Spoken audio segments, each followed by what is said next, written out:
You are watching the Vodka stream.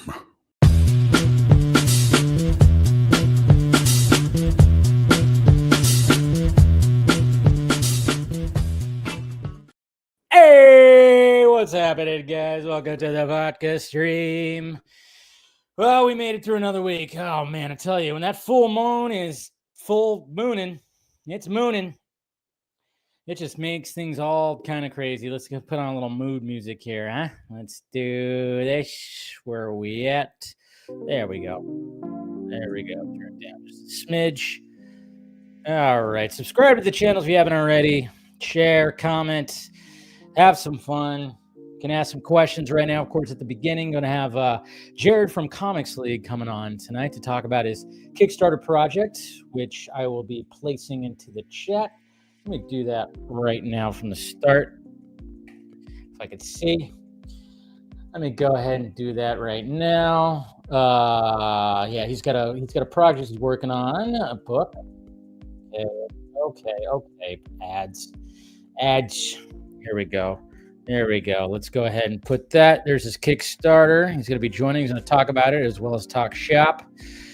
Let's see. We'll pin that right to the chat. So there we go. Shut up. And make sure that's all rolling. Everything's good. Okay. Looks like we're good. We're rolling. You see me rolling. Okay. But yeah. Let's add a little bit light right here. Okay. Good to see you guys. It is Friday, of course. We got, there's slow news week. Not a ton to talk about. That's for damn sure. But, obviously I'm going to give my full review to Badlands, to Predator Badlands that I saw yesterday. I totally forgot to post my reaction to it. I should have posted that early this morning, but I totally forgot. I totally forgot to post it this morning. And then I was like, oh shit, I better post that before I do this. So my reaction's out there if you want to watch it. It's on the channel. I didn't do a first reaction because I was driving and I had other people in the car, so didn't do a first reaction.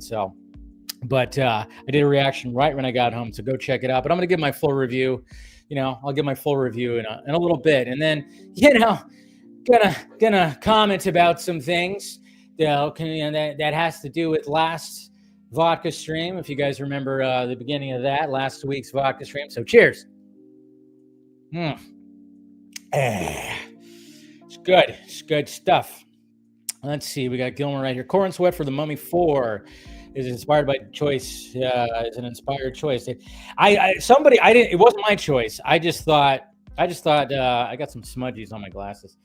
I just thought when I saw that, I went, yeah. I mean, it is an inspired choice. I think a lot of people, I saw that online. I don't claim that as my own. I just thought it was a really good choice because a lot of people had, said that David Cornsweet almost looks similar to 90s Brendan Fraser. So, but, probably won't happen. I just thought that was kind of cool. And the fact that, now we know who David Cornsweet is. Now that Superman's out, he's kind of, a name out there. People like him. You've seen him in things. I really like the dude because especially after I saw him on the podcast. And I just thought, I don't know. I just think he's a star. What's going on, Ronan? Predator Badlands is so effing good. Yeah, let's see, Ryan. Do you think Dave Cornsweet will do a cameo in Woman of Tomorrow? Oh yeah, 100%. He'll be in there. I mean, that's what it was kind of. That was what was kind of talked about. The Scoopy rumor was that they're doing about 2 weeks of reshoots and additional photography for Supergirl, and one of the reasons is that David Cornsweet, and that's why if you look at the display for the Superman costume, it is not there because they are using it. What's going on, Arkham Knight? Good to see you, buddy. We got Monique right here. Hello, happy Friday. It's boneless ribeye. Ooh, I had a ribeye tonight myself, not mac and cheese though. And sliced tomatoes. Yeah, not a tomato guy. So I would definitely skip the tomatoes, but I'm just not one of those. My dad likes tomatoes. He likes to have tomatoes you put them on the grill for a little bit, get them a little warmed up. But yeah, that's right. You remember I don't like tomatoes. Yeah, I like all the other stuff though, but I also had a ribeye tonight myself. Had a ribeye with some raw cheddar, little pieces of raw cheddar, an avocado, some eggs. Good stuff. And then I had I had some sourdough bread, put a little extra virgin olive oil on it. With some butter. So good. Nice little that. And little wine to drink. It all just went perfect. It was great. Made a nice little meal for myself tonight, I will say. What's going on, Braden? Fun fact about Predator Badlands. One of the original ideas for the film was to have Noru and Deck team up. Would have been cool, yeah. But it's still, I still like the film. We got Noru, who does make a cameo in the film. So, yeah. When it comes to this movie, I tell you. I forgot to look up something. Hold on. Yeah, sorry, I was looking up something right here. I wanted to bring up. There we go. Okay, sorry. Let's see. Where was I? Let's light that up again. But yeah, I'm gonna give my full review on that. Hey, Mr. Jason McKenzie, good to see you, buddy. Cheers to you. Thank you for the $40 super chat. Helping out that pirate ship, I really appreciate it, sir. Super chats are very welcomed. Right now, I get to the questions, whatever you guys want to ask and whatnot. But as soon as we get the guest on or the panel on, I don't try to just focus on that. But if you do a super chat, you want to ask the guest or the panel, and you put in a little bit of a super chat, I'll make sure to get your money's worth. So, oh crap, did I just drop that? Probably my charger. What's going on, Dell? Good to see you, bud. Mr. Frisbee, Ben Affleck is the best Batman than Rob. Okay. I think you meant better Batman than Rob, but it's okay. It's okay. It's fine. We all have our opinions. He's my favorite cinematic Batman, so yeah. Great. What's going on, Droga? Just did a drawing of Superman, Captain Atom in a scene from Man of Steel. That's pretty cool. We got Mr. Balga right here. Hey, Dave and fellow film junkies. Quiet week of geek news means we get to go chasing some fun squirrels on the panel, right? Be sure to check out Geekverse 24-hour charity stream. That's right. Yeah, the Geekverse 24-hour charity stream starts tomorrow, right? Starts at 10 a.m. tomorrow. Maybe Travis will make an appearance tonight. Maybe, but of course, Chris will be part of the panel, so he'll talk a little bit more about it. I am Team Chris during the trivia section. So, well, of course, let you know exactly when the trivia battle will happen. But yeah, I will be Team Chris. I'll be, Mr. Balgo will be the leader. I'll be on his team tomorrow. So it should be fun. Always fun to do those. Been doing them for a while. Hey, there's Christina. Badlands is badass. That's a friend in real life right there. That's one of my good friends in real life. So good to see you, Christina. Let's see. We got Skate and Geek Out. Hey, Dave, saw Begonia after your review. Wild ending. It was good. Predator was good too. Felt Disney-ish sometimes with Bud. Yeah. That's if you watch my first reaction, I kind of allude to certain things that I'll get into when I talk about my full review. So, Dave, do you think we could see Batman and Mana tomorrow? That'd be interesting. I kind of wonder. Stevie T, howdy. Dave, happy freaking Friday and F the Dodgers. Oh, I know. God, everybody's going to make sure the Dodgers do not three-peat next year. I'm hoping for the Giants. They got a new manager. Giants got a new manager, so I can only hope. But the Blue Jays, they're going to be on the hunt. I think the Blue Jays should have won that series. They should have won that series. You got to put salt and pepper on tomato, even some balsamic glaze, chef's kiss. Yeah, still not a big tomato guy. The bartender. Hey, Dave, the film junkie. Hey, the bartender. Is that Miles Teller from the new Michael Jackson trailer? It looks like it. What up, yo? What's going on, Dell? We got Angelica Kate. Hey, Dave, I watched Begonia yesterday. I love it. My next movie to watch is Sisu 2 and Running Man. Yeah, Sisu 2, man. There's some, we have like, two big movies, which is Predator and then Running Man. And then we get like a little break. And then there's the week after, there's like 5 movies coming out before the Thanksgiving weekend, which is weird. And then of course, Wicked, but then there's Sisu 2, which the first one's nuts. I don't know. I'm very curious about the sequel though. I don't know if I'm going to be able to make it to that one though. How do you feel about about them officially ending the Chris Pine? Yeah, it was inevitable. I mean, it just seemed like it was going nowhere. I mean, it's been 9 years since the last one came out. I had to look that up. I was like, when did Star Trek Beyond come out? Which wasn't all that great.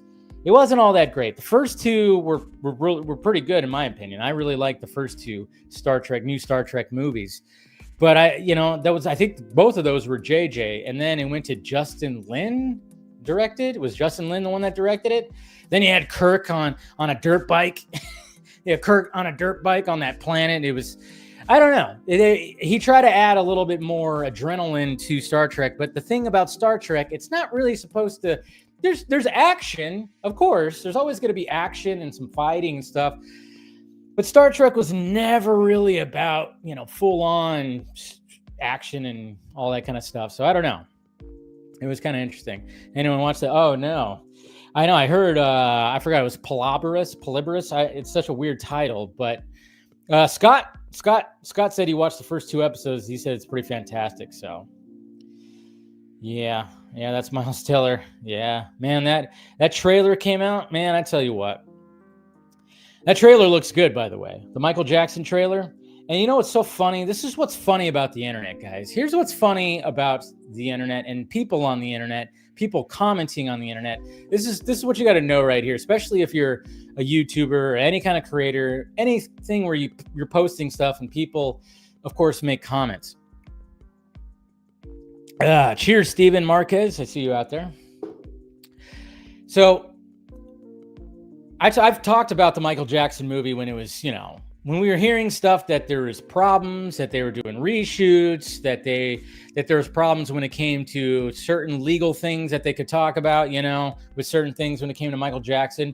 So I remember back in February, there was a report that said that the Michael Jackson doc was going to be delayed because it's supposed to come out this year. And there was talks about a delay and there's talks about this, and there was a delay. But it's so funny because after the trailer came out, what tends to happen, especially because that trailer did big numbers. A lot of people watch that trailer. So naturally, what do? They search for Michael Jackson. Obviously, after they hear about it, they're like, Michael Jackson trailer, Michael Jackson. And one of my clips, when I talked about it, I clipped out that the Michael Jackson biopic in trouble.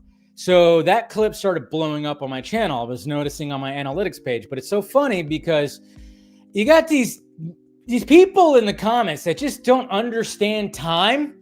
And this is a lot of things when it happens, when it has to do with things online. People don't understand time and don't understand when you're just reading reports, when you're reading articles. I mean, obviously this is when it came to me responding to a certain individual of a certain channel last week, which I'm going to respond again in a little bit. But they're saying oh man, you got all freaking worked up for nothing. She's like, it's coming out. There's just a lot of comments saying that I was wrong, that I was lying and everything. And I'm literally just reading the report, giving my opinion, and kind of just, that was it. And I was like, that was back in February. It's yeah, the movie's coming out. I get it. But it's just so funny. People were commenting I posted that video a week ago. It's so funny. People just sometimes just don't look at when was this video posted or something. I tell you, that's the internet right there. That's just the internet. You gotta love the internet. But that was just kind of funny because I woke up I think it was the day after or the day of actually. I was looking at my analytics and that clip is blowing up like crazy because everybody's searching for it. But it's just so funny how people were, just pushing back on it. Not everybody, but, there was a good chunk of people that were freshly commenting about it as if I just posted that video or was claiming I was lying. I don't know. There's other individuals that claim I'm always lying or gaslighting or something like that. But anyways, that's besides the point. All right, let's talk about some Predator Badlands. Oh, buddy, man. Now, it was great seeing this movie because I saw it with my brother and my dad because, I've said time and time again that, my dad showed me Predator when I was a kid. Obviously, my mom wasn't around. He would play those movies for me and my brother. So it was kind of cool for the three of us to go watch the new Predator movie. And I really enjoyed it. Absolutely enjoyed the shit out of it. I think this movie is unlike any other Predator movie, but that's what you have to do. You have to change it up, and they're definitely changing it up. And Trachtenberg is changing it up. And then of course, you have to get that species. And I had to look it up because I forgot what the species was called. It's called the Yatja, right? Or Yatja, the Yatja, which is like the predators. The clan, the species. So you're delving into that species and how they are and how their clan is, and you get introduced to that right away. The opening scene is pretty intense and kind of heartbreaking, to be honest. But you're seeing a whole different, because normally, and this is why when I said in my first reaction review, I said that Predator purists are probably not going to like this movie because they just want to see. They want to see the Predator be the bad guy, be the antagonist, and it's a story about survival, like it is in Predator, Predator 2, Predators, all the Predator movies, Prey. They want to see that. But Dan Trachtenberg already laid the foundation that there, of course, is way more than that. He started laying down that foundation in Prey, and then when it came to Killer of Killers, he definitely laid down the foundation of the species, the Yatja, and so we're getting like 100% this now. Now the Predator is the protagonist, and I could see why some purists are probably like, "What the hell?" And then of course the PG-13 rating, which I knew was gonna rub some people the wrong way, and it did. Like my brother, who is a fan of the franchise, really didn't like it. He didn't really like it that much, and I had a feeling. I had a feeling he wasn't going to. I think he's more of the, and yes, some people were saying like, sometimes it felt a little too, like it almost felt a little Disney, like a little, or MCU-esque.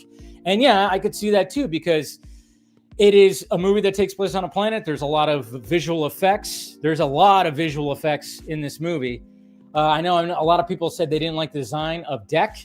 But obviously, that's part of the reason why he is on this hunt, on this adventure, because he's trying to prove to his father, his clan, that he is a noble warrior, even though he's a runt, as they call him, and you sympathize. It's interesting because you sympathize big time with the Predator. You sympathize.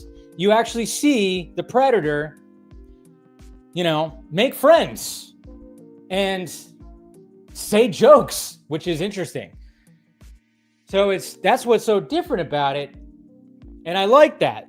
But I could see why people that, want to see the Predator just ripping heads off and blasting arms off and they just want the people who are fighting against it to eventually win at the end. People just want that, but that's the thing. We've seen that so many times. So it's kind of refreshing to see the opposite, where we don't even have human beings in the movie, And that's how you get away with the PG-13, which I know a lot of people had issues with too. But when you watch the movie, there's no effect. I mean, you see some really cool sequences, especially the third act. You see some really cool shit, but it's synthetics and it's alien creatures. So you can get away with it. As long as there's no red gore, there's no human blood, and of course there's no F-bombs in it. So yeah, you can get away with it. And it doesn't hurt it. I think Predator Badlands did what fucking Paul W.S. Anderson wanted to do with Alien vs. Predator. Remember Alien vs. Predator? That was PG-13. He was trying to get away with that because technically, yeah, if you're going to have the Predator and the Alien, the Xenomorph and the Yatja go up against each other, that could be PG-13 because it's not two people. But the thing is, Alien versus Predator, there were still humans that were getting effed up in the middle of the match. But remember at the end when, the main woman in Alien vs. Predator, when she teamed up with the Predator to take on the Xenomorph, the Queen or whatever, and he like put like a little symbol on her face, and then they started charging in, and it was absolutely ridiculous. I think that's Predator Badlands actually achieved what Paul W.S. Anderson was trying to achieve back in the early 2000s with that, because obviously you have the synthetic that is Ellie Fanning. What was her name in it? I can't remember what her name was. Somebody help me out with that.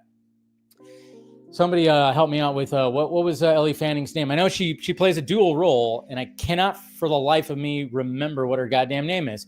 By the way, new crush, Ellie Fanning. Holy Lord, she is like, I don't know. Now I got a little crush on Ellie Fanning. I'm just saying, she was great. Theo and Tessa. Thea and Tessa. That's right, Thea and Tessa. So, but yeah, I think it worked. It worked very well. Trachtenberg knew what he was doing. It's pretty brilliant. And that's why a lot of people are digging it. But I could see why the purists are just kind of like going, what the fuck? What? And I could see some people just like, already shitting on it before they see it. Of course, you got the that conservative side of media that was already going after it because, they I don't know if those guys even enjoy anything, to be honest. But so, yeah, I suggest going to see it. It is a great, it's a great Predator movie. I'm not sure where it ranks in my Predator movies. Maybe I'll reopen Letterboxd. I opened up the Letterboxd and then I stopped. Yeah, they say it's woke. I don't know how it can be. It's literally like, and then I think Grace Randolph said something about there's a romance between Deck and Thea, and I'm going, what are you talking about? That's not a romance. They're not some weird AI bestiality shit that's going on. People are so freaking weird. So freaking weird, man. I don't know. People are so freaking weird when they just start mentioning certain things. But I saw like people were passing around Grace Randolph's tweet, but she was talking about like a romance. I was like, there was no romance. I'm like, I was kind of going, I was like wondering, where did she get that? And maybe she was trying to make a point that she didn't quite make the point. I don't know. It's all crazy. But anyway, so go watch Predator Badlands. It was great. It's fantastic. Hopefully it does well. My theater wasn't all that packed, I will say. So it's kind of weird. Yeah. Did they? I know there wasn't even any hint. It was just they became friends, and that was part of it because obviously Deck was not there to make friends. He was there to collect a trophy to prove himself, and he kept calling her a tool. She was a useful tool. That's what he kept referring to as a useful tool.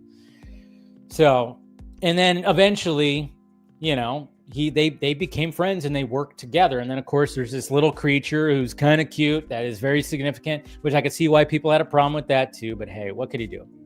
All right. Let's before we bring my guests in, I'm gonna go ahead and I'm gonna talk about something. I'm gonna talk about something that was, when it came to last week, I talked about a little something. I responded to a couple of videos when it came to a certain individual who has the YouTube channel or works with the YouTube channel. He's with a group called the Lethal Geeks. And you guys remember that.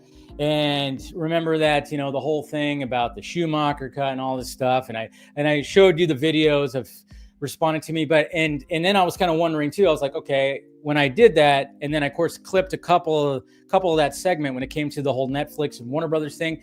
I started, I clipped those into actual videos. And then I was kind of wondering, I'm like, I wonder if no response, interesting. And then Monday, I think on Film Junkie Live, I even said that Monday I saw that he did respond to when I was talking about, the hashtag, the sell hashtag, all that stuff. And I saw that he did, but I was already prepping for the show. It's a 10-minute video that he responded with. And I was like, I don't even want to bother with that. And then I didn't even watch it. But then I eventually did watch it, but I watched it because Slav, I always say his name wrong, but Slav, you guys know what I'm talking about. Slav decided to react to that video. And if you guys are need a little refresher of who the individual looks like, that's him. That guy right there. Yeah. from Lethal Geeks. Costello, I think his name is, if I'm not mistaken. If you guys remember, it's this individual right here. I got to put my background. So this guy right here. So he responded, and I just wanted to talk about two different things because it's a lot of just the other stuff. He calls me an asshole again. He calls me bitch. These guys, they love to do the name calling. I just called him angry because he seems like a very angry person. But two things I wanted to mention when it came to his response video, because I'm not going to play a 10-minute video and waste more time. No need to. But two things, okay? And I keep on, and this is a thing that I've asked these guys time and time again. I never get a response. I never get any backup to all this because, again, let's do a little refresher, okay? Let's do a little refresher because they always say that, first off, they say I'm gaslighting. They always say that I'm a gaslighter, which I don't know how I'm gaslighting anything because I am just reading reports. When I see them, I give my opinions. And, I will always say that the sell the Snyderverse to Netflix hashtag was always a dumb hashtag. And then, of course, they're changing it now because now that there's a possibility that Warner Brothers could go over to Netflix. Now they change it to sell Warner Brothers or WB to Netflix, which I thought, yeah, that's kind of funny because now that hashtag actually makes sense. But so they say I'm gaslighting, even though, you got your Aaron Fishers and even those guys. I mean, they gaslight all the time. They keep telling their audience that Superman was a flop. James Gunn is out. This is going to happen. This is going to happen. I mean, that's literally gaslight. I don't do that. I don't say that. I don't do the opposite and say that Superman was this big success and, oh, my God, this, that, and this. And I don't say all that. I just say, yeah, it did well. And I'm just kind of going like, you guys keep on saying it's a flop when it's actually not. Like the numbers are there that it's not a flop. I don't think you know what flop is. So you are in fact lying and gaslighting. So again, projection right there. Let's see, you got that. And then of course there's the whole truth and integrity thing, where again, this is where my question comes in. To like that video that he said, and you can see it online too if you go to their Twitter account, is when first he said that I have corporate pals and then I'll lose access. What's this access thing? You keep on saying this, and here I am with integrity saying I have I don't know what access you're talking about. Are you talking about Warner Brothers access? You're talking about James Gunn access? Because was James Gunn on my YouTube channel, guys? When he did his little YouTube tour like a couple of weeks ago, did he show up on here? Did I have anybody from Peacemaker on when season 2 was happening? Did I have anybody from Superman? Did I get any kind of things sent to me? Did I go to the premiere? What access are we talking about? What corporate? I know they say I am a Warner Brothers plant, like I'm trying to sabotage something or something. I just go, okay, if you keep on saying this, you need to back it up, okay? You're talking about integrity. I'm sitting here going, hey, it's not true. You are lying, and you are lying to your audience about this. So I'm just like, and then he says that I will lose access if Warner Brothers gets sold to Netflix. Does he not know I've gone to Netflix events? I mean, I went to the Rebel Moon events. I've been to other Netflix events. But I mean, you think that Netflix is just like, oh yeah, once we get Warner Brothers, we're cutting off that film junkie guy. Again, I just asked for where is this coming from? And you need to back it up. You can't you keep on telling, you're literally lying. You're just coming up with shit and gaslighting your audience into thinking that I'm this. So yeah. That was one thing where I was just like, what is that? Can you finally, I've asked that to these guys and they've never given me an answer. I mean, is it because I have access to Zach? I mean, Zach came on to the Vodka stream all those times because he wanted to. And hopefully when the last photograph comes out, he will want to again, because I very much want to help him promote that movie, which I'm going to get to something about that in a second.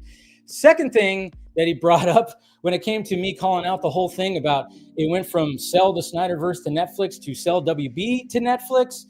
And I said oh yeah, of course you changed it because now it, changes to the one that makes sense now that there's a possibility. Convenience. And he said it's 2 different campaigns. Oh, well, fuck. I didn't know it was 2 different campaigns. 2 different campaigns that essentially just means the same thing. My bad. Sorry. You guys have 27 hashtags. I didn't know that it was a separate campaign because most of the hashtags have the solution, they have the same solution, which is kind of funny. Henry Cavill Superman, make the Batfleck movie. They all kind of just mean restore the Snyderverse, which the restore the Snyderverse hashtag can kind of just cover it all. And it does cover it all. And I know they use it too, but I'm just kind of going, why not just stick with that one? Because that one went viral. But again, and this goes to the whole thing when they say that I'm grifting. Again, these guys weren't around during that time, or maybe they were, and they had different accounts. I don't know. They had different YouTube channels because you can run a search. You can go back and see when they started. It was all after that. And Restore the Snyderverse went viral. So, and it was a hashtag that they didn't come up with. So maybe that's why they don't want to use it. I don't know. It's all pretty crazy. But yeah, I was just like, okay, there's all that. So yeah, that was just the 2 things that I was like taken away when it came to that response. So, and I'm sure that there's probably going to be a response to this because they keep tabs on me. Remember when he said that in the video? They keep tabs on me. Fucking weird, man. when he said that, I keep tabs on you, Dave. And I'm like going, what the fuck? Very interesting, man. Someone has a crush. Someone swiped right. But what's interesting too, when it comes to Zach and posting on Instagram, and of course, he posted a Joker shot today, Jared Leto's Joker. He posted a front shot, so now we know, because remember I had the question about, he showed a back shot of Jared Leto's Joker, and then I had the question of like, is that Jared Leto? He didn't say it was Jared Leto, and I know Damon Caro, was a stand-in for Jared Leto when Affleck was doing his side of the Nightmare sequence in Zack Snyder's Justice League. It was just a simple question, but of course, damn, if you ask questions, these guys hate you when you ask questions. That's for damn sure. They hate you, and then they insult you and call you names and everything. So yeah, we got the front shot today. And of course, you got Leto doing this. Zach still didn't say Leto, though. He didn't, he said that Ben is Batman, Henry is Superman. Didn't even mention Leto's name, which I'm just saying, it's just kind of interesting. I don't know. It would just been kind of cool if he said Jared is Joker. But, hey, it's Zach. He could do whatever the hell he wants. I'm not going to start, again, if I start asking questions, oh boy, I'm going to make those guys mad again. But, it's kind of funny because I had somebody in my DMs that showed up that I hadn't talked to in a long time that was like starting to be like, what does it mean? He's holding up two fingers. Ah! I'm like, oh no, not a fingers thing again. Remember when it came to the full circle statue and the statue of Superman had like fingers showing and people were like, oh my God, the fingers mean something. And then Zach doing Zach things because he loves to do this stuff where he was on the Vodka stream and he said like, oh yeah, that'll be mentioned at the right time. And then just nothing ever came of it. I mean, maybe there's a meaning and maybe he's just doing he learned from Christopher Nolan, where Christopher Nolan likes to just let you figure it out. He doesn't want to actually tell you what it actually is, which is interesting. But yeah, he was just like, well, what's that mean? Does it mean Justice League 2? And I'm like, no, it's a peace sign. I'm pretty sure that's what it is. It's something like that.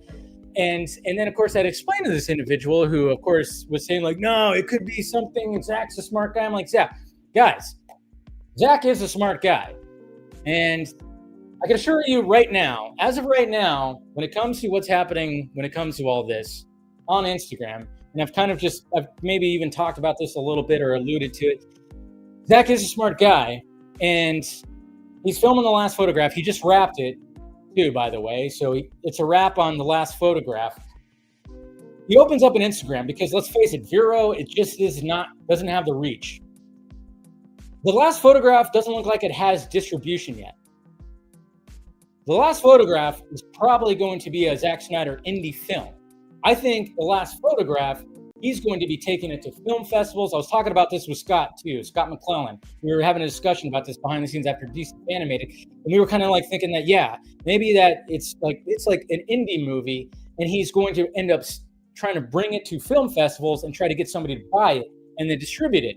It's going to be interesting how all that plays out, because I don't think we heard anything about distribution or what studio this is all about. I think this is Stone Quarry, and they raised money, and it's probably a super low budget, and it's going to be like an indie Zack Snyder film, which is great, because I think this is what Zack needs to put out there, so he could prove to like some of the haters out there that, hey, he's not just the slow-mo action sci-fi fantasy guy.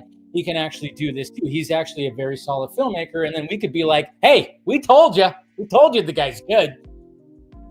So he opens up an Instagram, and of course people flood to it, but then of course he's posting last photograph, good photograph. And then occasionally he starts peppering in some of the older stuff. And then once he starts peppering in DC stuff, guess what happens? Boom. Shit goes viral. Shit goes crazy, which is a good thing. Definitely a good thing. And then it brings more eyes to his Instagram, which has a majority of his new movie. So it's marketing. It's good marketing. That's why I'm like, pump the brakes, guys. Pump the brakes. Let's pump the brakes a little bit when it comes to Snyderverse stuff and look at it not like a crazy fan. Let's not look at it as a crazy fan who has 17 hashtags in his profile. Let's not look at it like that. Let's look at it like, oh, maybe there's something like that. And it's working because it is bringing a lot of attention to his Instagram. It is keeping his name out there. And I think it's a good thing. And it's also pissing off his haters, which I also love too. I just kind of look at it like that. Pump the brakes a little bit. That's all. Pump the brakes. Because what always happens is everybody starts hyping themselves up and hyping themselves only to be let down. You know, and the people who keep saying I'm gaslighting, I don't know how many times I had to push back against the gaslighters during the Snyder Cut movement. I know they don't know this because they weren't around. That people were going like, dude, what are you doing? Remember when I talked about remember when the 40 Club was a thing? Because I mentioned that the Snyder Cut still needed $30 to $40 million to finish like the VFX and all the stuff. Turns out that was true. Yeah, it was like stuff like that. And people were trying to say that, oh, it's finished, it's ready to go, it's all this. I'm like, no. The conversation needs to be that money needs to be made. We got to show that Warner Brothers is going to, if they give Zack the money to complete it, we're going to show that we're definitely going to make it worth their while. It was like, that needs to be part of the conversation. This needs to be part of the conversation. So, and then of course we had scoopers and crazy guys out there that were putting out bullshit and gaslighting those people. And I had to call them out. And guess what? They ended up going away because they were exposed as frauds. So, anyways, I'm a gaslighter, guys. Cheers. All right.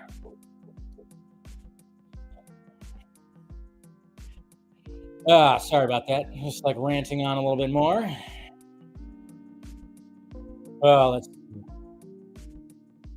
Any girl on girl action. Yeah, you mean like synthetic on synthetic action?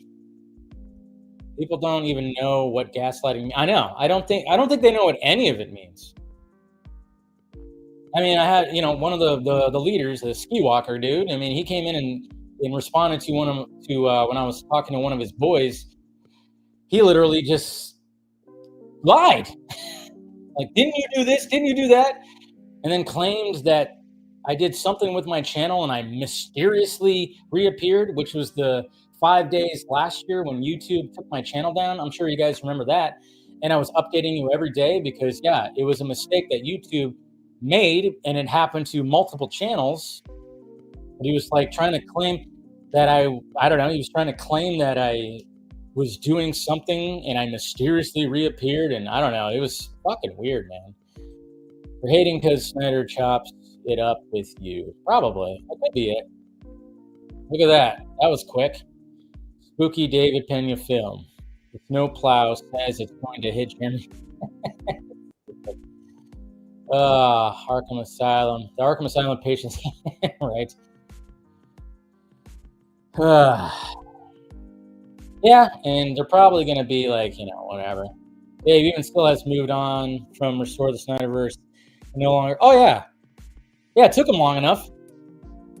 I still remember at Full Circle, it was funny. At Full Circle, both him and Ewalker were like, it was kind of funny because they were doing their best to try to get Zach to talk about Cell, and of course he signed the thing Cell, and when they first did the meet and greet, they were live streaming.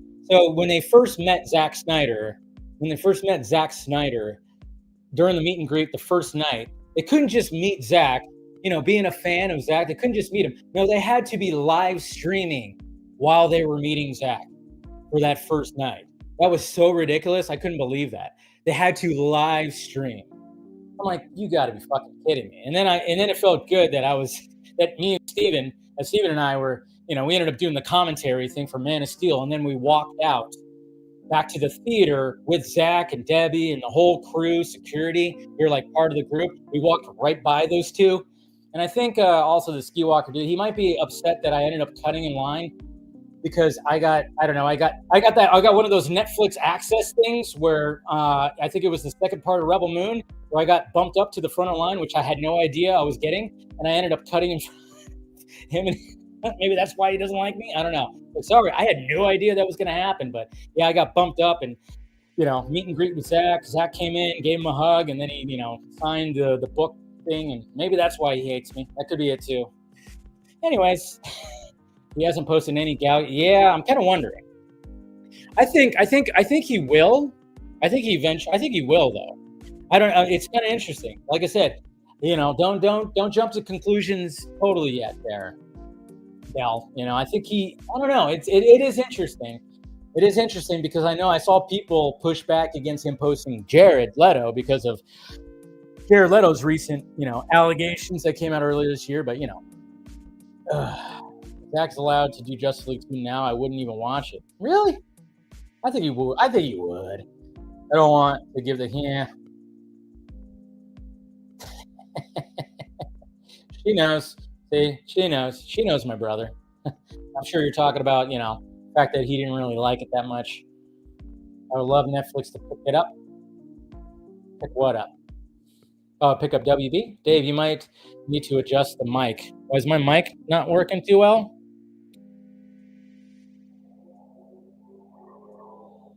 Anyways, what else we got? All right, I think that's pretty much it. I think Zach's Thanksgiving post meant he was working with Hamada in the multiverse. No. Again, Zach likes to have fun. He likes to have fun. I don't know how many times I've told this story, but again, when it came to the Carlo Gugino Catwoman thing, and he posted something about that, he was having fun because I asked him about that. I asked him about that in private when this was during, before the Snyder Cut came out, and I was in heavy conversation with him. I actually asked him about that, and I said, what was going on with that? And he was just having fun because he saw that people wanted Carla Gugino as Catwoman, which 100% she should have been Catwoman in the Snyderverse. And so he had some fun with that because he was literally with her because she was recording ADR for Zack Snyder's Justice League because she's the voice of the Kryptonian ship. So, and then I think on the Vodka stream later on, we brought that up and I think he kind of confirmed it, or I don't know if he actually confirmed it, but I think he actually has said that, yeah, he 100%, if he had Catwoman in his universe, which he didn't have Catwoman, unless it was in Zack Snyder's Justice League 2 or 3, but as far as I could tell, Catwoman was never a part of it. But if there ever was going to be a Catwoman, 100% Carla Gugino would be Selena. Angry Joe has moved on. There's a lot of people that have moved on, and I've always said, like, hey, celebrate it. You don't have to move on in the technical sense. You really don't. Look, I'm wearing a Snyderverse shirt. I love this shirt. I'm always going to celebrate what was accomplished when it came to the Snyder Cut and everything. There's just, there's nothing wrong with celebrating it at all. We always do that. Everybody on the panel, Pretty much everybody on the panel that shows up week by week, they love the Snyderverse. We love the Snyderverse, and it's not really about moving on. I really hope that in a few years, I don't know how many years, 6, 7, 8, 9, whatever the hell it is, that Zack does come back to DC. Iron Man, it could be less than that. He's got 3 movies. He's got 1 in the can that he's going to be promoting like crazy and getting it out there. He's got the UFC movie and that LAPD movie. Hopefully, who knows if the LAPD movie is going to happen? That seems like that's more on the back burner. But he's got like movies coming out. But I'm like just saying, like, if a legacy, because that could totally happen. I mean, look at Michael Keaton coming back. A legacy sequel to his Justice League in a Kingdom Come story. That's like a 3-4 hour movie, probably a 4-hour movie. Could be something that could hit hard, but just don't guarantee that every actor is going to end up coming back. That's all. Just don't guarantee that every actor will end up coming back. And then, who knows what effect that will have on the story. Will they just recast? Will they just say the character died? Something. I don't know. But I just would not be surprised.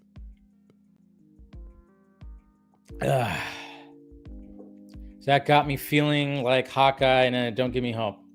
Like I said, just all you got to do is just pump the brakes. Just pump the brakes a little bit. It's that just don't set yourself up for disappointment. And that's what I usually just try to say. It's like, don't set yourself up for disappointment.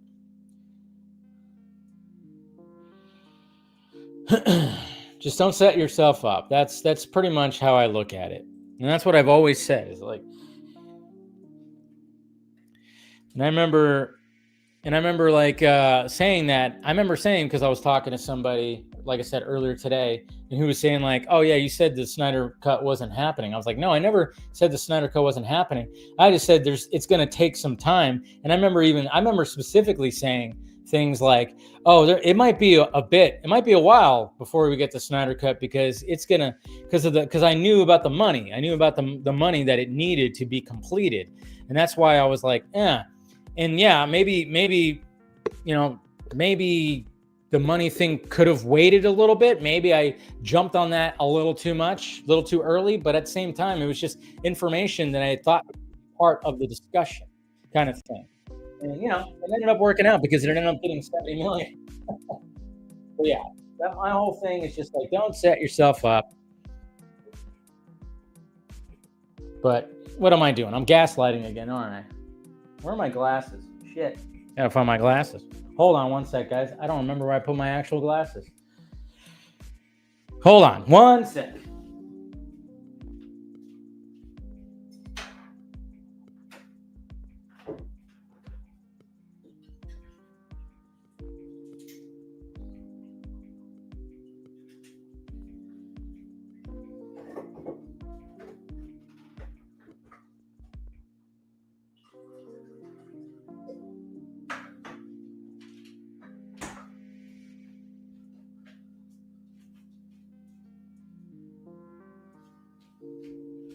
And we're back. All right. Gave me time to refill my drink too, so. Gave me time. Hey, that's silly, especially because I know. Yeah, exactly. I know. See, look at that. I got 2 real life friends in here, Christina and Amanda. I got 2 real life friends. They could back me up. They could back me up a little bit, right? You guys, Amanda and Christina, you can back me up. I'm an okay guy. I'm an okay guy. Good to see you guys. All right, let's go ahead and turn off the music. Yeah, it's not often I have two real life friends in the chat. That's pretty cool. And relax, guys. They're taken. Relax. All right. Let's go ahead and get the show on the road here. All right. I've done enough rambling, I would say. And let's bring on my guest right here. He's got a new project that he's promoting. And he's also got, let me make sure I got all this information here and make sure. Let's see. All right. Oops. Not that. Click. Let's see. All right, make sure I got it so you guys can know where to find this individual. All right, there we go. Too many videos going. Jesus Christ. All right, let's go ahead and bring on Jared. What is happening, sir? How you doing, sir? How you doing? Good. Nice sweatshirt. Thank you. I figured it was appropriate. It is appropriate. It is appropriate because the Snyderverse never dies, right? Yeah, exactly. And I was listening to what you were saying earlier, and it's like I have to agree with you. It's like, look, if it happens, great. Yeah. If it look, it's like at the very least we got the Snyder cut, and here's the thing: now there's no way that what would have happened now. Oh yeah. It was like it was a little lightning in a bottle. Well, not lightning in a bottle, but it was a crazy time. It definitely was COVID, all the stuff. It just it was a crazy time. And I know you've been a fan of the stuff of Zack Snyder's Justice League and the Snyderverse and stuff like that. And guys, subscribe to the Comics League YouTube channel, videos all the time. You even interviewed Mr. Ernie Altbacker recently. That was fun. Which is nice guy. We love Ernie over here. So please do that, guys. And then of course we got the Kickstarter, which is pinned in the live chat. If you want some original, content, some original comic book content, we have Athena, the Goddess of Thunder, a superhero comic series. Look at you, over $1,000 already, man. Almost 1,100. That's pretty awesome right there. So, like I said, guys, I'm working it. I'm on the grind. Yeah, grinding it up, and we'll talk about it, of course. But yeah, guys, if you want to back up this, watch the trailer right here. It's pretty interesting. Some good drawings from Mr. Dawson, DJ, which Dawson's been on here a few times. Always love his art. Go check it out. And support original content. That's what it's all about. I love it. So thank you for joining, man. Anytime. Yeah. So first off, hi. How you doing? Good to see you. And how long have you had your YouTube channel? First off, about for like 5 years. So it started as an audio thing because what happened was I've always been like a superhero guy, but I was more on the movie side for like a really long time. Then I moved to Florida, and hey, Elias in the chat. What's up, dude? And he's my co-host. But I wasn't really that into it until I took a comic book drawing class. I still can't draw, but what does that say? But this was around the time DC had just rebooted with the new 52, so I didn't have to read anything. I just picked up comics which happened to be like Superman, Wonder Woman, Jeff Johns' Justice League, and all that stuff. So I was really digging that. Then Rebirth happened, and they were kind of like, screw you if you like that. So I'm like, see ya. So I left for 4 years, and it wasn't until the Snyder Cut got announced that I started reading comic books again. So it was about a 4-year gap, I think. And it was it got announced. I was getting out of a dentist appointment, and I'm going through my phone, all of a sudden I see the Dr. Ian Malcolm meme. That son of a bitch did it. So I'm looking at it, and I see the black and white Wonder Woman poster, and I go, "How long was I in the dentist chair for?" Did they gas me up? What I'm still hallucinating. And I got home, and a buddy of mine and I started talking about it. And then because previously around this time, I had wanted to start a podcast. It's just I didn't know what to do it on. That's what we inevitably go through as podcasters whenever we're like, what can I talk about reliably for a really long time? So with this, it just happened to come at the right time where I was like, hey, comic books. So I'm so at that point, I started the audio podcast, and then I started doing the YouTube channel, and it didn't really gain a lot of traction until I started having other people on the channel, and then it started exploding and stuff. And then obviously the big moment for the channel was the Snyder Cut releasing. And I remember sitting down to watch it. I was like, for the love of God, please don't suck, because it would really be annoying if I waited 4 years for this movie and then it sucked. So I'm watching the movie, and inside of 2 seconds, he has me. And I'm like, oh God. And the part that got me was when the axe comes down and it hits Superman's shoulder, and he just goes, I'm not impressed. That's my favorite movie Superman moment of all time. The way And Yeah. then he just beats the crap out of Steppenwolf. Oh. Aquaman's like, oh hell yeah. Yeah, it's definitely one of the best moments of there.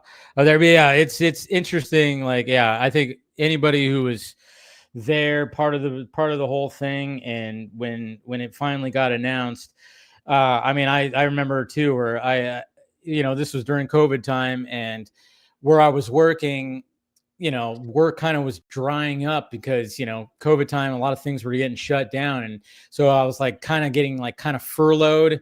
And so I was off that. I remember it was on a Wednesday. It was like Monday and Tuesday I was off, and I knew because I was hearing things behind the scenes. I was like, it's going to happen. Of course I was like, I don't know when it's going to happen. And then I heard, oh, there's a live stream that's happening on Vero. They're doing the Man of Steel live stream. Henry's going to be there. And then I was like hearing like, oh yeah, just wait till after. And I was like, oh shit. And then of course I get called into work, and I was out in the field, and I had to like field this, this job and whatever. And I remember I was like I was in a work vehicle while it happened, and I shot a video. If you go back and watch that, I'm like literally, I was listening to the Q&A part at the end. I had like an earbud in, and I'm doing a fielding thing as I have it like playing on my phone. And then it happened, and then it was just like, holy shit. I couldn't believe it. It was like, fuck. It was like one of those moments. And then of course I did a Film Junkie Live that night, and it was crazy. It was a lot of fun. I remember I had people on. The chat was booming. It was a good time. Yeah, exactly. And so the channel started growing, and it's like I covered a lot of like Snyder content, because here's the thing. The haters were always saying about how his stuff is like not accurate to the actual comics. So I was like, well, wait a minute here. Let's look at that, shall we? And it's like he got too much right accidentally. Like this way, if he got it with the amount of stuff that I found that was right, either he's like the luckiest SOB ever, or he was familiar enough to get by. Let me put it to you that way. And every artist is going to put their interpretation of these characters, and you have to. Yeah. Like you can't just go straight up like, oh, we're just adapting this. You got to change it up. And that, and James Gunn's doing that now too, where he's going to tweak some things. He's going to pull from different things. And it's not going to always be everybody's brand of vodka. And I get that. Just like Zach wasn't people's, the way he did things, and they were like, but I always hate it. And I going back to Ernie, we always talk about the whole thing of like, you ruined my childhood. You ruined my childhood. And it's like, you got to go outside if that's the case. I mean, I've watched DC things, animated movies. Talking to you, Killing Joke. I watched that animated movie. I was going, I don't like this, which a lot of people didn't. But did it make me just like go, my childhood is ruined? Because here's the thing. If your childhood is ruined, you can go back and read those comics and stuff. Batman Hush still exists. You can go read it. Yes. I'm like, what are you talking about here? They're not. WB is not going to bang down your door, grab your comics, and leave. I'm like, what are you doing here? You have 85 plus years of content to go back to right there. Look at behind you right there. And William wants to ask you, where is your love for Tom King comes from? No. So on to that. So a significant part of my content is like related to Wonder Woman, because she doesn't get the attention she deserves from like YouTube content creators and stuff. And there's a lot of like, I see that. Yeah. People think they know her, but they really don't. So it's like, I'm like, okay, I'll do a show where every Wednesday I talk about Wonder Woman. The problem with it is that I'm writing it at a time when, yes, Tom King is writing what is probably the worst run in the character's history. Like, oh my, well, luckily also that then you have the Absolute comics, which are the Absolute Wonder Woman is spectacular, like so good. And it's like, and I love Absolute Batman because it's like he punts a baby. He literally punts. That one image of him kicking the kid will never not be funny for me. I've seen that image. Yeah, exactly. So from there, what had happened is that the way Talati and I met is that I started doing live streams with people. And Taladia came in and he like subtly like put in the chat, "Hey, I know some behind the scenes stuff for the Gotham Knights game. You want to hear it?" And I go, "Screw it."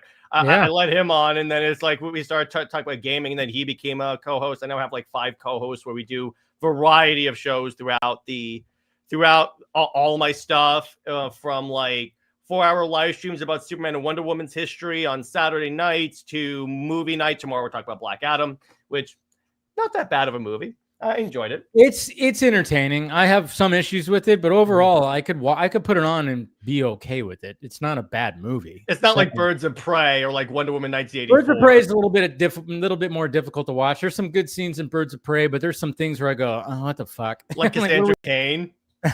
Yeah, I'm like, what the hell is that? I mean, talk about butchering a character. That I hated her so much in that movie. I was like, this is not. I'm like, what was the thought process of doing?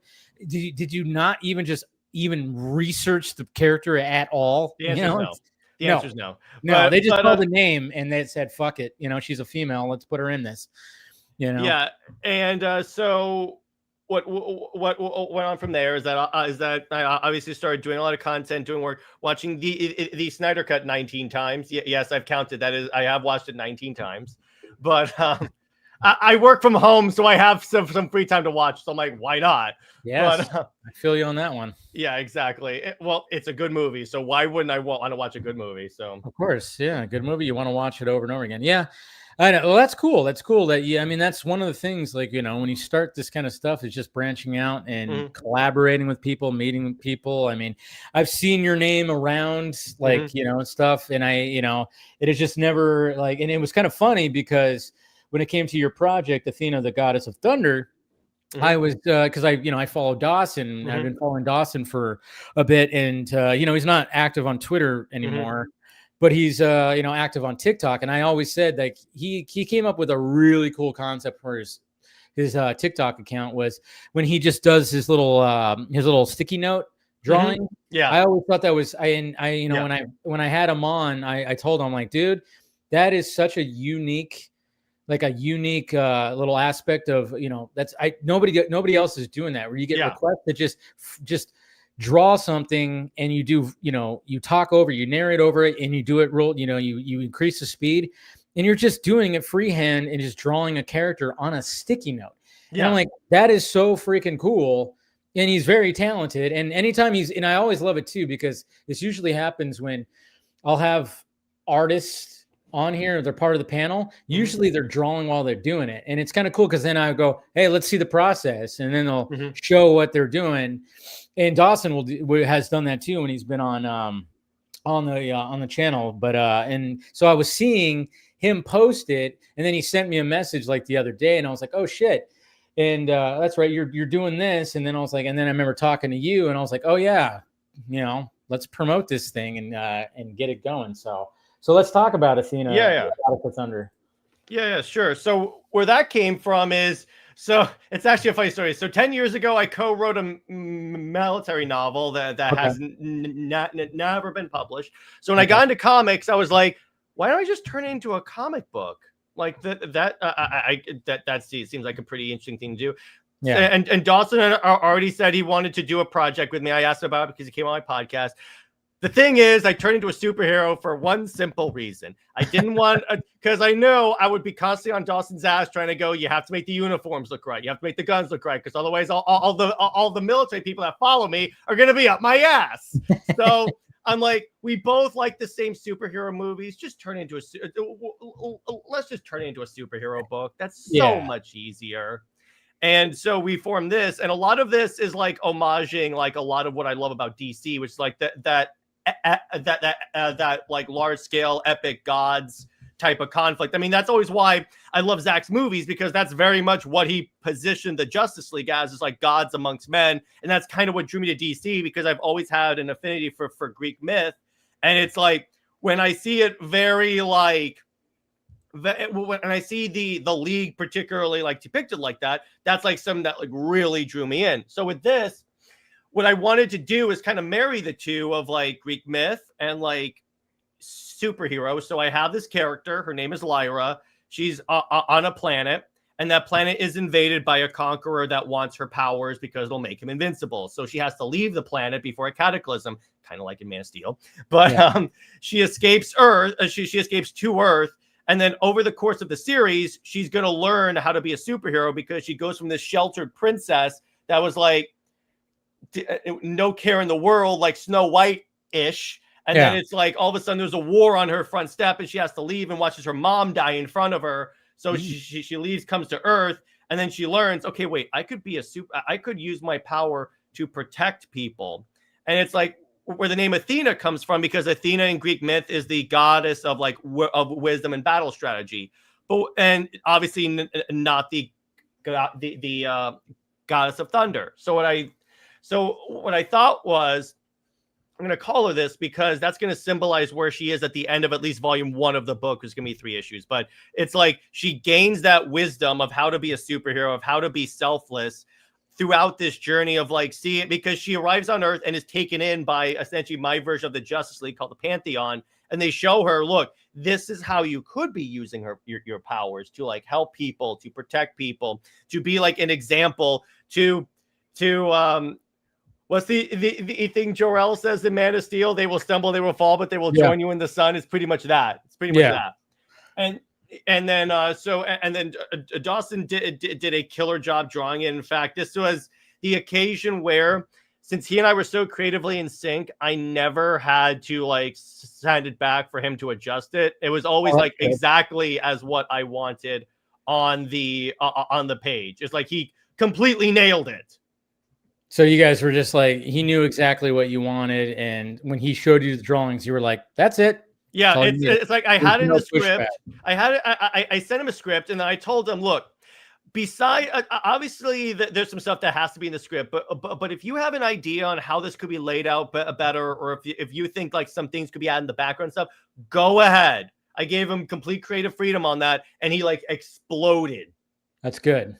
That's good. Like, yeah, when it comes to collaborating with something like that, if you could find somebody that is on the same level as you, but then also adds a different level as well, where you could just be like, okay, I'm imagining it like this, sure, and then all of a sudden they add something where you go, oh fuck, I didn't even think about like something like that. Oh, that happened. Then yeah, and that's when you know you have a good collaboration with somebody, especially somebody who's an artist right there. And guess who's in the chat? Look at Dawson! Hey, what's going on, Dawson? There you go.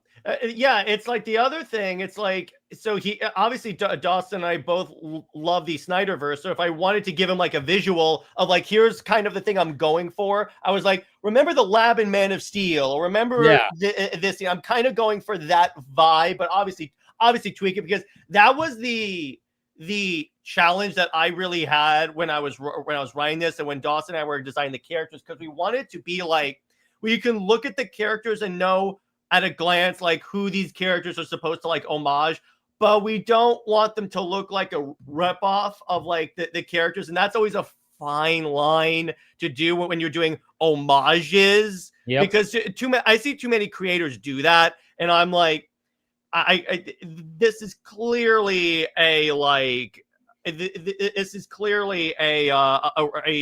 of Batman, a ripoff of Batgirl or Dove or something like that. And of course, people are going to make some correlations to, because obviously, Athena, how she kind of looks. But you guys, I think, did a good job of being like, it's not. I mean, there's inspiration when it comes to, some Wonder Woman stuff and everything. But at the same time, when you watch the trailer, you get a sense of like, okay, it's not, there's differences for sure. Yeah, exactly. Go ahead. No, it's because the other thing I want to do with the projects, because again, obviously, like Wonder Woman is my favorite DC character. So it's like I wanted to give like a tribute to that character. That's why I launched it on October 21st, because that was the anniversary of when Wonder Woman first debuted. So I was like, there's no better time, speaking of marketing, to release my tribute to this incredible character that I love so much. That's perfect. So, yeah, guys, if you guys want to back it up, like I said, watch the trailer. It's in the link right there. It's an interesting concept. I think, it could be something here, and we love some original stuff. And it's Greek mythology. It's modern action. It's divine power, original superhero. I love that. I love that. So Thank you. back it up, and hopefully, I mean, I'm sure you guys got plans for like all kinds of, I don't know how much you have planned. Like when it comes to Kickstarters, I'm always very curious. Like anytime that I've seen a Kickstarter or GoFund or whatever the heck, when it comes to this stuff, first off, I love it because again, I love the fact that in modern day we can do this kind of stuff. Yeah. I think it's great because before you really, before it was a challenge because you literally had to bring something that was already, to a company that's already established, and you're like, hey, can let's do this and do that, and it's it's not easy. It wasn't easy, but nowadays everybody can be so independent. I mean, even just YouTube is everybody's channel is their own brand. It's their own company. It's their own channel for everybody to watch, and you build up an audience, and sometimes and you can get. You can make a living from it, or it could be a side hustle. It could be whatever you want it to be. And that's what's so cool about Kickstarters. Like I said, when Ernie was on in his Area 51 book, I mean, first off, it's Ernie Altbecker. I mean, yeah, he's already established himself within the DC animated world as well as other things too. But I mean, he had an original idea, and I thought the idea was so cool. It is about the Area 51 studios that that he was like, well, maybe eventually it'll get to a point where somebody grabs it, which that could happen with yours too. Yeah, you never know. It could happen where like it gets funded, it gets out there, and people enjoy it, and it keeps on going, and it can turn into something pretty sweet. But I mean, yeah, but it's kind of cool because even though he's like already established himself, taking this independent route. I mean, he still has to work for it. He has to go on podcasts. Yeah. He has to go on live streams. He has to promote. And, and that's what's kind of cool about it is it kind of almost levels the playing field a little bit. Yeah, exactly. Anybody could be successful in this space now. Yeah, the name can help, but it also can do nothing, And I like the fact that everybody has an equal opportunity to just like go into something and get funded by fans and everything. And I'm glad that you've got some 35 backers is pretty damn good start. Thank you. And it's like the plan is eventually maybe to get Image to take this up, because I know you actually have to have, I think it's like at least 3 issues done, like and printed in order to get picked up. So it's like that's like an option, or we could just continue to do it this way either way. But the point is, I'm just because I have a belief that every comic book fan has that one story, that one comic book that they would love to write. It could be one issue. It could be a series. They just have that one thing. It's like with this, I have plans for at least 12 issues. It's like that I have the story planned out for 12 issues, divided into 3 arcs. After that, once I get to those 12 issues, if I want to expand it to more, like maybe talk about what this character does, obviously I can do that. But the point is, like, I have a plan for a beginning, a middle, and an end story. So when people pick up the series down the line, they don't have to read like 8,000 books in order to like get the full just story. Because that's one of the problems that I see a lot of the times with DC and when people come to my channel, because they don't know where to start. They want to read comics, but it's like if I were to ask you, Dave, I want to read Batman. And it's like, where do you start? Yeah, exactly. Christ. Yeah, that's why I always tell people my philosophy for getting people into comics is start with a team book like Justice League, because what that does is, because that's what I did. What I did is I started with Jeff Johns' Justice League. Then I honed in on which characters do I like the most. So that happened to be Wonder Woman, Superman, and Batman. Because yes, they have their own extensive runs. But what that does is instead of having to read runs from all the characters in order to determine which ones I like, I only have to read 2 runs. So that significantly shortens the amount of homework. And then from there, you can do research to determine what are the stories I have to read in order to understand the character. That is a good idea. I never thought about that. That is a good way to, I like that. Wow, you just kind of blew my mind right now. I'm not going to lie. That's why I call the team books the samplers, because really it's a sample for the same thing for like Avengers or any of those other books. You can just pick up them and say, I like Captain America. here's his book.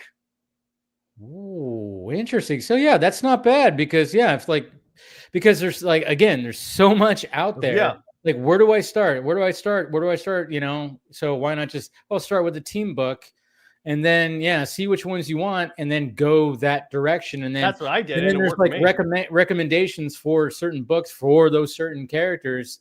Wow. It makes everything significantly less daunting because that's what I did. It's like, I'm like, okay, I like Superman, Wonder Woman. And then it's like, I looked at like, okay, so luckily, here's the thing. Superman and Wonder Woman had their own book in the new 52, which was fantastic, by the way. It was of them being a couple because I always preferred Superman and Wonder Woman instead of like Superman and Lois per se. That's also the joke on my channel that I hate Lois, which I do. But let me be clear. I hate comics Lois. Movie and TV Lois is fine because most of them have been pretty good. Like I like James Gunn's Lois. I like Zach's Lois. The only one I didn't really like is the one for Dean Cain, but Terry Hatcher. You didn't like Terry Hatcher? I wasn't a big fan of Terry Hatcher, but it's like it's all right. It's all right. I mean, I liked her just because. Well, Terry Hatcher. But the part that sold me on Superman and Wonder Woman, so there's a scene where Wonder Woman brings Superman to meet her family, and again, she's like of the Greek gods in this continuity. Yeah. So Apollo, the god of the sun, decides to mess around with Superman, and he makes some disparaging comments about Diana. So Superman approaches him and goes, "You're a god, right? That's not like some affectation, right?" And then Apollo goes, "Of course I'm a god." And Superman goes, "Okay, good. I'm gonna punch you really hard. Now, normally when I punch someone, I have to hold back, but you're a god, so you can kind of take it, so I can hit you as hard as I want." And then they get into a scuffle. And then Dave, Apollo blasts Superman with sunlight. Superman's glowing, and Apollo's like, "The hell?" And then Superman, the best Superman line ever, goes, "You don't know that much about me, do you?" And then throws him through a volcano, and I'm like, I love Superman. Yes. See, there you go, right there. Fuck. See, that's what you do. And then obviously, again, it's like, I understand that like it's still daunting to go, I want to read Wonder Woman, I want to read Superman, because there's like hundreds. Where do you start? A bajillion comics on each character. But then it's like, the point is, it makes a infinitely daunting task less daunting. Yes, it really does. It really does. I mean, especially when it comes to Batman. I mean, being a Batman fan myself, if someone were to ask me like, where do I start? I just go, I wouldn't even like know where to start. Maybe. I don't know. I mean, Absolute. Yeah, I mean, absolute. That would be crazy. Start with that. Start with this iteration. So with the Jack Batman that punts kids and cuts off people's hands with an axe. No, they would be like, "What the hell did you just give me?" The funny part, by the way, Dave, is that people praise that Batman, but do a shit fit with Ben Affleck Batman. Oh, I know. I know. What the hell, guys? I know. There was like a whole thing when it comes to that, where like people are like going crazy, and I'm like, "But you had a problem with this over here?" I know. There's always that interesting aspect of it, and it's funny too because. When people ask me like, "Hey, what's your favorite Batman story?" and I always say, read Batman Ego. There's something about that story. I just read that. Dude, there's something about that story that really can cut to the core of who Batman is and who Bruce Wayne is, because it is a small story. It's not a big crazy action story. It is a story. It's a small story that will basically cut to the core of who Bruce Wayne is, who Batman is, and right there, Darwin Cook.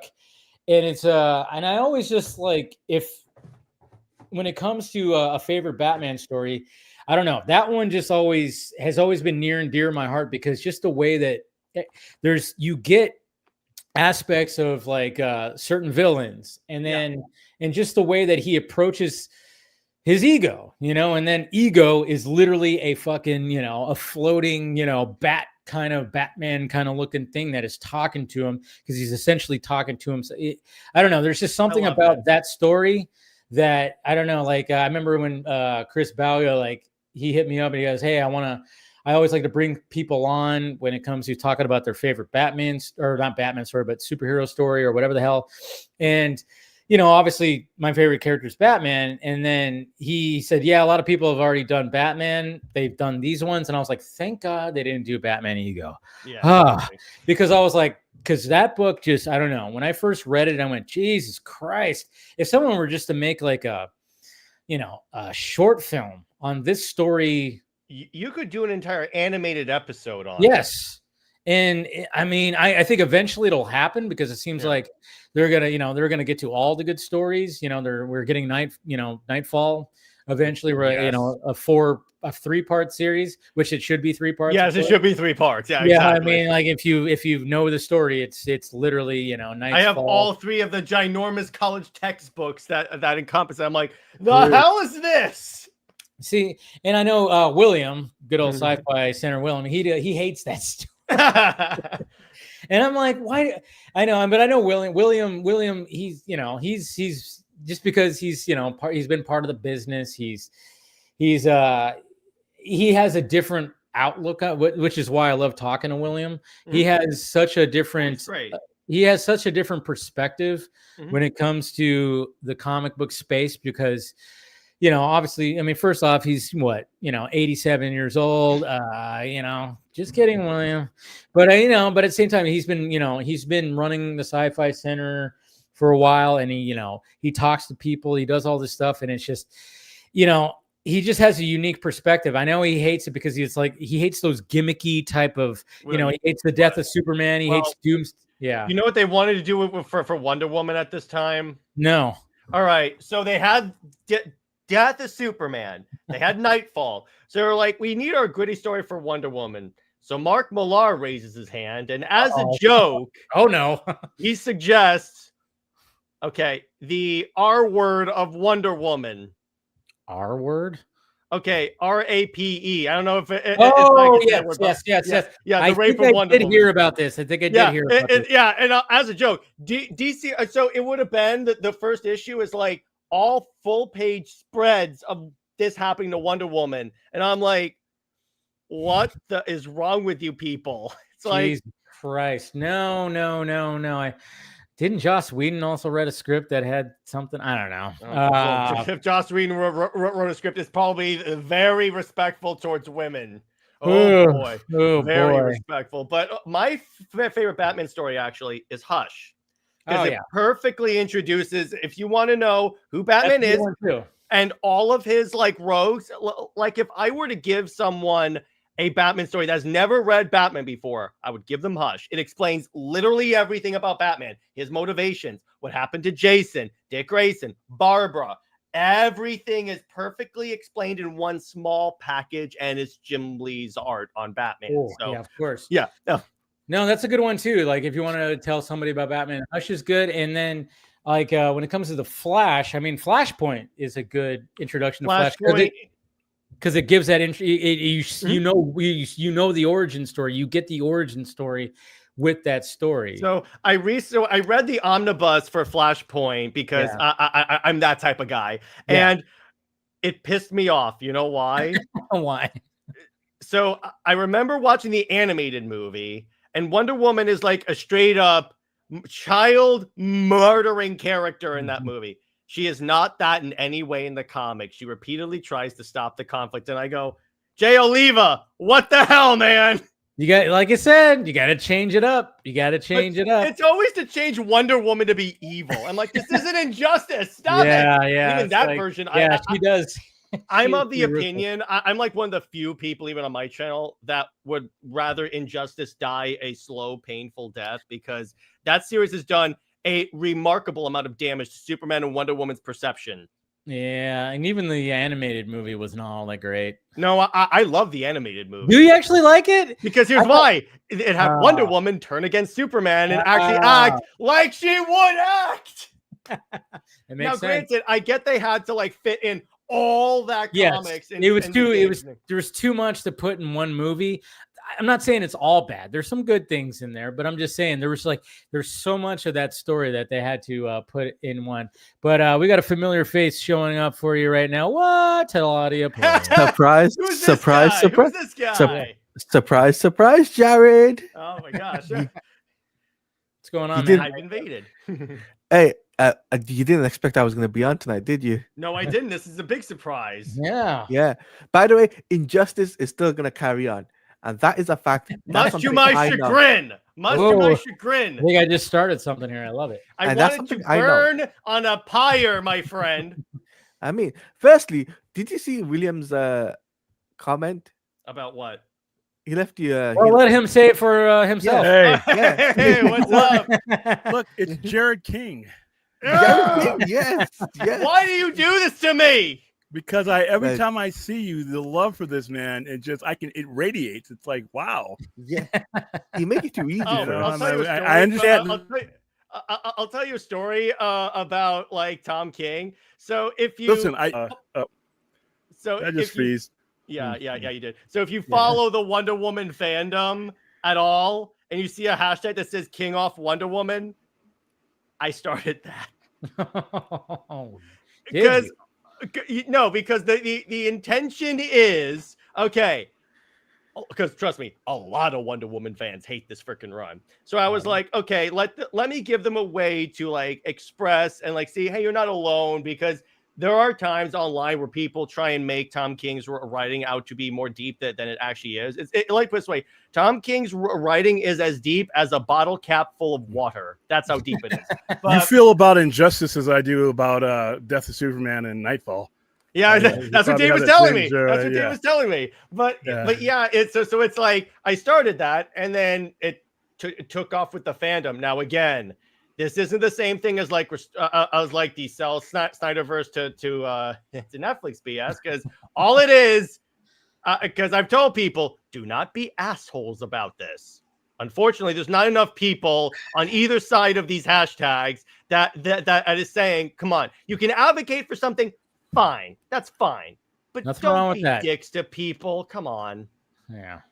Well, and if you don't believe in a hashtag or a movement, don't seek people out and fuck with them. That's what my thing is like. That's my thing is like if somebody wants to believe in the Easter Bunny and they're in their 50s and it's not hurting me, continue to believe in the Easter Bunny. If it's not, I see so many of these people that come out and they do these things, and then somebody, all of a sudden they're a meme or they're on somebody's thumbnail or something like that. And I'm like, let this person kick your door down and force this movement down your throat. I just, Yeah, and it's like I totally agree. And I've always said that. I'm like, hey, do whatever hashtags you want, do whatever campaigns, but it's like you're going to receive criticism, and that's what happens. Like everything always has criticism, and you have to be able to accept that. And you have the freedom to do whatever campaigns, put whatever hashtags you want. Yeah. And then everybody else has the freedom to either back it up and do and back you up, or they can criticize you. But when they go and seek out, I don't do. I'll see it on my timeline. I'm not sitting there and going through just block and move on. Just block and move on. I don't go on people's mentions. Block. I just move. Yeah, exactly. But it's like show up in my mentions. I'm like. But it's like, here's the thing. It's like one of the things I notice about online discourse is that we've lost the ability to respectfully disagree. And that's why, and like Talati can tell you on my channel, I have people that disagree with me all the time. I have people that absolutely loathe Zack Snyder stuff come on my channel all the time, but like they know me, and like we have a fun conversation about it, and they actually have legitimate criticisms about it, and it's like, okay, it's fine as long as you can have respectful criticism. I did a stream where I talked about some of the weaknesses of the Snyder movies, chief among them. He has trouble sometimes telling a complete story in like 2 hours, like 2.5 hours, where like the studio wants the runtime to be. Now, granted, we all love 4-hour cuts of his movies. We're all going to watch them, but it's like not everyone's going to do that. So it's like, that's fine. That's not for everyone. And that's why I've always said, look, it's not fair. It's like with James Gunn's Superman. Largely, I enjoyed it. The only part I didn't like was the making Kryptonian send him there to create a harem. Yeah. That's when I draw the line, and I'm like, okay, but other than that, it was what I expected.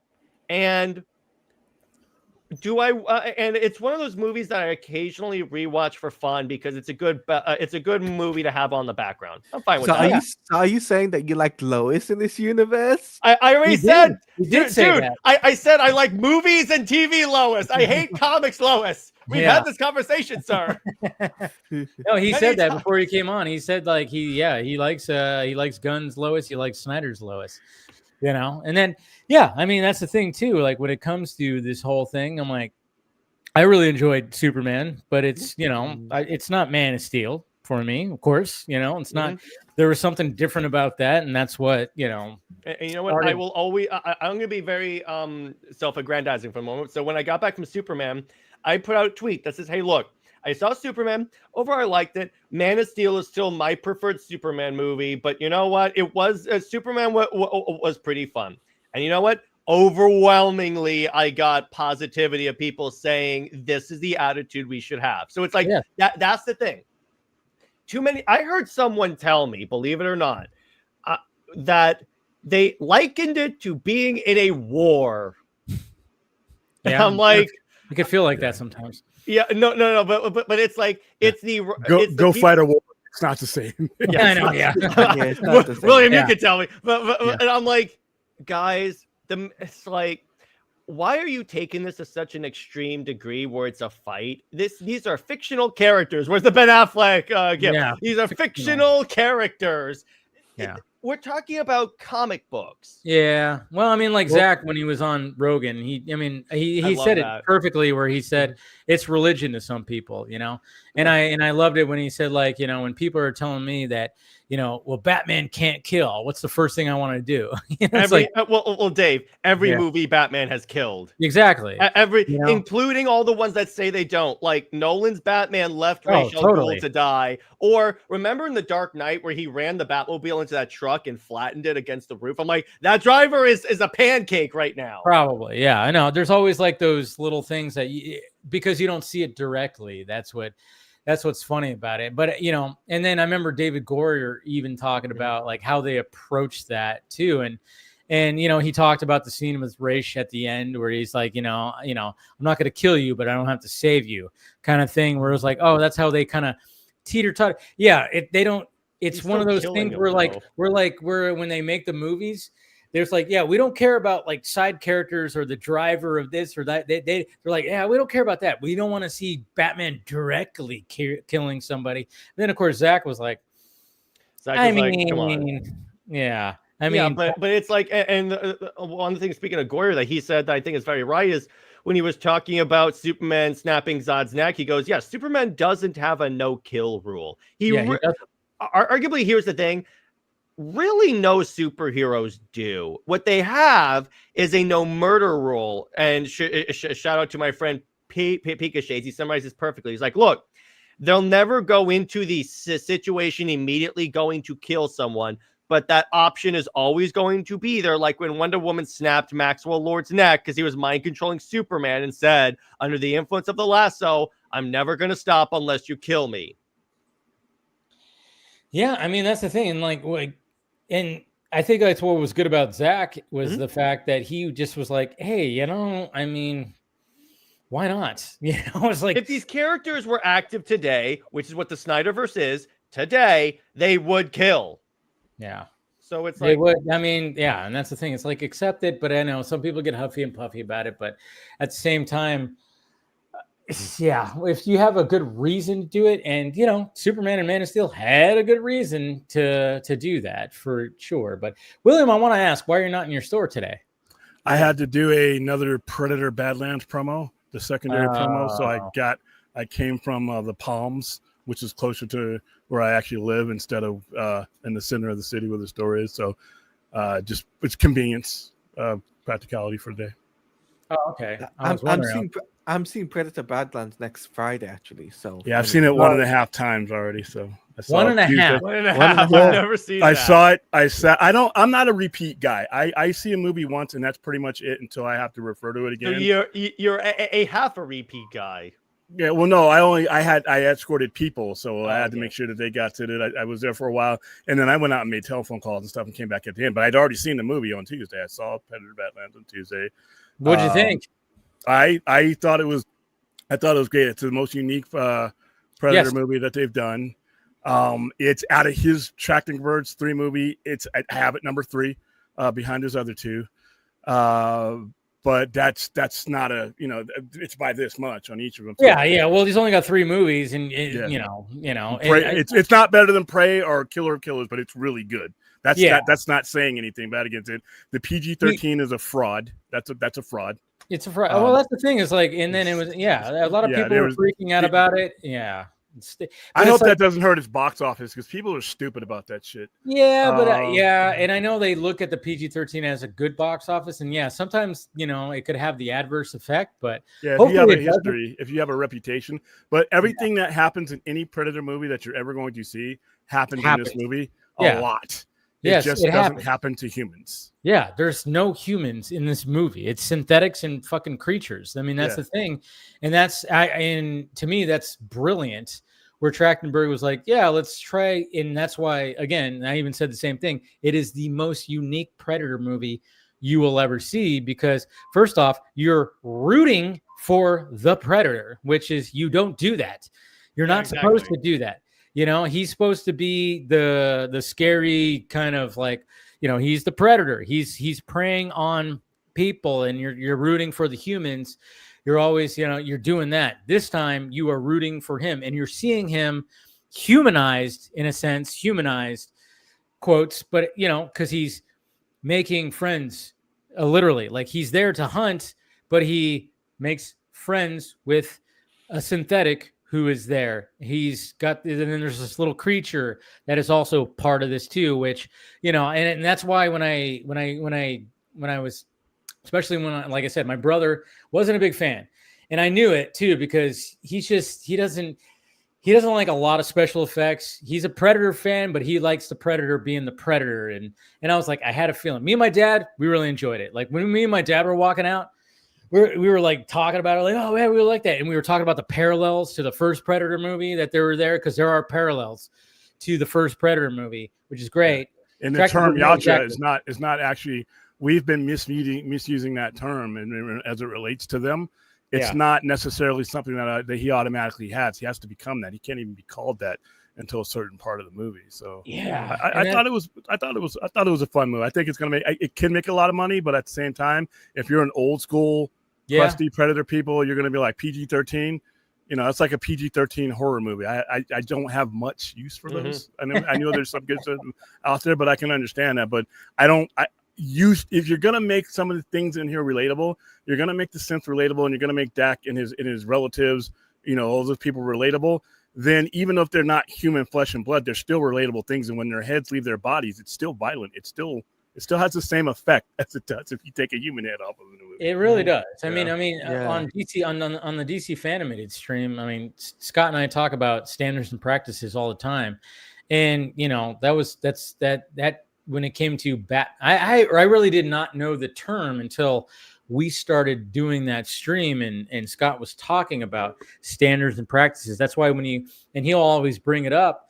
I mean, especially when it came to those, certain episodes of Batman the Animated Series, when it came to Hardak and the robots and stuff, where you could literally have these moments where heads are being ripped off and all this kind of stuff. You could do that. You could have, it looks like it's blood, but it's oil, so you could get away with it. And then he brought up something even recently too, is, I had no idea, is like, if you have a Tommy gun in a movie that's like blowing people away, that also can be passed off in standards and practices, just because it's a Tommy gun, because you can't get a Tommy gun anymore. Like, you can't actually get that. Now, if it was an AR or a fucking AK-47, that's where they start drawing the line, apparently. But comics don't have that. The comics don't have that, and that's the big departure. Is the comic books don't have that.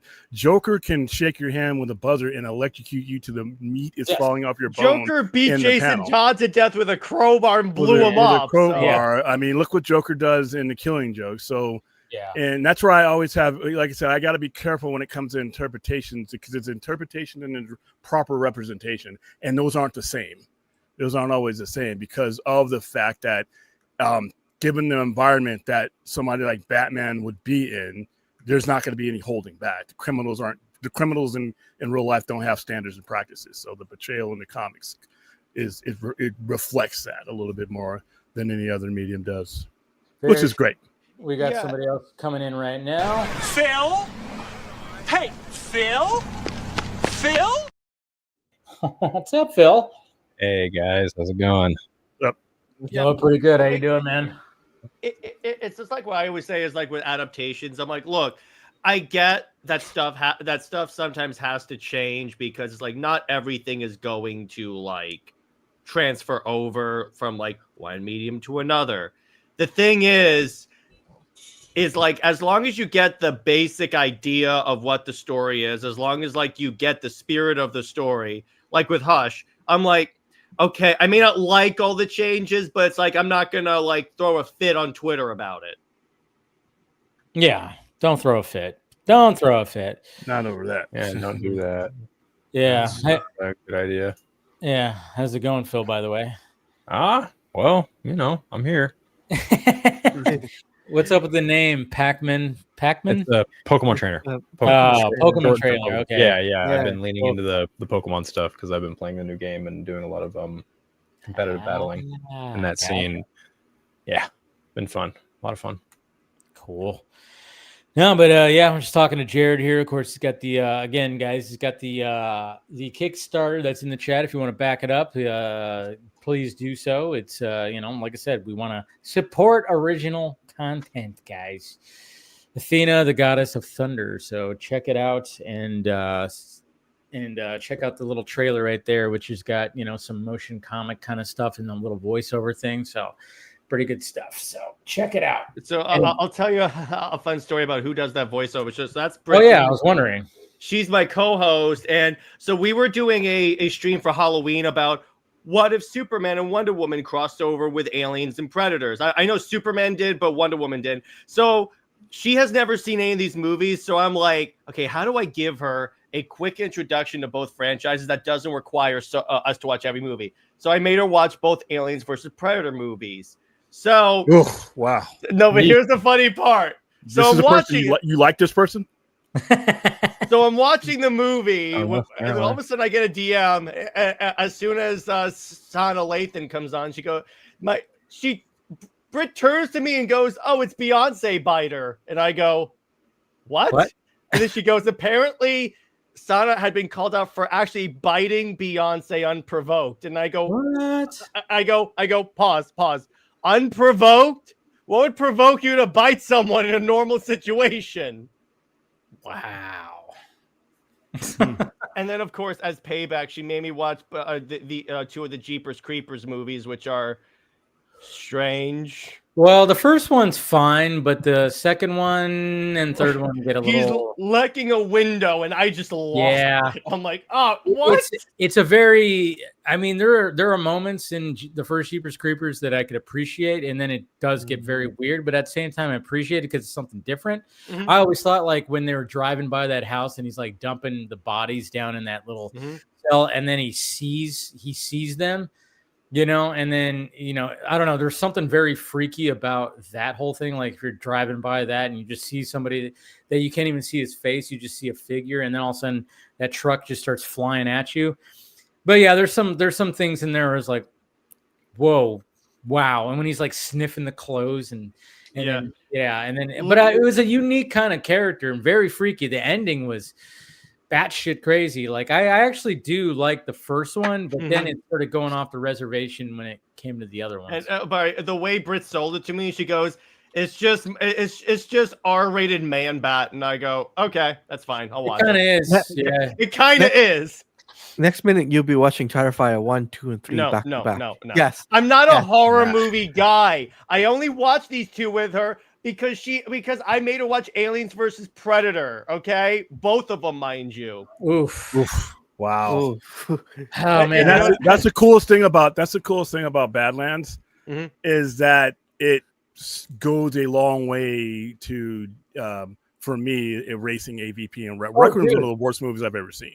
Dude, I was saying, one of the worst movies ever made. Yeah. Well, here's the thing, William.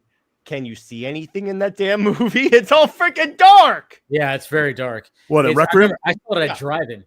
You talk about the first one, right? No, 2. Oh, 2. Yeah, 2 is really dark too. Yeah, but yeah, but like, and that's why I said at the beginning when I was like giving like my full review, I'm like, it's almost like Badlands did what Paul W.S. Anderson was wanting to do in Alien vs. Predator, because first off, he pulled off a PG-13 brilliantly.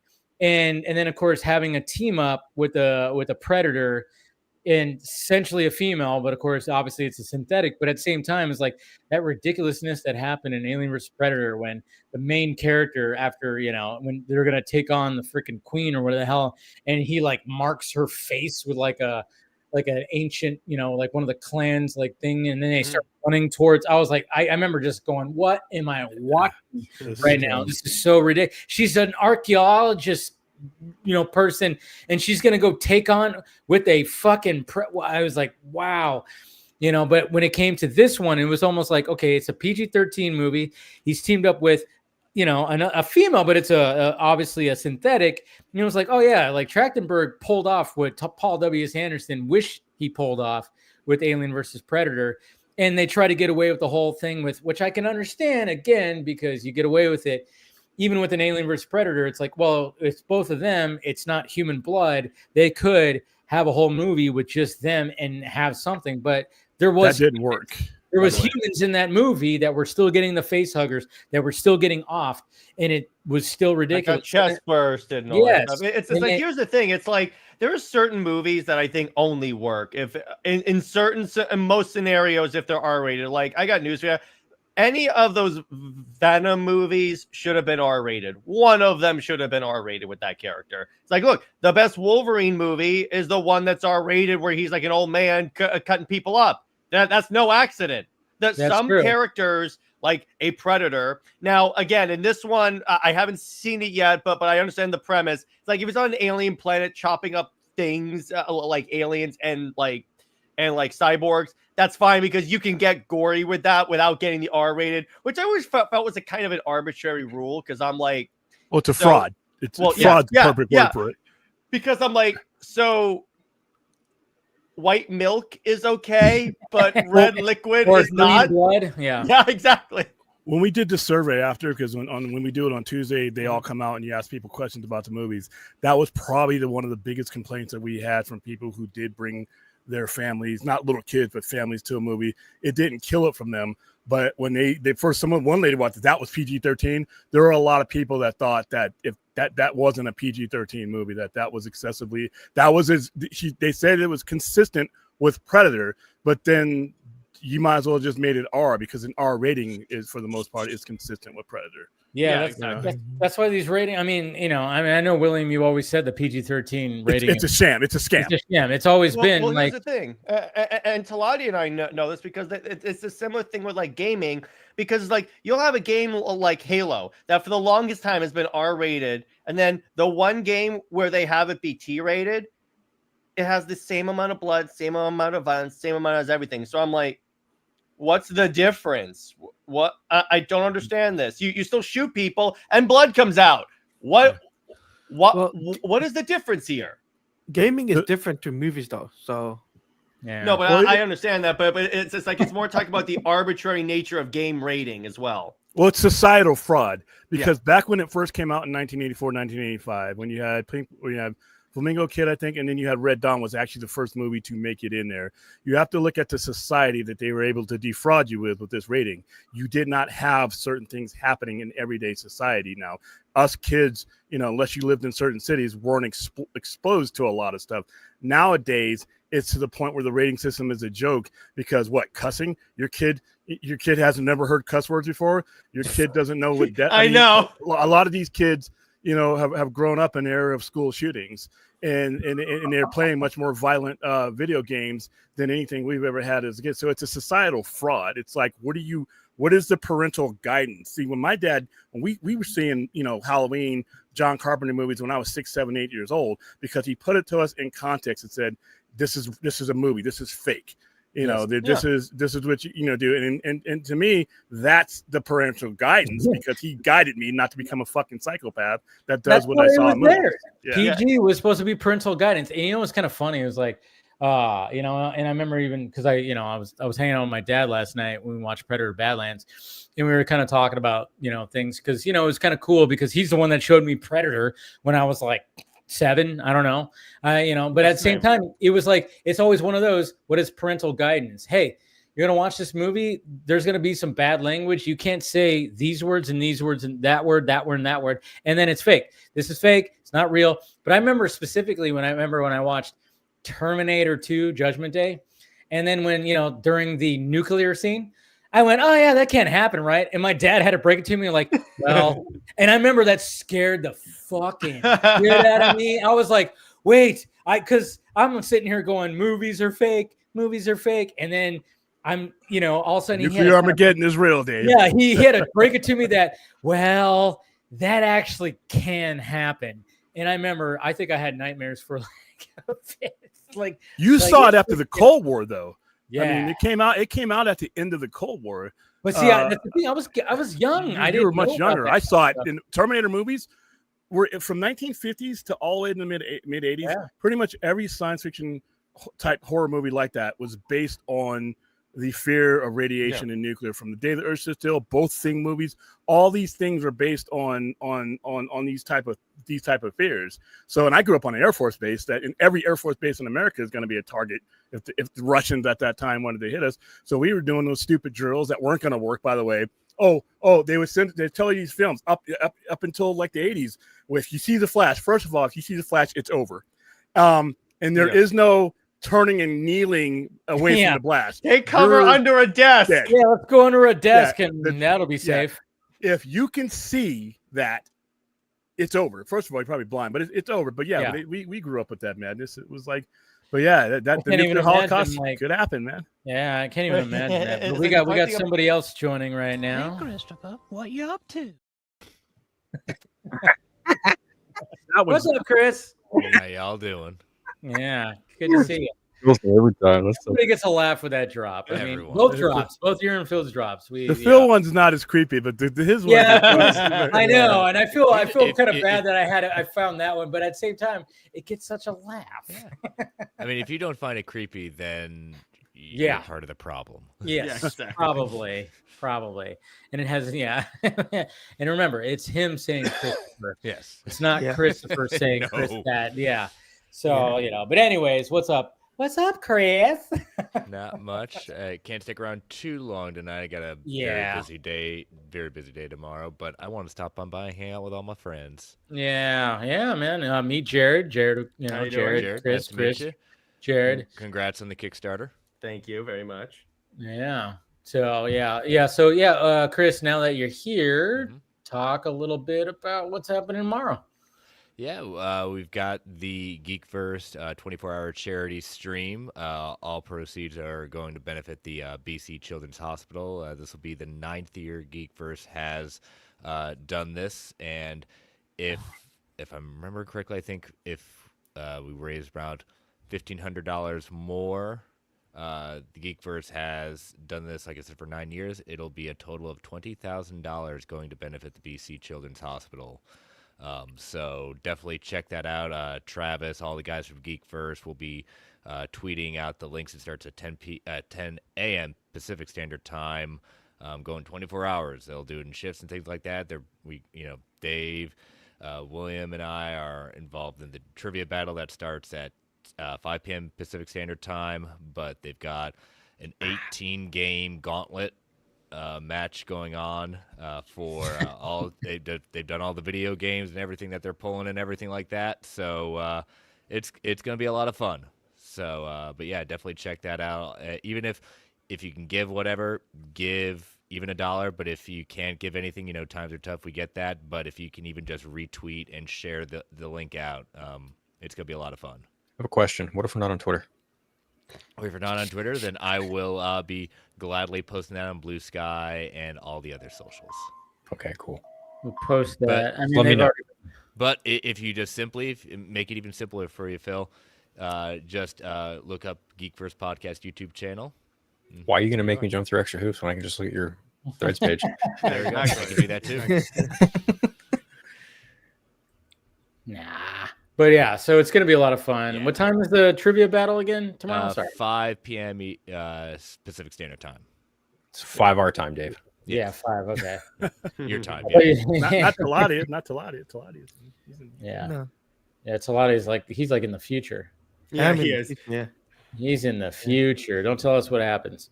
My friend But, lives in Japan, so I yeah. tell him that all the time. I'm like, "You live in the future. What's it like?" And he's like, "Oh well, it's cool." right? Yeah. But yeah, it'll be a lot of fun. I've been part of it for a bit. I even hosted a trivia one time, and that was fun too. So there you go. Yeah, it should be a lot of fun. And like I said, hey, I'm Team Chris. Who cares about that Travis guy? Fucking Travis. He may be lurking. He's always somewhere in the back. He's always somewhere, right? He might, yeah. I know that guy. Oh, is he? Well, I have a message for Travis. Marvel Alliance is nothing without Chris Balga. End. Period. End of conversation. I know you guys did a good job with doing some good stuff, like because obviously you gotta create like a competition, a conflict, So now that when I found out I was Team Chris, I was like, Travis wants to come on the Vodka stream. So I don't know if I'm gonna let him. Good. Or maybe I'll let him in for a little bit and then kick him right out. I don't know. Well, yeah, see how I feel. Trivia's gonna be fun. It's we've got Marvel, DC. Marvel's gonna be done by my co-host David. Video games is gonna be a first time coming in. That'll be our friend Rhea is gonna be the host of that. And then our friend Ray is going to be the host of DC. So. Yeah, it's always fun because you just never know how deep the questions go. Yeah, that's the scary part. That's the scary part. It's like there's been times where I've been like, "What?" I'm like, "What did you do?" That's too deep. I don't know. I don't. And then of course you're confident at first, and then oh man. Sometimes those questions should just be like, I don't know what the hell you're talking about. I remember when I hosted, I tried not to go too crazy, but I wanted to get some tough ones in there when I did it. But it was fun trying to figure those out too, like what certain questions. And then of course, there's so much. And then specifically, I was doing DC movie trivia, so that made it easier because when I remember when I got tasked to do Travis like, yeah, you're gonna handle DC. I was like, holy shit, does this mean like shows and stuff? He goes, no, like just movies. I was like, oh thank God. Because I'm like, I haven't watched all the shows, and everything. So, but it was still kind of, I wanted, here's an easy one, here's a medium one. And then I was like, here are the hard ones. Like, find those certain hard ones. But you don't want it to be stupid. Like, what did Bruce Wayne say at minute, 57 in Batman 89? You don't want to like go like too crazy with some of that stuff. But yeah, it's good. Yeah, I remember the first time I did Marvel. Yeah, I think I went a little too hard. So the next year I came back and eased back a lot. Yeah, sometimes you want to, because you still want to keep it fun, And when sometimes it like gets a little too much, where you go, oh wait, that might have been a little, a little too detailed, a little too in depth when it came to that. You want to I think when it comes to doing trivia, you have to like make sure that. Well, unless somebody is like watch this thing 700 times. We all can't be Scott, right? Yeah. Oh, exactly. But even Scott would get, he wouldn't even be able to answer some of that stuff. So yeah, it could get crazy. But yeah, looking forward to it. Always looking forward to it. And yeah, guys, donate. We'll of course be talking about it and posting links and doing all the stuff. It's always for a good cause. It's for the kids. When even our little disagreement Travis and I are having, when it comes down to it, it's all for the kids. I love it. But anyways, guys, The Mummy. How are we feeling about this? I mean, the biggest news this week literally was this. There was not a lot going on this week. Yeah. This was the biggest news of this week, was the fact that Universal said, fuck it, we're getting this gang back together that everybody seems to kind of has always loved. And they were like, yeah, we're going to do a Mummy sequel. We're going to ignore that third one. And we're going to bring back Brendan Fraser and Rachel Weisz. Weisz. I was like, what? I thought it was whenever I see these things like this, I think I'm being spoofed, and I'm gold. It does seem like it, right? Because I'm like, what's going on in Hollywood? Once again, what jumps out at you about this after 20 something years since the last good one was AIDS? I mean, I just hope that they're doing some market research here, because what are you doing here? I mean, this is. I think like well, look what happened with Tom Cruise's Mummy. It bombed, and they were trying to start a new universe, the Dark Universe. Remember that? They launched with all those high-paid Academy Award winners. They literally had. It's so crazy. I mean, this just shows you right here that it's not easy to start a universe when you have all the money in the world like Universal has, and they could just throw money at Kurt Russell, Javier Bardem, Tom Cruise, and Johnny Depp. And they were just like, hey, we're going to start this universe with these guys. And, look what Marvel's doing. We're going to do that with your favorite horror characters when it comes to Universal. And on paper, that sounds like a fucking fantastic idea. But then you have the Mummy and you go, oh, this is just another Tom Cruise action movie. That's where they fell flat. When I remember watching that Mummy movie and going, they did not lean into the horror. They went full on action. You have to lean into the horror. They went to it's Tom Cruise running, jumping rooftops. And then you have Jake Johnson, his buddy, which is totally out of place, being his partner. And then he dies, and then he's haunting him and from the great beyond. And then it's just more running. And then you have this airplane sequence, which is really cool, but why does that need to be in a fucking Mummy movie? Tom Cruise is in that movie. Yeah, because it's Tom Cruise. It just didn't work. Yeah. It felt like a Mission Impossible film. Yeah, exactly. Mm-hmm. Yeah. It did a lot of running. Yeah, as he does.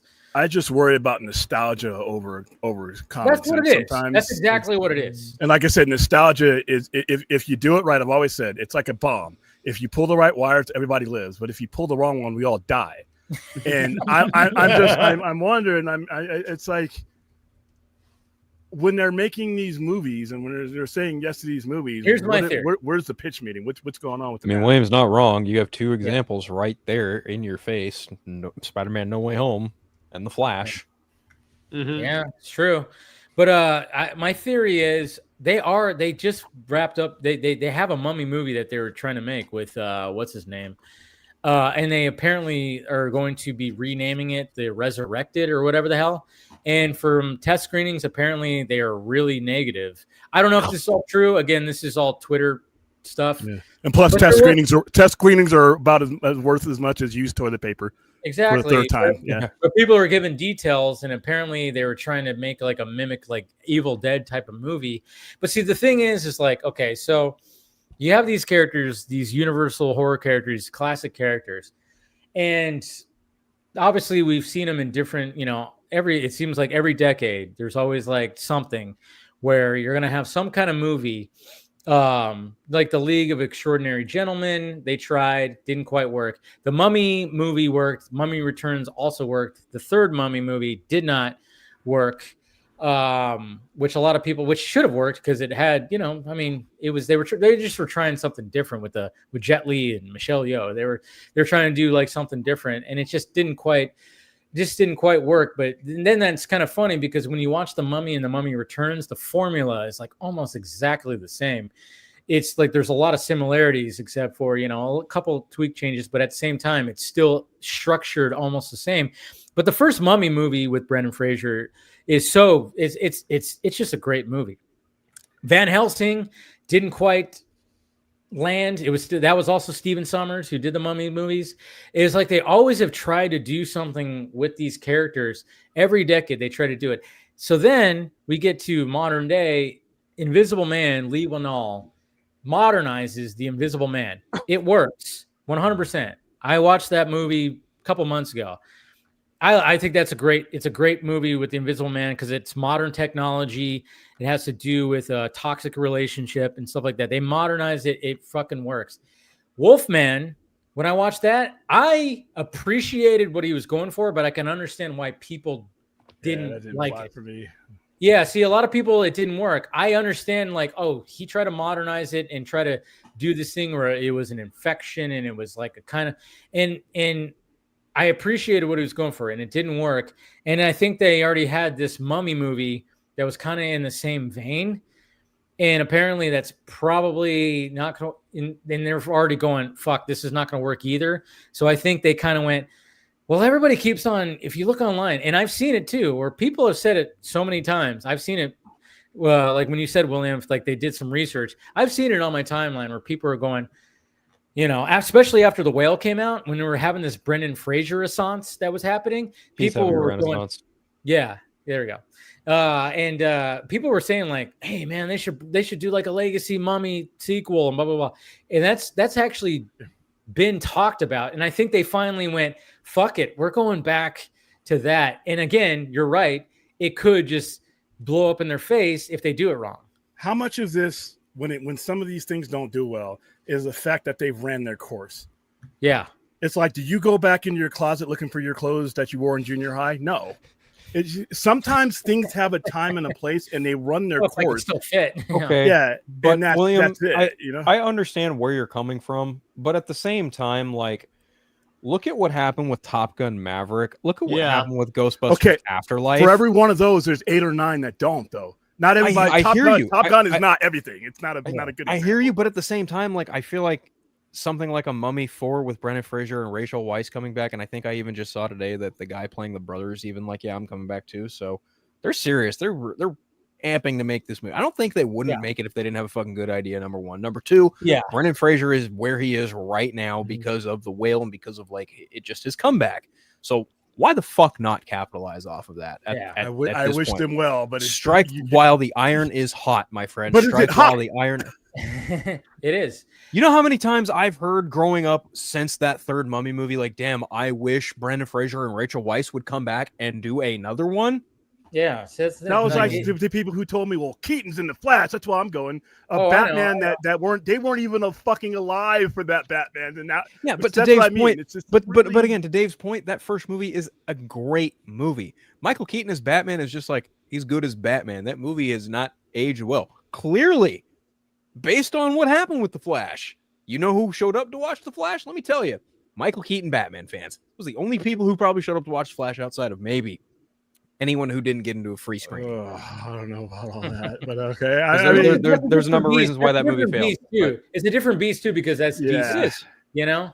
And this is Batman. Not one of them is failed either. Batman. One of the 3 Mummy movies failed either. Even Tomb of the Dragon Emperor. No, and I'm not saying these are bad movies. Don't get me wrong. I'm not saying I didn't have fun with these movies. You can't say they're not profitable either. I'm not saying they were not profitable.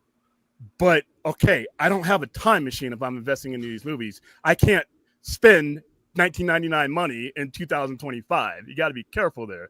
Because no, you can't. But at the same time, it's just like, what is it going to cost to make a Mummy movie with Brendan Fraser and Rachel Weisz in 2025? What's the story? What are they going to do? Now, if we're talking 75 million, maybe 75, 100 million, then you've mitigated your risk. But if you're talking 100, think about it. It's a period piece. It's going to be expensive.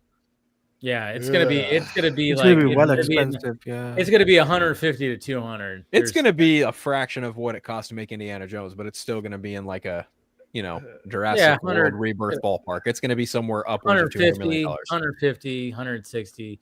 It's gonna be huge. Between 150 and 200. I just Wow, that's a lot. Who owns the rights to that? Is it Universal? It is Universal. Okay. Speaking of, I know that's the thing. It's like But I mean, look at the response that happened, though. I mean, a lot of people were like, it got like a glowing response where everybody's like, yep, I think I'm on board with that. Because again, you watch the first movie, even the second one. But like I said, the second one just kind of was like the same formula. I mean, instead of like, the big, dust cloud with the face in it, it was like a fucking tidal wave. But it was like, there was like a lot of things. But of course, and then of course they added the kid act, but at the same time you had the awful Scorpion King visual effects. It's like you could say the hierarchy of power and visual effects kind of changed. They should. I think it was heavy spoilers.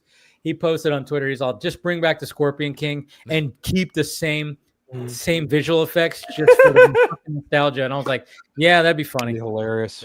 Yeah, That's that's what. interesting. Like Yeah. this whole thing we were talking about, where how, like, what is nostalgia going to bring people back? Yeah. As William said, like, we've seen so many different times where they gambled on that and sometimes worked out, a lot of times hasn't. We're now in an age where you have to make people want to go and get into the theater. Like, what are they going to do? It's not just spectacle anymore. It's not just story. It's a lot of different things. Like, what is going to be? And sometimes it's, I mean, look what Sinners did, you know? Yeah. But I mean, it became a phenomenon, not just based on, I mean, having Ryan Coogler as Michael B. Jordan, Haley Stein. I mean, you had some big names on it, but that always doesn't get it. But it became a great word of mouth, and the marketing for that was spectacular. Yeah, I mean, nowadays there's no guarantees anymore. There really is. There's no guarantees. Sinners is a good example of profitability, but it's not the best example for volume. And the sustainability that these studios need is the volume. Mm-hmm. It's great that you made a cheap movie and it turned out well and great and it's awesome. But your shareholders are not. There's a certain point where the volume is what keeps the traffic in the box office, in the theaters. It's the volume that gets the leverage to get the loans for these movies. It's volume is what they're looking for. So I love Sinners. I think it's the best movie of the year, and it should. I hope it wins Oscars. But as far as business models goes, for how many of those do you need to be able to keep the industry sustainable? Is my question. Not a statement, just a question. You know? No, I get it. Yeah, and that's the thing that, I mean, what we're going to be seeing moving forward, and I think, like, sometimes when, like I said, you know, when it comes to the Universal, I mean, these characters, this whole thing has been around for so long, and, you know, all these characters, when you had Dracula and the Mummy and Creature from the Black Lagoon, and, you know, all these Universal characters, you know, back then they were hits and everything. And then, of course, when you keep trying to do it, like, every decade, she keeps trying to reinvent. And, you know, it seems like the reinvention, like I said, when it came to the Invisible Man, you had a winner when it came to that. Wolfman, not so much. And then this Mummy one sounds like it's probably not going to be a good one either, this modernized Mummy one. And then all of a sudden they are already, like, reacting to it. It seems like the studio, I almost think, like, and this could be a bad thing, and this could be, you know, a red flag. Hopefully it could still work out. And the fact that Universal's like, yeah, we're bringing them back. We're doing this thing again. We're going to have, like, this legacy sequel and ignore that third one, you know? And it's like, you know, we've done that. We've seen that before with Terminator. Do it with Independence Day. Please do it with Independence. If you're going to go back, if we're going to go down nostalgia, or if you do another Independence Day, just retcon. I think that's Highlander 2. Independence Day should just stay. Independence Day should never have gotten a sequel. It should have been done right. No, it needed a sequel. You think it should? You could do it. Right. You could do that one you could have made a sequel to that. You just had to make it not boring. Once Will Smith said I'm not available, then we got to stop. We got to stop. But we got to wait. Same thing can be said for what's that film called? That film? Yeah. Yeah. No. Never mind. What is it? Damn it! Now I want to know. I've lost my train of thought. My bad. Youngest one on here, losing your mind. Oh, dude, I'm not young yet, William. I'm not young yet. I'm old. I'm getting old. Double shiny. Holy fuck yeah! I love that. No, but yeah, I mean, when it comes to Independence Day, I think there was something there, and the execution was. They wanted to still do we got to show the fucking, you know, because it's Roland Emmerich. He has to show destruction, and it's like, how do we up it? And he tried to up it, and then he did the hive mind thing. I thought the coolest thing that they did in that movie was when they went onto the mothership to show that it had, like, its own ecosystem. Yeah, that was cool. And they were like within, like, the crops Reeds, and stuff. Yeah. And they were like they were like having a gunfight with, like, the aliens. I was like, I remember watching them going, that's the coolest part of the movie right there. They should have fucking did more stuff where they could have had just like half the movie of them battling in the mothership and going. Well, here's the thing. Yeah, that movie and the dialogue keeps bringing up better ideas for the sequel. Like when that one warlord guy is like, we had to learn how to hunt them and kill them. I'm like, cool, I want to see that movie. Yeah. Yeah. When they were talking about like, oh yeah, this is how we took down this, or this is how we got, it was like, can we see that? That sounds more interesting than kids on a school bus. Yeah, exactly. Independence Day needed a sequel. It just needed to be done right. That's the difference between execution is everything.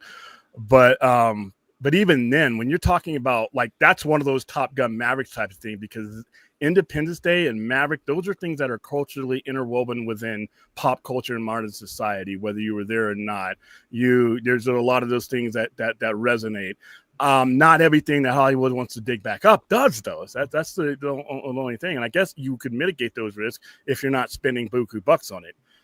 But if you are, then people are wondering why isn't it on streaming in 35 days? Because that money's got to come back somewhere, and it's got to come back with enough speed to make it so that you can continue this operation, making these movies. So yeah, that's a concern. I'm always looking at the especially the last 5 or 10 years. Like I always bring up our show. I loved Mad Max Fury Road, and I thoroughly enjoyed Furiosa. So did I. If you're looking at the math and consequences from that, how do you get to the point where you say yes to Furiosa once you have the idea out there? We're going to do this movie, and we're going to take probably the 2 biggest draws, an Academy Award winner and an Academy Award level actor, and take them away, and then go on something based on the money we made on that. And it's sad because once you make those decisions and they don't go right, these guys in these boardrooms, they don't forget about that when it's time to greenlight another project. So do you think The Naked Gun just needed a sequel? That's the question for you guys. Not really, but a sequel or a reboot? Which one? I'm lost. Well, technically, it's a sequel reboot. Technically, yeah, it's a sequel and reboot at the same time. I look at it like I think what the new Naked Gun. I mean, I don't know. Did we consider that doing well? Did it do well? I don't even know like what the box office ended up being like really, because it seemed like it was doing well and there was a lot of good word of mouth, but I don't know if it actually did gangbusters. I really enjoyed it because I love that genre so much, and I thought it did a pretty good job of like reinvigorating it. Because what budget of 42 million and it made 102 million, so it roughly probably worldwide. But here's the thing though, it's hard to judge it because how much did it make on streaming? Yeah. When did it hit streaming? Because that's part of the equation too. It's part of the equation, and we'll never fully know the answer to that. It's I don't know. A lot of this stuff's like very interesting. It's kind of interesting too because like as we further along, it's like how much can how many times can you reboot something, or how many? I mean, again, bringing up the Top Gun Maverick thing, it was like Tom Cruise knew that there was something there, but he always. I mean, I don't know. I can't even imagine how many scripts he got sent for a sequel for that. I mean, they obviously wanted to do a sequel right away in the 80s because it was such a hit. And then it just kept nope for fucking 4 decades. And then finally they do something. And then, of course, COVID happens of all things. And then he even goes, nope, we're not going to put it on streaming. It's just, this has to be seen in the movies. We put a lot of freaking, and then, of course, he was right. He ended up being right because $1 billion, it was one of those must-see movies. And I don't know, it's I think there's just so much content out there with streaming and everything and then when everybody's trying to do the nostalgia thing, you get a Sinners, you get like a little sneak attack when it comes to that. Now, it's not like Sinners did it didn't do $500 million, but it was made for cheap. It got good word of mouth. People were showing up, and it's still being talked about, and it's going to be probably talked about during awards season. And that's what you kind of want. And it sucks too, because, like last week, Begonia came out. I think that's one of my favorite movies of the year. I really enjoyed that movie. And I wish more people would have. I mean, I remember I was watching the morning show that I watch on 95.5 KLOS. They always have on Thursdays, the movie guy comes in and he literally said, no movies are coming out this week. Because it's Halloween and stuff like that. And I'm like, are you goddamn serious? This is Mark Ellis, by the way. I'm sure you guys know who Mark Ellis is from Rotten Tomatoes, Schmoes Knows. You guys know who that guy is? Okay, then. Sounds kind of familiar. Yeah, if you Sounds saw kind him, of maybe you would familiar, yeah. know because he's kind of out there. But I literally was like going, I want to call this radio station right now and go, Mark Ellis. I mean, he bugs me, but then, but at the same time, he's kind of funny and stuff like that. But there's sometimes where he bugs me, and he literally said, "There's no movies that came out." I'm like, dude, I'm going. There's a movie coming out that has a very interesting. I hadn't seen it yet. Yeah, he used to be on Collider too. Somebody just said in the chat. But and that kind of explains stuff. But Yep. when I saw Begonia, I went, Jesus Christ, this is a great little movie right here that not people aren't going to be flocking to this. I already know it. But you have two powerhouse performances, and you have the hook is the question of, is she an alien or not? And I was hoping that it would actually be the hook. I mean, look at what happened with Weapons. Weapons had such a big hook that people were drawn to the movie theaters because they had to know why these kids were running out in the middle of the street at 2:17 or wherever it was. So they had to find out what. Finally saw that on the plane back from Spain. That was amazing. Yeah. And some people didn't like how it ended up because it ended up being more of a dark comedy. But at the same time, it still had the hook. That's a heck of a dark comedy, I'll tell you that. Yeah, yeah. Some people were like, hey, it's a dark comedy. And I'm like, yeah, there's dark comedy elements because it is Zach Krager. He does have a little bit of that. And yeah, there's something about that. And now he's going to do a prequel of it. And is that going to work? Who knows? No, actually, he's working on a Resident Evil movie right now. Well, yeah, but that's actually coming out. He's already got that in the can. But the next thing he's doing is the Gladys, Aunt Gladys prequel for. Oh, Weapons. He's actually doing like an Aunt Gladys prequel movie. Yes. Yeah. Okay. So, I mean, I don't know. Like, I feel like I'm not necessarily on an island, but I feel like I'm maybe in the minority on Weapons. Like, I thought it was good, but I also think Barbarian is probably the better made movie of his two so far. But I also think like I watched Barbarian last weekend again. It's so good, man.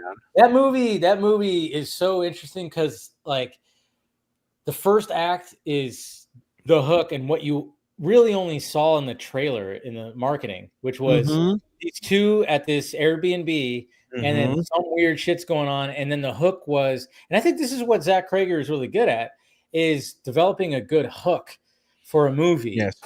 And the hook was that. And then when you watch the movie and there's like this other character, which is, what's his name? The other Justin character, Long. Justin Long. Yes. Couldn't remember his name. You have this all of a sudden, you have this all of a sudden when things go down in the first act, the second act is all of a sudden this other character that's in this whole other place that is connected, but it's like a whole other thing that's happening. It almost feels like a whole different movie is starting. It feels like a whole different movie, and it's kind of jarring, but then all of a sudden it goes to, he's connected to this house, and then the way that things play out, and also he's not a likable character at all. No, not at all. He gets his comeuppance in the movie too, and it's great.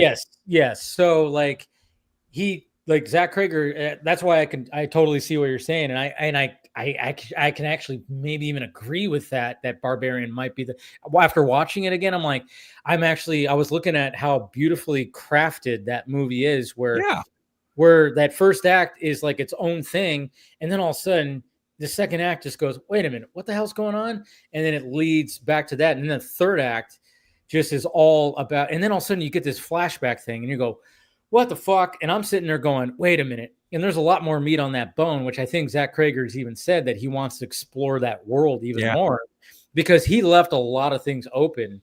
Well, he even said that Weapons is a movie inside the same That's world true, as because Barbarian. they had the website. Yeah. So Zach Krager's up to something pretty good. He's a talented guy for sure. Yeah. He's a really creative writer. I will give him that. But I also think like the novelty of Weapons is going into it completely blind, because after having seen it for what it is and seeing what I'm not going to call it a twist because it's not really a twist, but seeing the surprise of what Gladys is and what transpires and how she ends up doing what she's doing, it's like, oh, okay.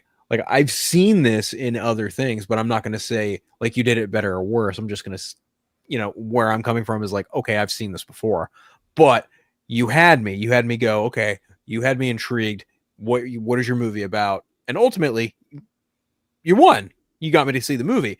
Granted, I think like on the whole, the sum of the whole, once you look at it and see it in its totality, like, yeah, it's cool, it's fine. It like you see the performances. I think Weapons is way more about the characters.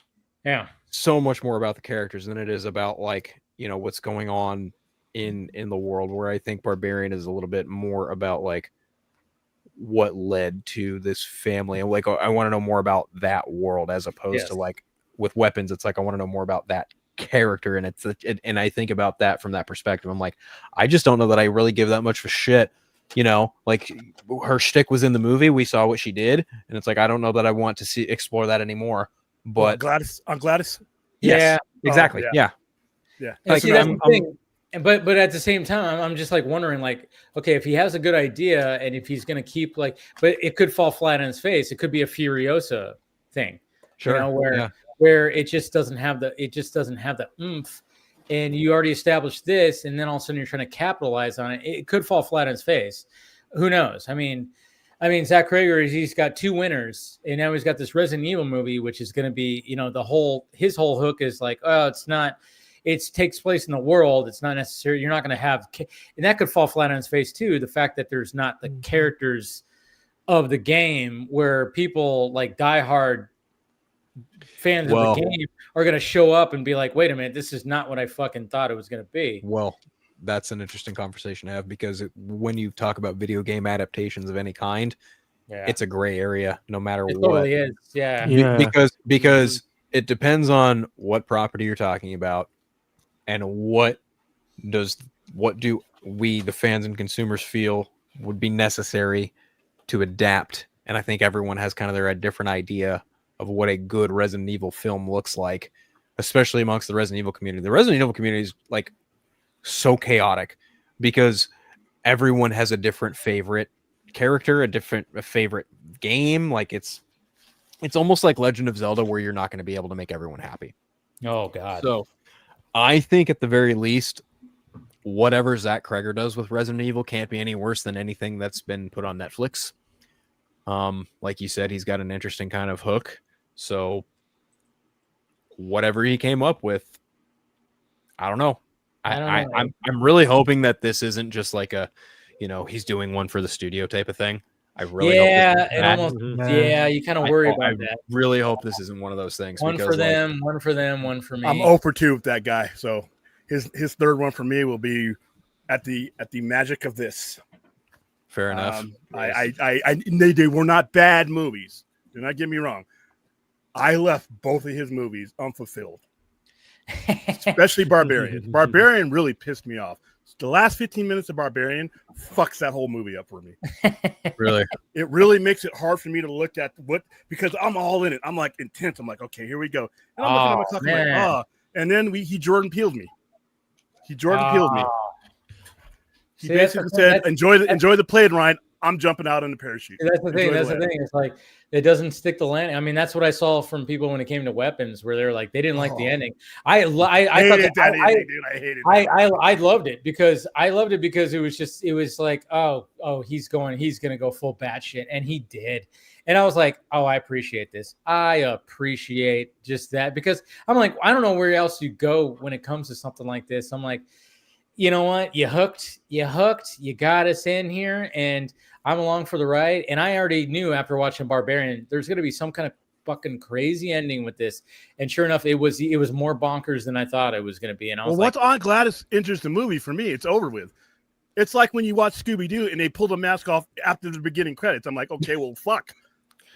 You just told me. Yeah, but they did such a good job of crafting it with the different point of views of all the characters. But then, of course, once you get to the kid, that's when you're going to start finding out what exactly is going on. And they could have skipped 2 of those people, by the way. The cop and that one drug addict. They could have skipped them 2 dudes. Those 2 dudes are bad. I appreciate it. I appreciate it because it's very Tarantino-esque. And I like that kind of shit where it's like you get the different perspectives of things are going on. Because they're all involved with this whole thing, and they all had their moments of basically furthering the story along until we got to the kids' point of view. And I thought I thought it was actually very well crafted with that. Yeah, I can understand why people didn't like when when the ending goes bonkers. The last like 10, 15 minutes, I can understand why people like didn't like that because it does go bonkers. I appreciated it, just like I appreciated the fucking ending of Barbarian too. It's all subjective. It's all subjective. It is. It totally is. I mean, but I'm one of those that, when you brought up Jordan Peele, I mean, nope. I fucking love that movie, and I know you didn't, but I wanted to though. I wanted to love that movie, but when it seems like when it with you, William, and you're like, you want a certain style of like you do want that soft landing. I don't mind a little turbulence and a little bit of like, oh shit, like holding on, like, and then boom, and then we finally land, and it's like, woof. Well, it starts off with a boom. The monkey, that fucking monkey tearing those people up. When I'm sitting there on that, I'm symbolic, like, dude, I felt my movie. It's felt symbolic. The movie I want. I've been called the movie I've been waiting for all my life. That monkey tears people up. Monkey gets blown away. I'm like, there's no way I'm not going to see that monkey again. No, what did I get? What did I get? I got the Sid and Marty Krofft omelet thing eating people, which was the worst special effects I've ever seen in a movie with that kind of money. And people mess with the CGI about this and that and the Flash babies. I'm like, there's a hot pocket eating people, and they're screaming like Land of the Lost. And then that movie ends the way it ends. And Jordan Peele is one good ending from being one of the greatest. If not, I mean, already one of the great directors of all time. But he just can't resist fucking up the ends of Us. That last 10 minutes of Us was not necessary. I'll give you Us because Us. That movie part of that didn't make sense.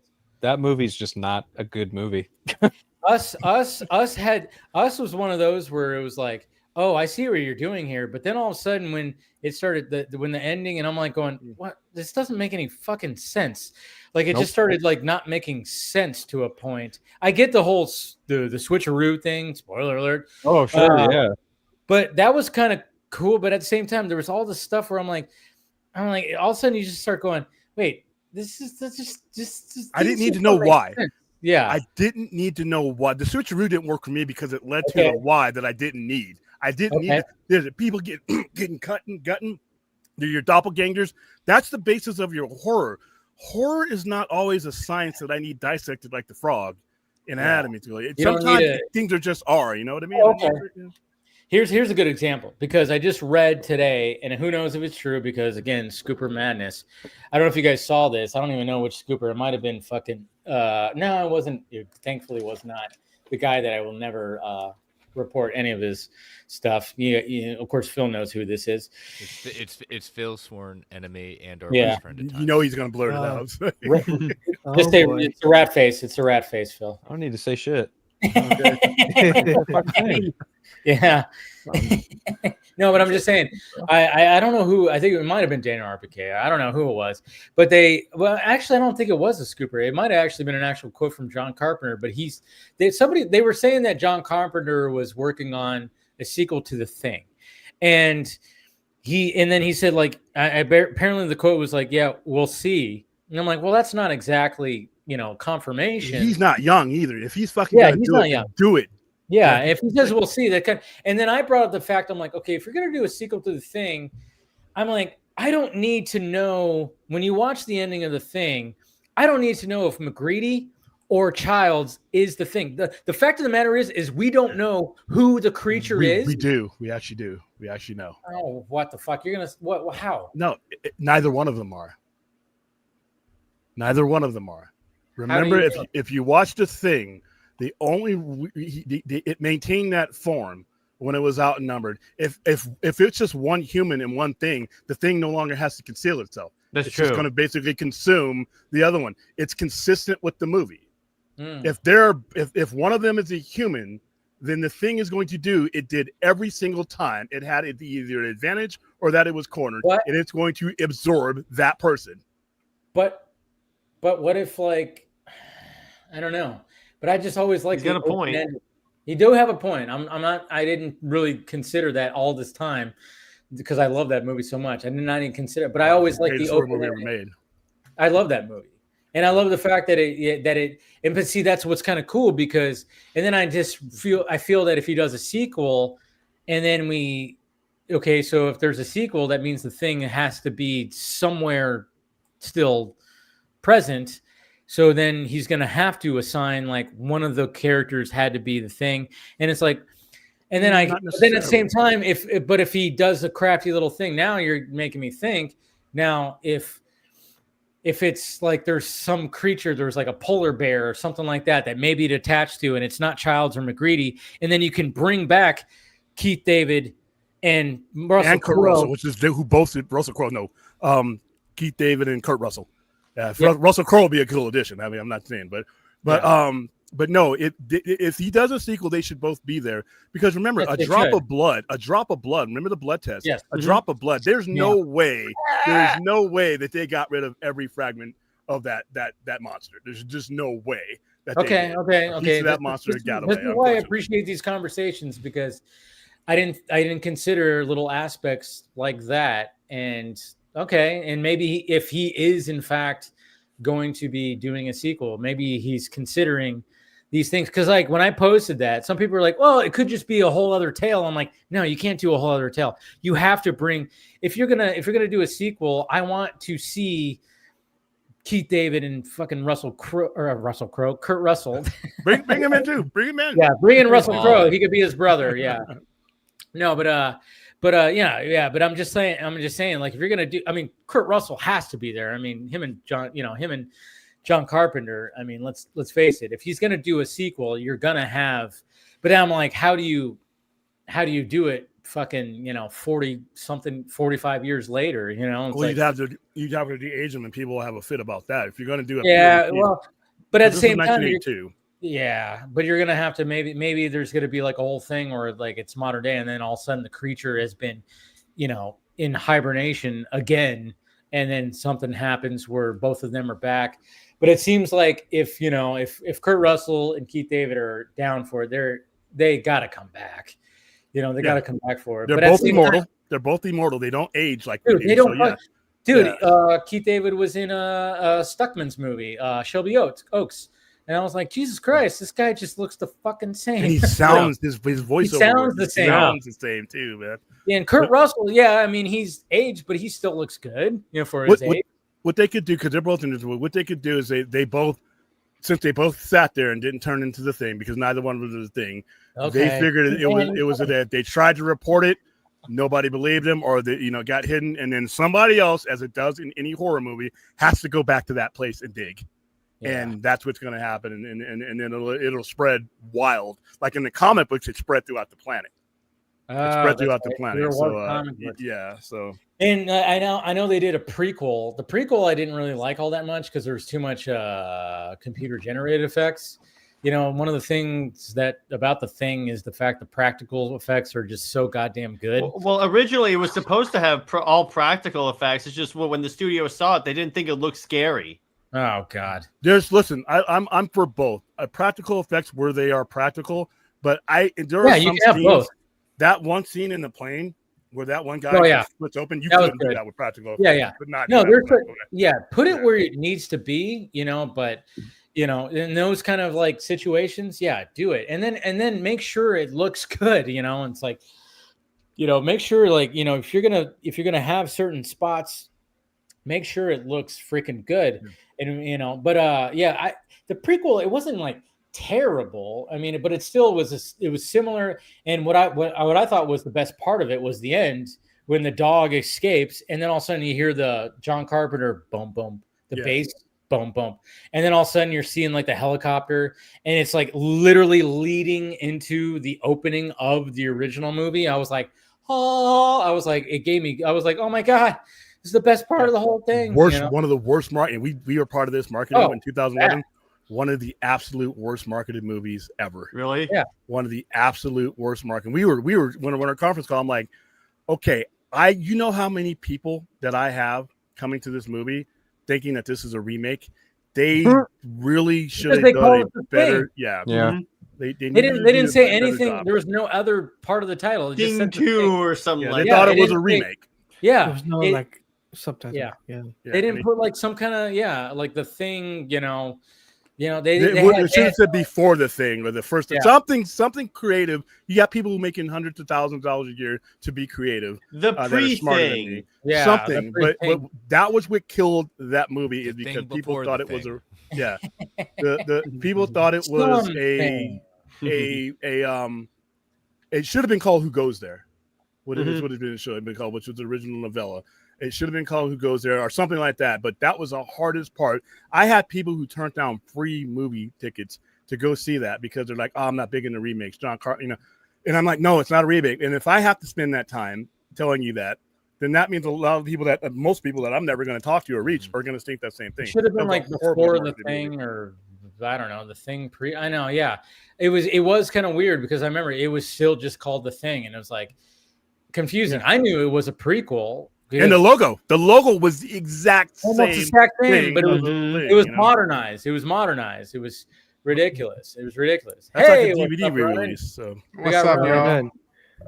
What's going on, man? How you doing? Is this a real thing? Is John Carpenter going back to Antarctica? Is this really happening, or just like somebody was a slow news? In a recent interview, he said, "We'll see," because apparently somebody asked if he was working on.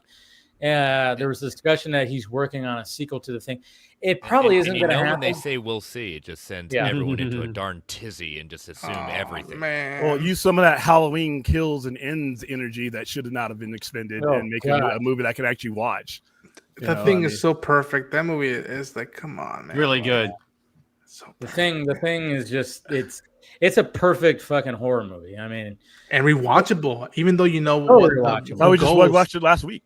Yeah, it's so rewatchable. I mean, it's a perfect horror movie because you have seclusion, you have cold, and then you have people just not trusting each other. And like I said, the fucking practical effects are just stellar.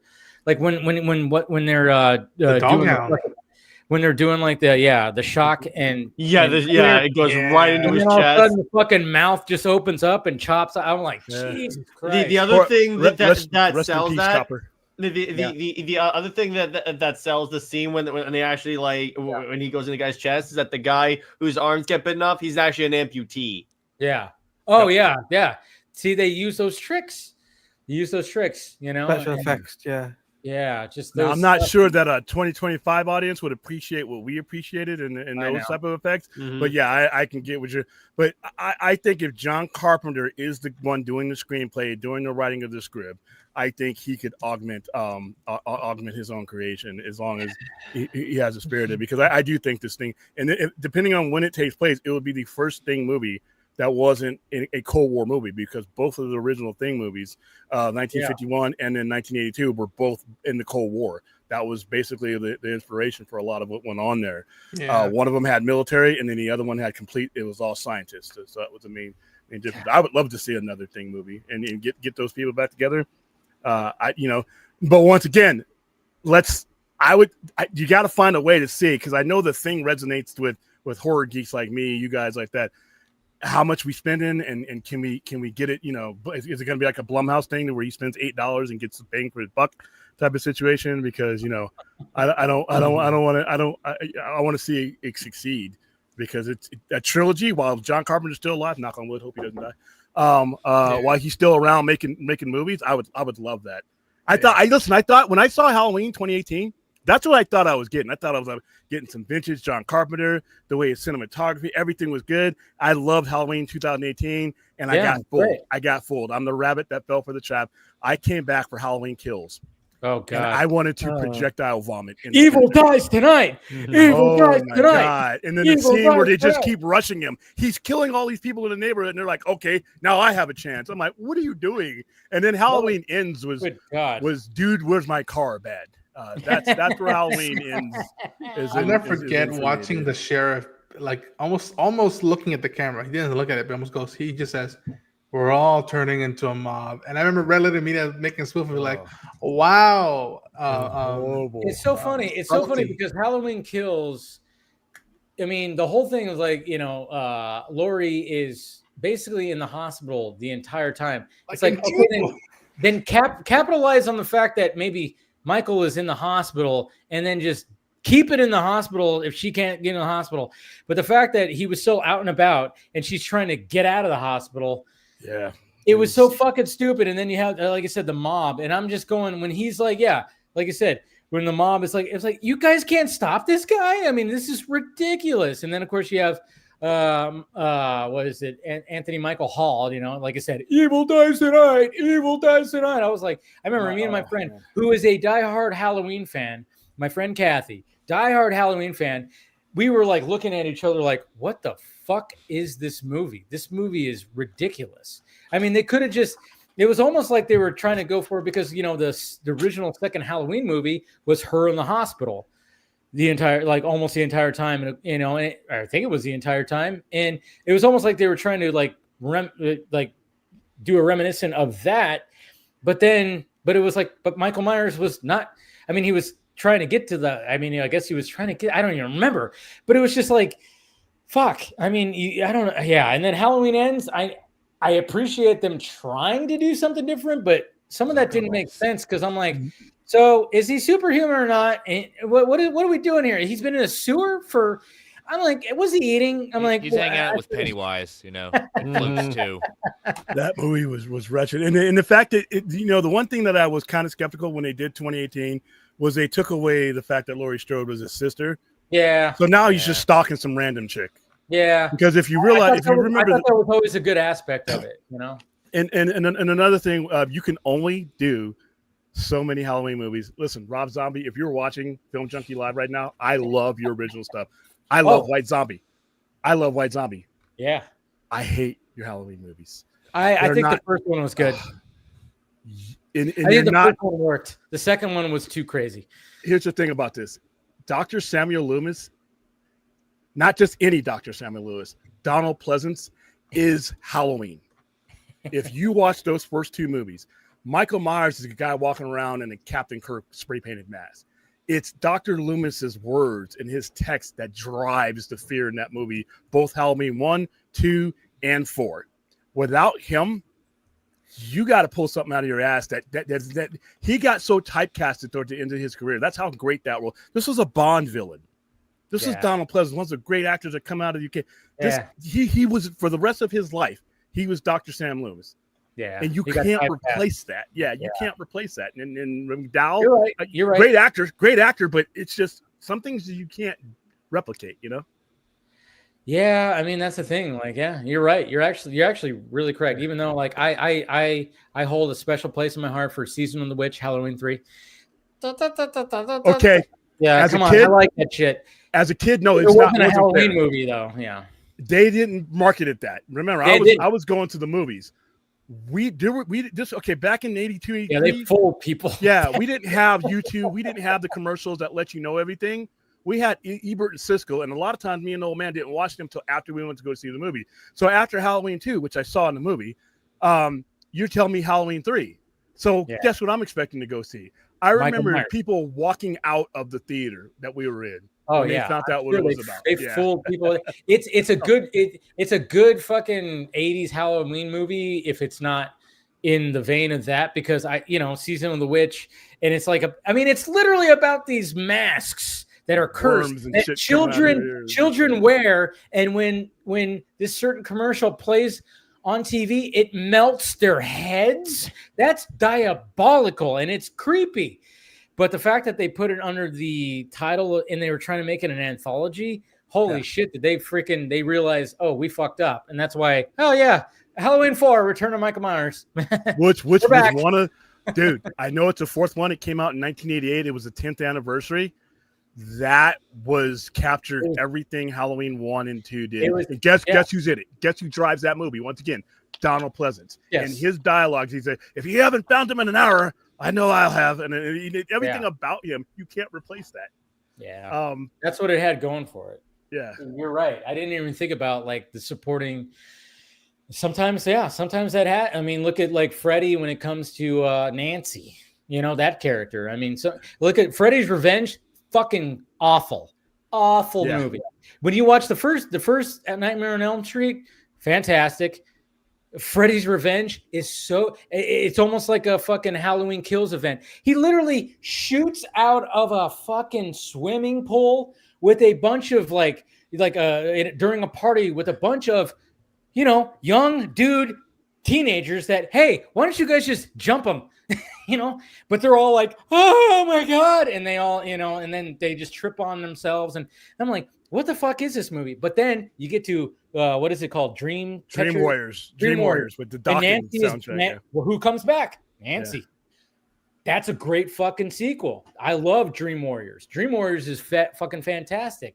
Yeah. And then I think she came back for New Nightmare, right? She came back for New Nightmare, and then New Nightmare was great too. Yeah. So I'm saying it was kind of a mockery of it, but it was not a mockery, but it was very meta. It was like a meta thing, but I thought that worked, and I thought Wes Craven did a good job of like, how do we do this? Well, let's have Freddy come out of the movies now, and I thought that was pretty cool. But if you notice, like the good ones are always when it comes to what's her real name in real life? I can't remember. Heather Langenkamp. Heather Langenkamp. Oh, there you go. When she, just like how what's his name is in the Halloween movies, it's almost like, you need that supporting character. You need that certain character to be a part of it, because when they're not there, the movie just kind of fucking falls flat when it comes. And then when they remade it, I thought Jackie Earle Haley was a great actor. Obviously, he was good, but he looked like an alien. And the fact that they tried to make a movie about what Freddy kind of which I thought was really cool.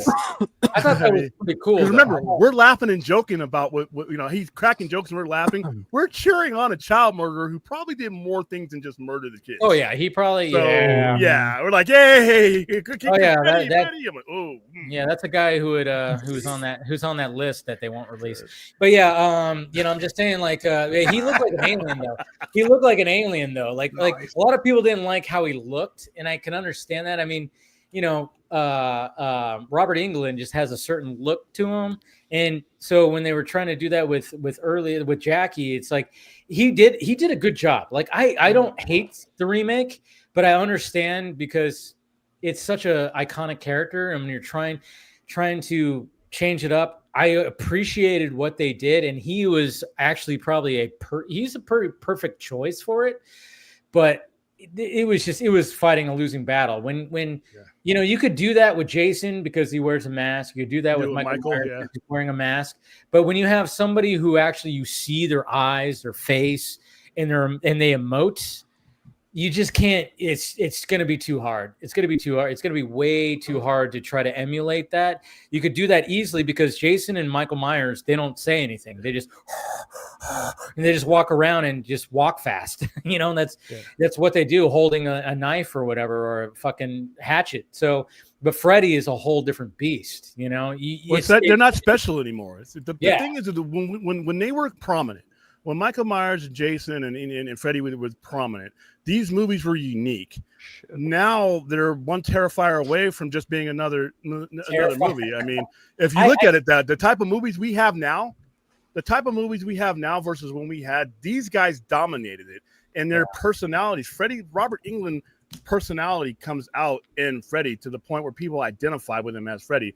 I think when it comes to these reboots, fuck reboots anyway, but when it comes to these reboots, it's time to let some of these legacy characters go away for a little bit until they are special to somebody else. Because right now, in our atmosphere of horror movies, it's not like it was when I was a kid. These characters were like 4 or 5 unique, and now it's like every other horror movie has. I mean, before when I was a kid, I had to watch Italian movies because my dad would bring them over from the Air Force. He would bring over the Italian slashers and Italian horror movies for us to watch, right? And that's what got adapted. Dario Argento, a lot of that stuff got adapted and became what we started watching in the late 70s and early 80s, and it was cool, Yeah. It's like it's not cool anymore. You brought up Terrifier. I can't get myself to watch those movies. I did it for my audience. Fourth 1000. Fuck you. It was that's why blame the audience, William. That's blame the audience. I did. When William did that, we did 1, 2, and 3 back to back. Oh my god! I'm not into like gore porn, whatever the hell you want to call it. Mild. That's mild. You need to go harder if you're going to describe Terrifier 3. Oh, I know. That's what I hear. I want a character. Yeah, I get it. He looks creepy, but I'm just like, I've heard and I've seen clips, and I'm like, It's not for me. It's just No. not for me. Like I want something like something like Trick or Treat was like something. Oof, that was something unique. And that little freaking little dude with the big, the round head and the way that movie played out, I was like, that was something unique. I like that kind of shit. But if it's just just this dude who's just slicing people up with chainsaws and whatever the hell he's doing, it's all just gore. I'm like, eh. That's the thing. Yeah. I like Freddy the most because he's freaky and he does different things. I even like Freddy versus Jason. I think that, it was more like an action movie, but it still had the Freddy stuff. But yeah, but then all of a sudden you have, Freddy and Jason facing each other and you got Freddy doing roundhouse kicks. I'm going, what? I'm like, when the fuck did Freddy learn how to fight like this?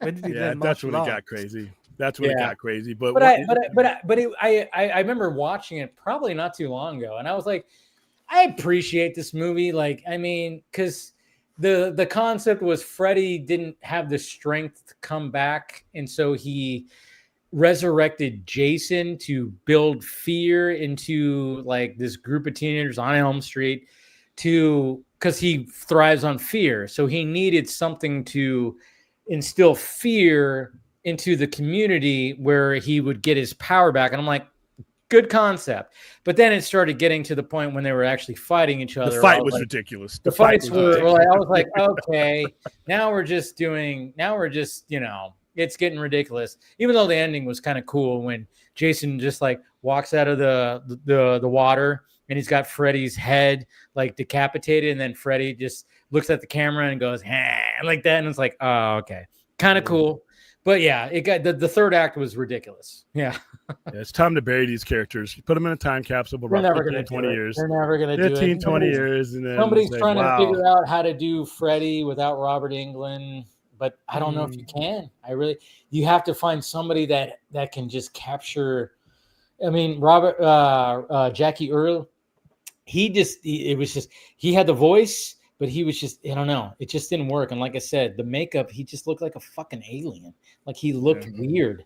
It wasn't a bad movie. Like I said, I love the fact that they really delved into the backstory. Just like I appreciated that what Rob Zombie did with Halloween, he went further into the backstory a little bit more. And I really liked that. And I actually liked the first remake. The second one, Jesus Christ, I was like, what? The second one was just a continuation of the first one. He didn't want to do the second one. He said on Joe Rogan, they wanted him to do 3 movies, but he said, he had a fight to just do one more, and that was it. He was like, because he had so much struggle doing that first remake that he didn't want to do the second one, but they wanted him to do a whole trilogy.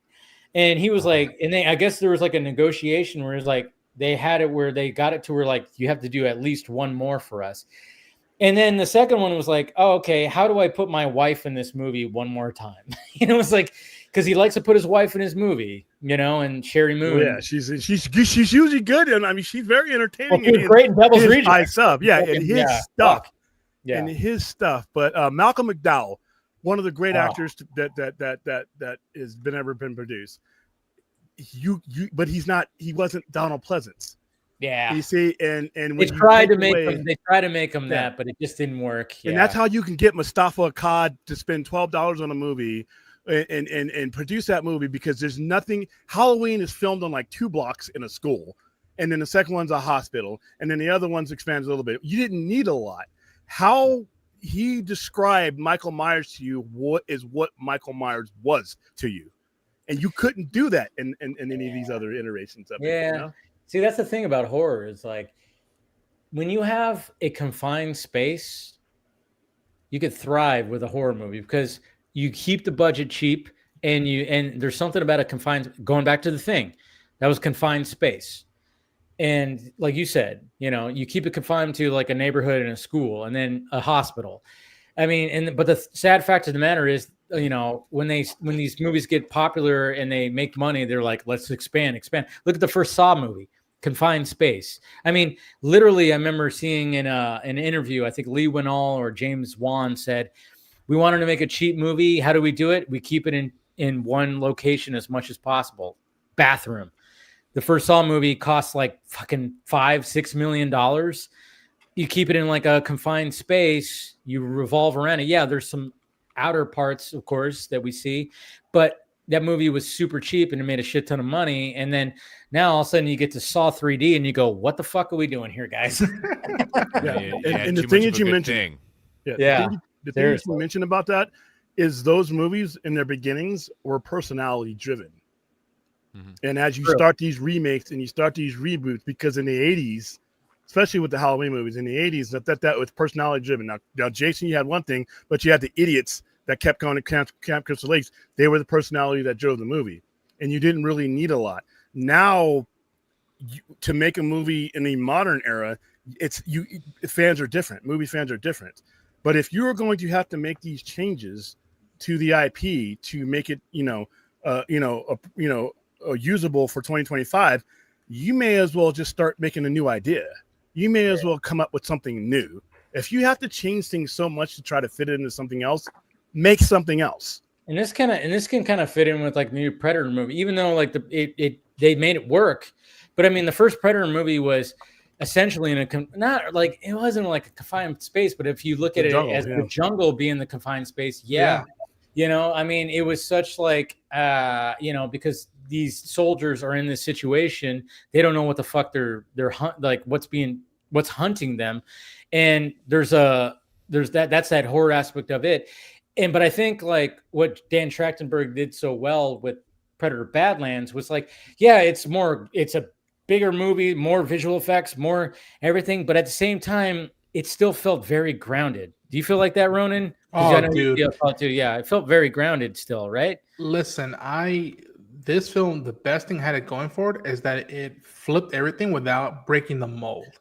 Yeah. And, it's all about you're barely at the beginning part of where the movie's at, the location, in a ship, and then you're in another jungle. But it's not the same lighting. It's not the same weather. It's not the same terrain.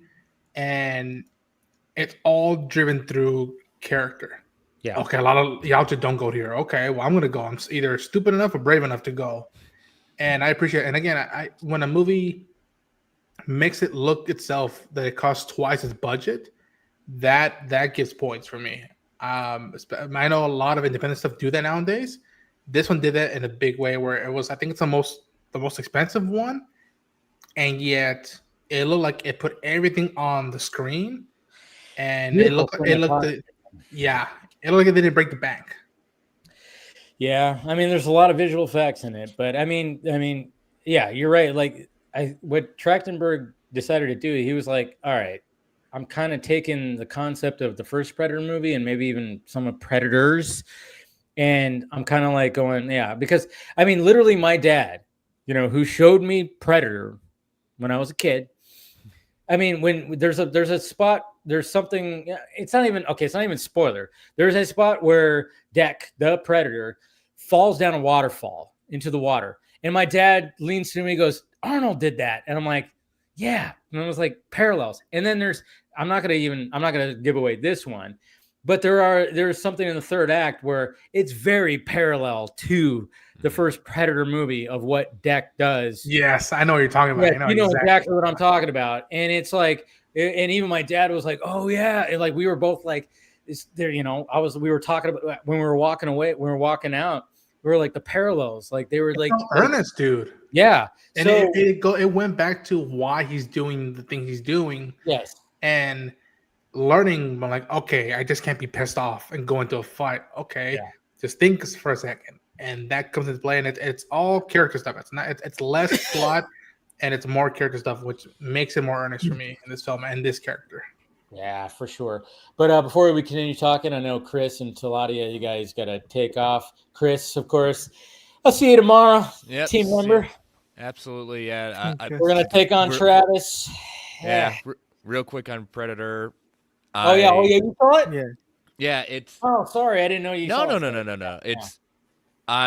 Very quick. It was what I appreciate is when you bring something, we've seen the formula different ways. I've read the comics, and I like the idea of, even if it tried it, said, okay, I may have not thought about doing it this way, but I'm interested. Is it the best Predator I've seen? No, not necessarily, but it brings and expands a different idea to the universe, and I like how we're Trachtenberg's definitely trying to say, hey, let's build it out a little bit more. Let's try to see where we can go here. Give the winks and nods to those that have been with the franchise for a while, and give us something new to say, all right, hey, you know, I really enjoyed the take. Some of the humor landed. Some of the humor, you know. Yeah, not all. You know, Yeah. I never would have thought. I mean, let's be honest, a lot of horror movies become comedies at one sense or another. The Predator. Yeah. Oh, You mean Or- the one where or where Predators. Yeah. you mean the movie where Predators the is predator's cool. goal is to get autism? Yeah. Jeez. yeah. I saw a lot of lists, and the Predator was always at the very bottom. Let's face it. Where it belongs. Yeah. My bottom Even- three were even underneath, AVP. like and Alien that versus Predator movies. That's what's so funny. It's like, holy shit. Yeah. Yeah. A lot of people are putting that underneath the Alien versus Predator movies. I left those off my list. Because I left those. I don't Same. consider it a Predator movie. Yeah. The Predator, unfortunately, Yeah, you is gotta a Predator you gotta movie. do strictly Predator movies. It, Yeah. it can't be. Mhm. It can't be just aliens and predators because that's a crossover thing. So Yeah. And it was ill-advised. Even though there's a little bit of alien, obviously the Watani, the The Yutani sound effects, and dude. stuff. I was getting up in my chair like, oh, I know that sound effect. Yeah. That's a sweet spot right there. Oh, that clicking. It- click, click, click, click, click. Yeah. And one of the things people seem to forget is like the Predators are not necessarily advanced when it comes to technology. They take the technology and just use it. They abandon it because they have no idea what to do because all they've done is like taken things and just without it they're not always the best. But they just, Yeah. that's their culture. Chris, would you agree with me that like if you're a fan of this franchise, this is a cool new thing to watch, but you can easily take someone who's never seen a Predator movie and be like, you'll enjoy this and you'll get the gist of what this mythology can do. Yeah, I think if you're something new to it, to your point of like if you love the franchise, again, I've seen enough kind of back and forth with it. With those that really love it, hate this movie, and those that do, like me, I welcome kind of a new twist in it. Do I want to see a rated R one that Trachtenberg does? Absolutely. I think he should get that and should do that. Kill of killers. Yeah. Yeah. Oh, Well, that Prey was was so rated R, good. wasn't it? Yeah. Yeah, Yeah, Prey was Prey was rated rated R. R. Yeah, but I'm just saying, Because like it had on the big humans, screen. again. Oh, okay. Had humans. This Yeah. one doesn't have humans. It's Yeah. the synthetics and creatures. That is such a cop out. I get what you're saying, but that's such I a know. fraud, man. I'm like, I don't know, dude. I Like, get wrong. it. I It- get it's- it, but Trachtenberg was brilliant to play into the system. That's Yeah. the thing. this If I feels get like, connected- oh, I know what you're doing. if I Yeah. get connected to there's a certain character in there that's not around very long, but you kind of get connected and you're kind of like rooting for him or it for as long as it's there. And then something happens, and I'm like, okay, you made him relatable, you humanized him, and then you did that. So your PG-13 rating is complete pure bullshit because it's basically a workaround. It's like this shit And is violent, dude. I This told- is like Oh, it is. No, violent. I It get is. props to Trachtenberg. I get props to Trachtenberg for playing into that, and he's like, "Hey, we can do PG-13 if you want." And he was like, "Look at what I'm doing." I'm like, "Look at All this." the green and white blood you could ever want. Yeah, That was my meaning when they said PG-13. I'm like, I saw the 20-minute footage, that opening. Yeah, Yeah, I I was remember like, you yeah, guys sorry, talking about We that. thought about it. Yeah. I remember you guys talking about that. I'm like, are you And- serious? But then, yeah, you. But man, Yeah, I mean, okay. you get away with it. You get away with it. But anyways, Chris, go ahead and promote, and I'll see you tomorrow, of course. Yep. Yeah. So you can follow me on all the socials at Chris Balga. We did not have a show on Marvel Alliance this week because again, it's just quiet out there. So we Yeah, it's pretty quiet. dropped End of the year. what we've had on Patreon for a little bit, but dropped for all the listeners.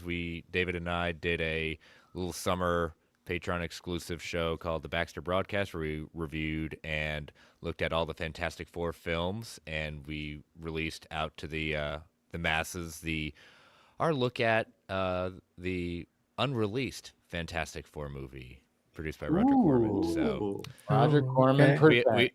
yeah, so it was a film we watched, and you know what? I feel really bad for all the actors how bad they got screwed over in that.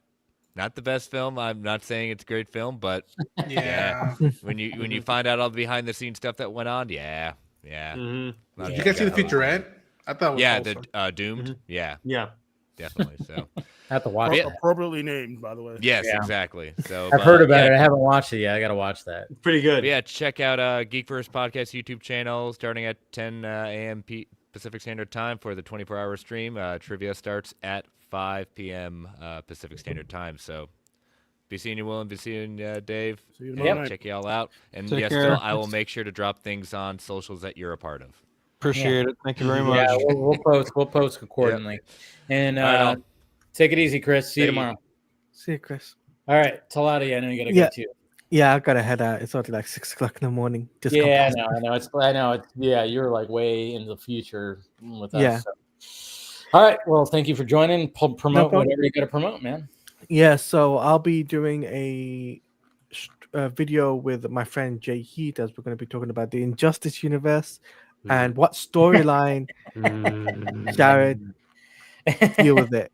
And Deal why with it it. should burn in hell, hopefully. I love this dynamic you guys got, right? So Thank you. we'll be talking about the Injustice universe and what storyline they could do for the next video game.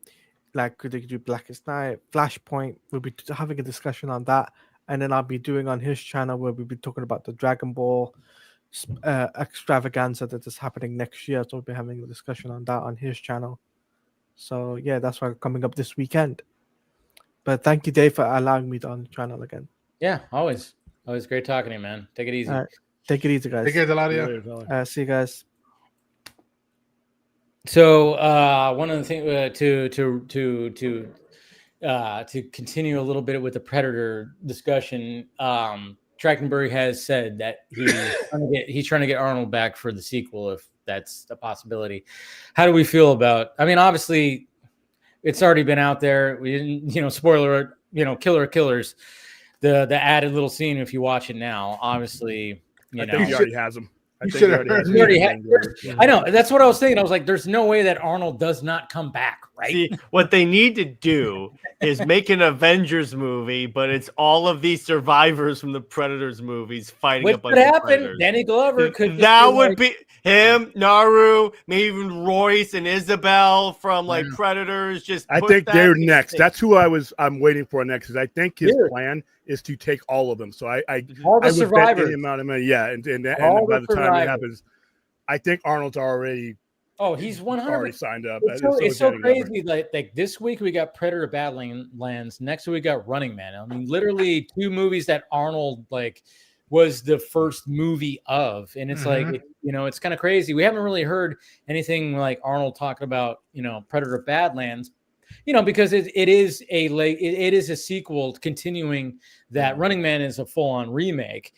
And I saw like a video. I saw like he was talking to Edgar Wright and Glenn Powell about something. And they presented him with like some big, the $100 bill. Where he's the president? $100 bill, or like the euro, or I don't know. It was like Counterfeit, a counter, dollar bill, but yeah. What were you gonna say, William? Going to see this Monday, Running Man.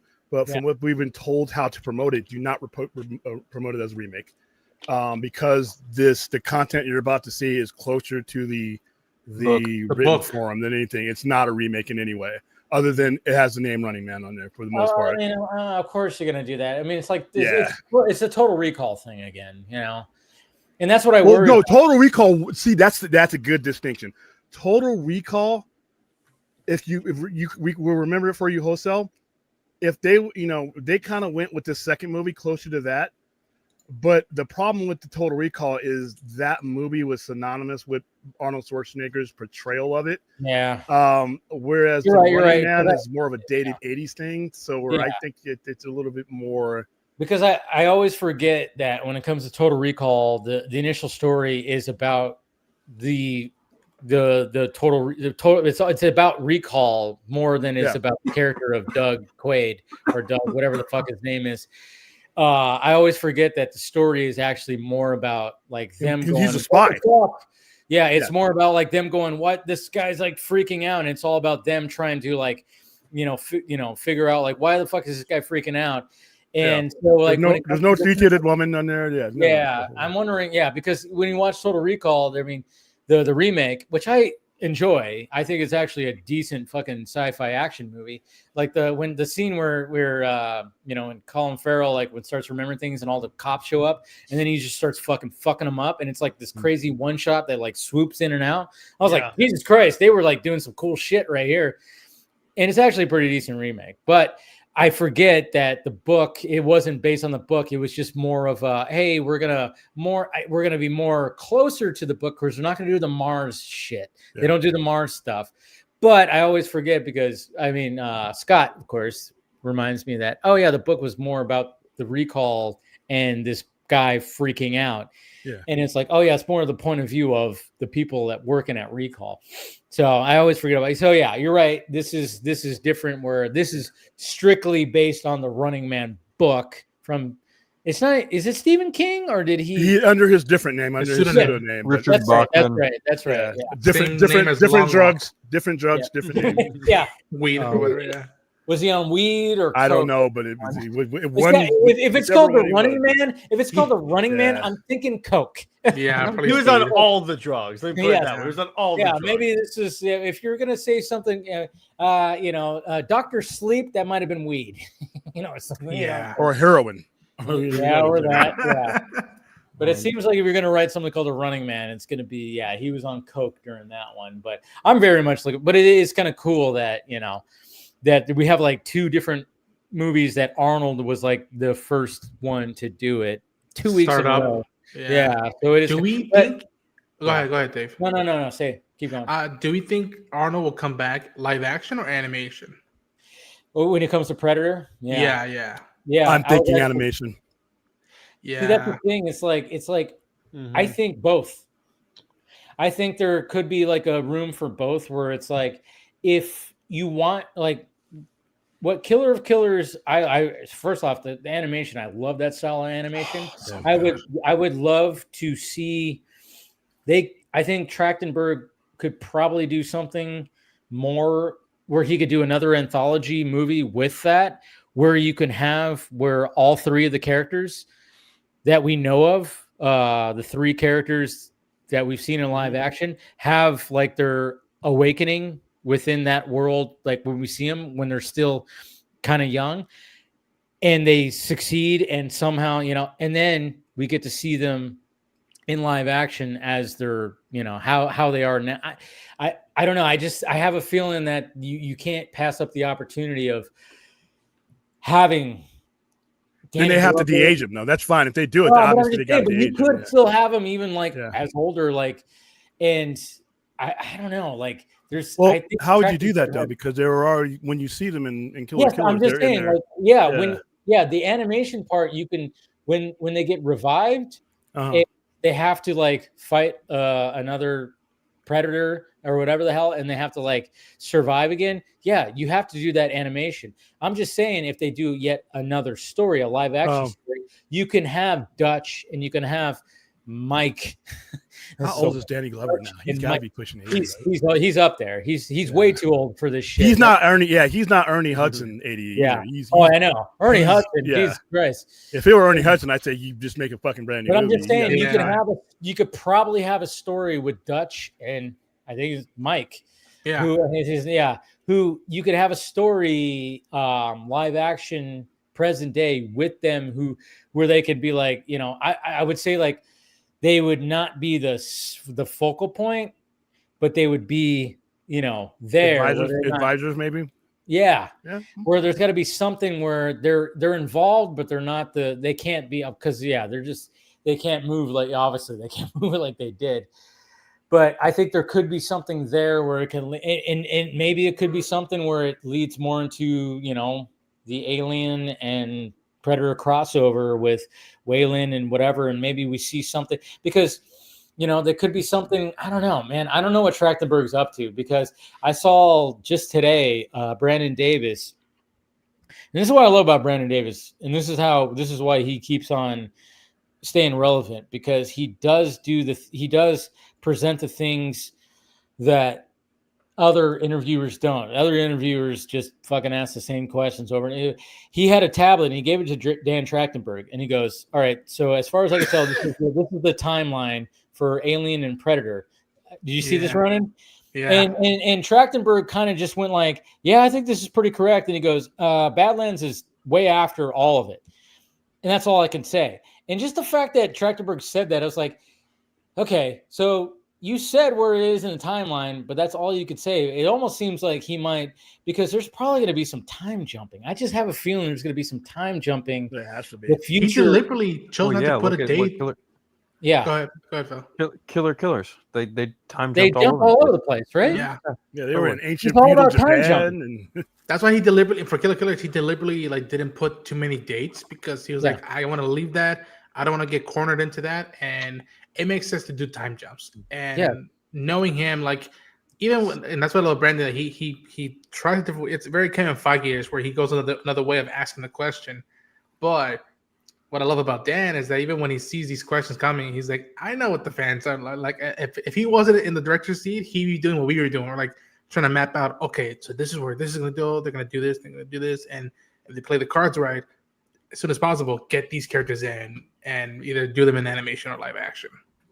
That's what's so interesting about these two franchises is like there's, I mean, Alien Romulus fits in a certain spot, and then we're getting a sequel and eventually there's going to be like this. I mean, we already got a crossover kind of thing, obviously in this movie with the whole, Wayland Yutani and the synthetic. But it's not forced. It's not forced. It's not forced. It's not forced at all. That's what's so great about it. That's the perfectness. You hear Mother, which is great. Mother is there. And it was funny because, my dad forgot about that. I was like, hey, it's Mother. And he's like, oh yeah. I was like, yeah. And I was like, yeah. Cause he, it's like, I nudged him like Mother, it's Mother, and, so we get and it's still Mother doing the same thing that she always wants to do. It's like, gather the specimen, gather what you can. The new toy. Yeah, exactly. So she like, even in this, it's like, it's still the same thing is no matter what, when it comes to Wayland Yutani and Mother, they're always just like, get the specimen, get the thing that you get, your mission is to get the specimen, get the thing. And that still is relevant here in a Predator movie. And that's what was like, again, Trachtenberg, I'm like, good fucking job with already just crossovering it without showing a xenomorph. Yeah. Like, good God. And I'm just like, and who knows? The studio's probably like, can we have a xenomorph? He's like, no. He probably fought. I wouldn't be surprised if he fought that because the students, these suits, up in their towers sipping scotch are like, shouldn't there be a xenomorph? No, not yet. Don't rock the boat. Like the momentum is good right now. Don't rush it. The alien movies barely need the xenomorph if you're writing the story correctly. The xenomorph is not as interesting as look at Alien Earth. The Yamcha, whatever the hell they're called.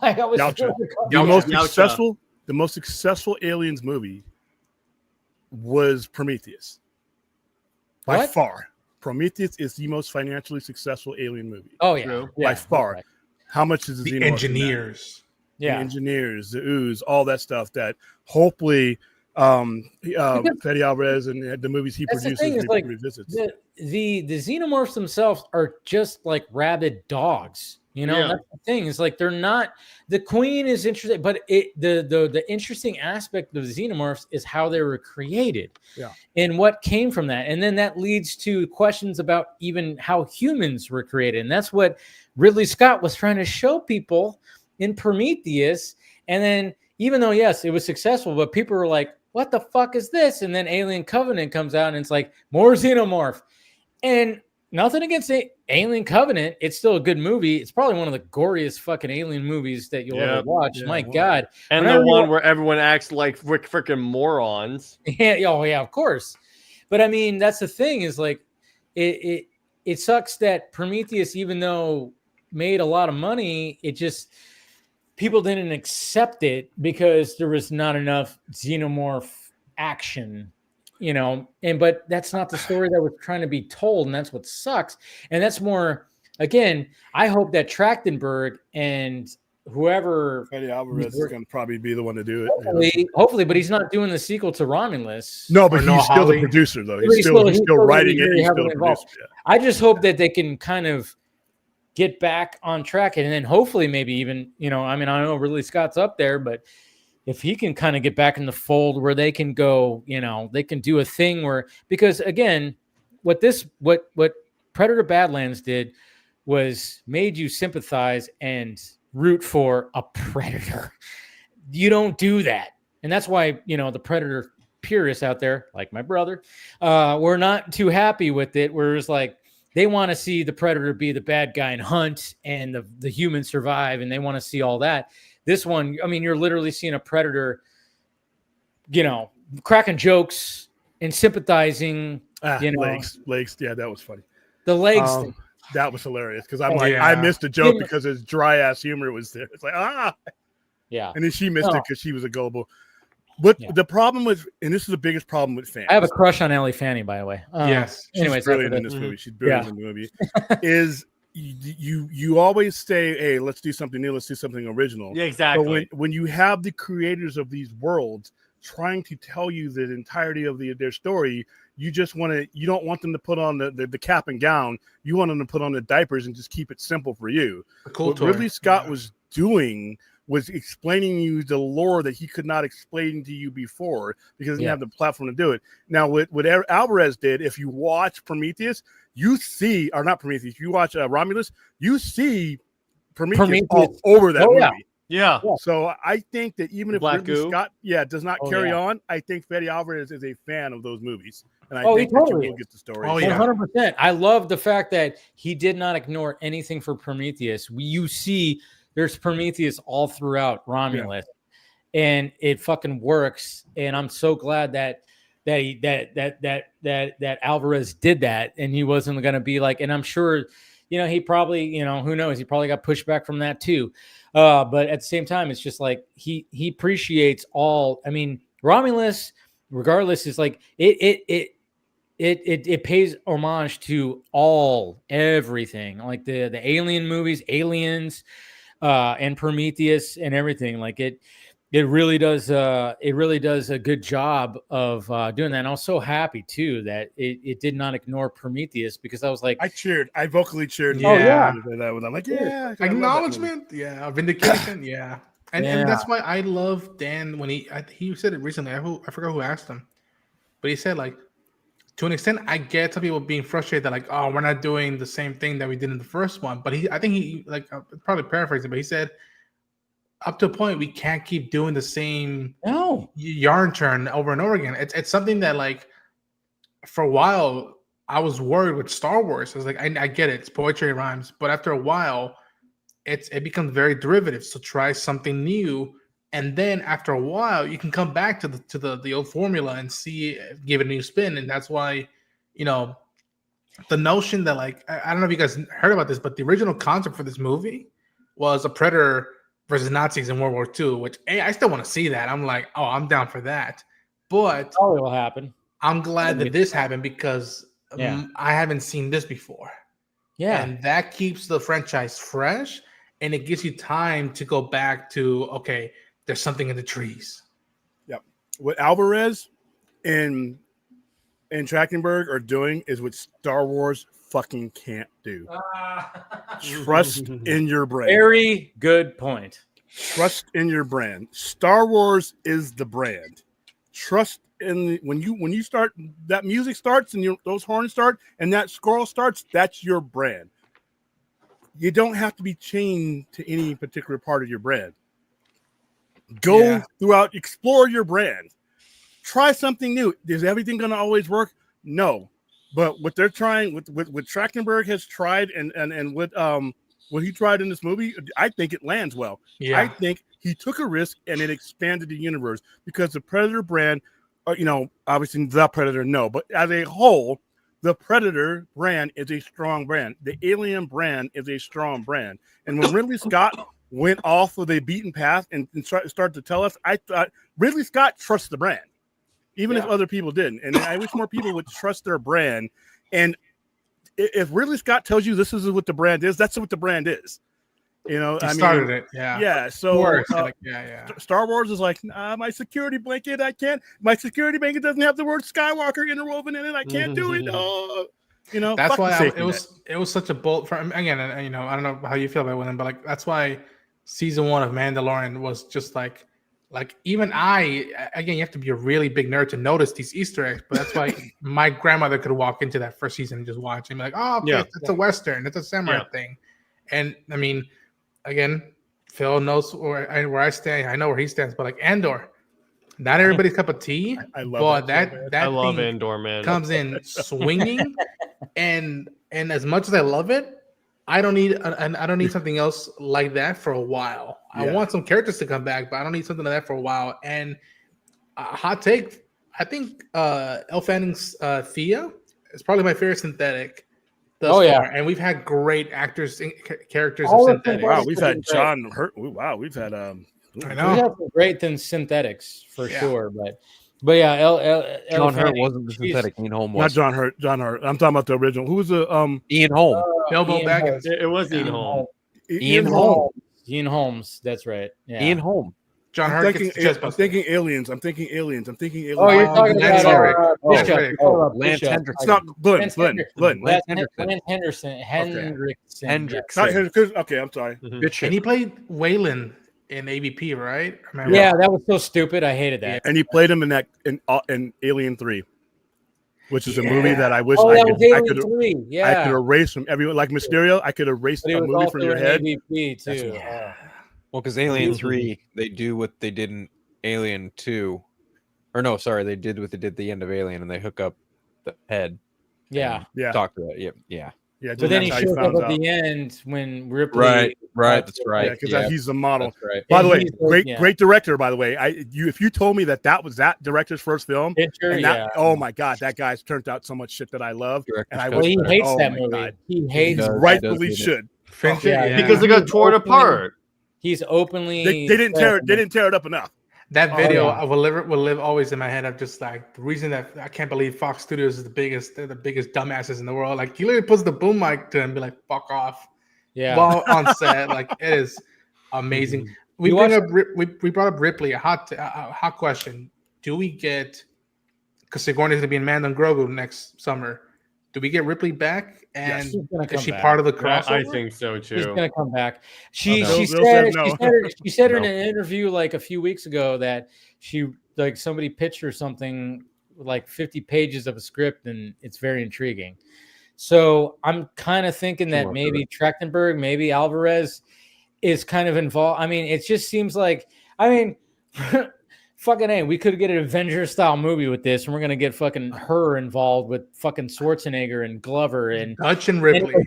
And they're gonna start at Aliens, and we're not gonna anything that happened after Aliens just never happened with Blanca was gonna do that, right? It was him, it was her and Dwight, like Michael Biehn, and I was just like, it was just Newt and fucking Hicks. Yes. It wasn't Ripley. It was just those two. Okay. Because I remember seeing a concept art and I'm like, oh, that's so cool. Yeah. Really kind of stepped on that, but because he can't. He wanted to make Covenant. Prometheus. Yeah. Oh, was it Covenant or Prometheus? Prometheus. Yeah. I agree with Ripley. Oh, it was Prometheus. It was. Yeah. It's a tough decision because I would have loved to see that, especially after seeing Alien 3. The first 5 minutes of Alien 3, I wanted a refund, but at the same time, I love Prometheus. Yeah. It was like, wait. They kill those two at the spoiler. Yeah. Sorry, guys. It was so funny. Like, you know, you watch Aliens, you see the ending. It's kind of a happy. It's not a full on happy, but kind of a happy ending. I mean, Aliens is about motherhood, 100%, because Queen Alien and Ripley and that, you know, Newt and all that stuff. It's all about motherhood. Yeah, it's all about that. And then fucking Alien 3 just starts off. Bam. Crashes on a fucking prison planet. Newt's dead. Hicks dead. Bishop fucking deactivated. Like, 200 years, and we're 200 years past the point where it's like, yeah. Oh my God, it was like, what the fuck? This is just such a downer. And then Dog Alien. And then you see a fucking egg. An egg was in the ship, and it was like, what the fuck? There's an egg with a fate. What the Jesus? They just said, you know that ending in Aliens? Fuck that ending. One of the great endings of all time. And then the Dog Alien. And then we had with Resurrection. I'm like, oh my goodness, it just kept getting worse. So let's go ahead and let's go ahead and read the. There's a novel by William Gibson. and it's what he initially wanted for Alien 3. I listened to it on Yes. audiobook earlier this year. It's much Yes. better than the movie. Yep. I heard about that. Yeah. Michael And Biehn, then you had, right? you had Earthwar. You had Dark Horse doing Earthwar while they at the same time they were releasing that dog shit. Dark Horse is doing Earthwar, which is like with Sam Keith, I think, was doing artwork on that. That's what needed to happen. But we still have time to write the shit. We still have time to write this long. You have it. The two people that I trust these two guys that are doing Trachtenberg and Alvarez. I think we. Well, Alvarez isn't even doing the next Alien. Yeah, but he's still producing it, and he wrote it, but he's not Yeah. directing it. I'm curious to see who they get to direct it. He's close enough to the project for me. Yeah, I think these two have a good appreciation, and they probably had numerous conversations, of course. And I think that's what you need. You need somebody to handle one, handle the other, and then if they're going to do it, I mean, I think one of them said if they were going to do a crossover, they'd probably co-direct. And I'm like, probably a good idea. You know, co-direct, work with each other. I think Feedy talked about that when they were doing rounds for Romulus. Yeah, that's what. Yeah, I think that's what it was. He goes, if they were to do that, he would want to co-direct with Dan Trachtenberg, and it seems like Trachtenberg just has. He's just. You know what it really sounds like? It just kind of sounds like the people who are working on the Predator and Alien franchise are just kind of in simpatico and understand the franchises that they're fucking working on outside of like 80% of other Hollywood businesses who just kind of look at their IPs and just kind of piss on it half the time. Yeah. Yeah, they know what works. They know what still resonates with each generation. Like Predator's been around nearly 40 years, but when you're looking at this stuff, you understand what still works across the generation. There are things that my dad, same thing. My dad was watching these movies, and now I'm watching these movies, and somehow these two guys can look across this entire broadscape and say, "This is what's still working. This is what's still working, and this is what I want to take forward with me." And he feels right. A lot of people just don't do it. They want to go on memory berries. They want to go on nostalgia. Like you like this when you were a kid. Let me force it down you. No, let's craft something that works, and that's what they're doing here. So I'm really excited. This is the first time in a long time I've been super excited about Alien, because I thought, for sure when I saw Prometheus, that's the last I'm ever going to hear from that story. And then when I see Romulus and I see certain things and aspects of it then, and find out that he enjoyed certain aspects of it, I'm like, I might not get the full-on Ridley Scott full-on movie, but you know what? I don't need it. Just tell me the story. I don't need the story in a movie. I just want the story told when it comes to the engineers and that the beginning of Prometheus, that beginning, I need to see that. That's like the monkey in Nope. Don't give me shit like that and don't follow it up. I need to see how this ends. So I'm excited for it. Yeah, it's going to be interesting to see. I don't know. It's a good time, and I hope that Badlands does, good. I'm worried. I'm worried. I'm a little worried too, because my theater was not as full as I wish it would be. I saw 720, and it was kind of like, oh man, and I was a little worried. I'm like going, in this movie, it wasn't cheap. You could tell there's a lot of, especially it's like relatively $100 million is cheap. Yeah. True. In this day and age. Yeah. But I'm like looking at, this is a movie that the, Deck himself is like, as much as there's, he's wearing a prosthetic stuff, visual effects on his face. Mm-hmm. You have a half a android on his back for half of the movie, more than half the movie. That's another aspect of visual effects. And then all the creatures and the scenery are just visual effects. So I'm going, fuck, this thing is probably pretty pricey, because there's a lot of visual effects that are going on, because that's what you have to do. There's no way you can't do anything practical when it comes to this. Yeah, it's too much movement. There's too much stuff. And then at the end, again, no humans. And, you got, synthetics getting fucking effed up, and it's, you have to do, that's all VFX. The way they get it. Oh, God, dude, it's like I said, that's why that rating, I think, and I hope I'm wrong. I want to be wrong. Yeah. So if anybody wants to tell me I'm wrong, fine. I hope that the hardcore, who's and the people who are the Predator religion people, are like PG-13 pussies. I want that not to be the case, but I got a feeling because of my audience, our sample audience, that was an issue. Like I said, my brother, who did not enjoy it all that much, I remember, when he found out it was like PG-13, he was like, "What the fuck?" And I'm like, I was like, "Dude, I told you, because there's no human beings in it. It's synthetics and creatures, so they can get away with it. It's still going to be gory." Stick with it. Stick with it. I know it's an antithesis of business, but I think the franchise right now is going in the right direction, in a strong enough direction that, say this stumbles a little bit, but makes it a little bit, does well on the streaming once the word of mouth goes out. I still think we can go forward with this. I just don't want it to be that kind of effect to where, stuff start rethinking shit based on because this movie is like, I'm trying to tell every Predator head that I know, don't fuck the rating, dude. It's all the violence you want. All right, all the it's in the opening and the opening 2 fights and the last fight. It has that right there for you. 3Ds. I judge my horror and science fiction movies on 3Ds. Death, dismemberment, and destruction. I saw that at Comic-Con. In a work print. Yeah. So I urge people who are opening scene, you get all that. Yeah, it's like you literally get everything I just mentioned. So if there's anybody out there that's like, well, a PG-13, or it looks like because I can see his face and it's not this, even though this plays a factor in it. Yeah. It's an expansion of the lore, and I think there's got to be an adjustment made with some of these guys that be like, okay, when you expand the lore, sometimes the people with the security blankets, they don't want to get out of the bed.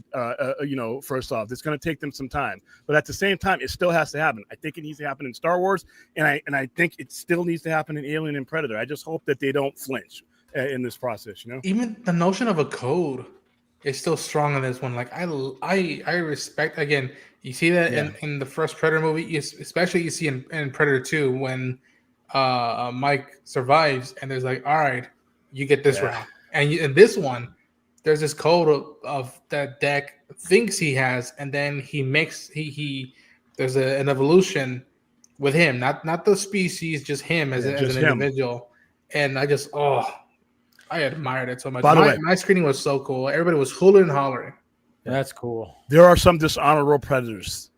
Just because there is a code, there are some pieces of shit out there that have no honor. Well, that was the plot of Predator Spider-Man. The one in that comic is a dishonored predator that they're trying to hunt as well. So it's in the books too. Killer of killers. Yeah. Once the honorable tribe or clan has been defeated and they come to get their dead or whatever, they hand a memento as this out of respect. Here you go. Somebody else came behind them and took those people and those mementos. And the guy, there's a particular predator in this particular one that you will recognize this predator when you see him. It's a piece of shit. And he doesn't have the honor at that the predator code has. So there are some dishonorable predators out there that don't follow the code, just like in real life. And that's the thing. Like that's you brought up an intriguing thing about this whole lore, like what Killers established, because a lot of people, and I even like when I was talking about it with my dad, when Killers came out, and I said like you got to watch it, and it was like, but it was like. But he was so curious. He's like, well, like what exactly, like what happened? And I was like, I showed him like the added scene that showed Mike and Dutch also, and then he goes, well, why does that happen? And we were kind of going like, I was like kind of going, well, I mean, there's different clans, so maybe like there's ones that because we were talking about like I thought obviously the one blew up and like what they just come back and get him, and it's like, but what about the Predator 2? Like he literally like hands him like a Wyatt Earp gun or whatever the hell as respect, and he goes like, yeah, you defeated this guy, we're not going to kill you, don't worry, we kind of roughed you up a little bit. Get off but I'm like, hey, we're going to take off, we respect you, and here, have this little fucking that's memento. The same gun from Prey. Prey. They showed that in Prey. But then there's got to like you said, there's got to be another clan that is going back and grabbing these fuckers that defeated these other guys. You got 3 people who defeated them, and then they abduct them and put them in these, they're the Cravens. So it's basically they want a higher form of hunt, I guess. Yeah, exactly. And you saw this also in the Predators movie with like Royce, because the bad predators were like the rebels and the more dishonorable ones. And funny you should mention Craven, William, But in Alien Avengers that they're doing right now, Alien Avengers, Predator kills the Marvel Universe. That's how the Predators figure out how to kill all the Marvel heroes. Kraven gives them the contingency plans, if you will, to kill every Marvel hero. Those covers are fucking hilarious, by the way. So yeah, but I am excited about this franchise. So I think, but I think they may stumble this weekend. I hope I'm wrong. They may stumble for those reasons, but that's what growth is. Yeah, that's what growth is. That's what's moving out of your cul-de-sac and into a different neighborhood instead of just jogging around in a circle and seeing the same people all the time. This is what I want franchise to do: is to trust their history, trust the brand name that is the Predator. And their higher ups need to do the same, because otherwise it will get stale. It will get old. If these guys just keep on giving me 1987 again, eventually I'm gonna be like, you know what? I'm out. It's kind of like where I'm at with Star Wars. I'm at with Star Wars. I mean, Andor. I know people who don't like Andor. I can understand why you don't like it. People who do love it. I'm literally a smarter person every time I watch Luthen Rail speak. I feel like I can talk like him. But I can understand how other people. I can understand that. But eventually, I'm just gonna. It's gonna get to the point where, if you don't give me something out far away from the trusted backyard, I'm just gonna move on to something else. You know what these past 2 films feel like, and it reminds me to like when I was working out, and you would like reach a limit and you pass it, and it's like, are you building muscle? You can go another rep. You can go more weight. Like that's what these 3 past films feel like. It's someone that's been building muscle in your new spots in the body. After it's a good foundation, but like, all right, this is where we can go. You don't have to just go straight to the jungle and use the same lines. Which I was worried at this film. I'm like, please don't like let's just try it. Try not using this these lines. And again, people say, where's the lack of, stuff of a Predator that feels like, there's 3 movies right now, 3 recent ones, different flavors, and they all have the DNA that links back to the first one. It's like there's variety. There's animation and live action. No excuse. Trust your history. Trust your history. And be willing to use that history to go new places. And don't be afraid, well, if I don't do it without this certain thing, people won't like it.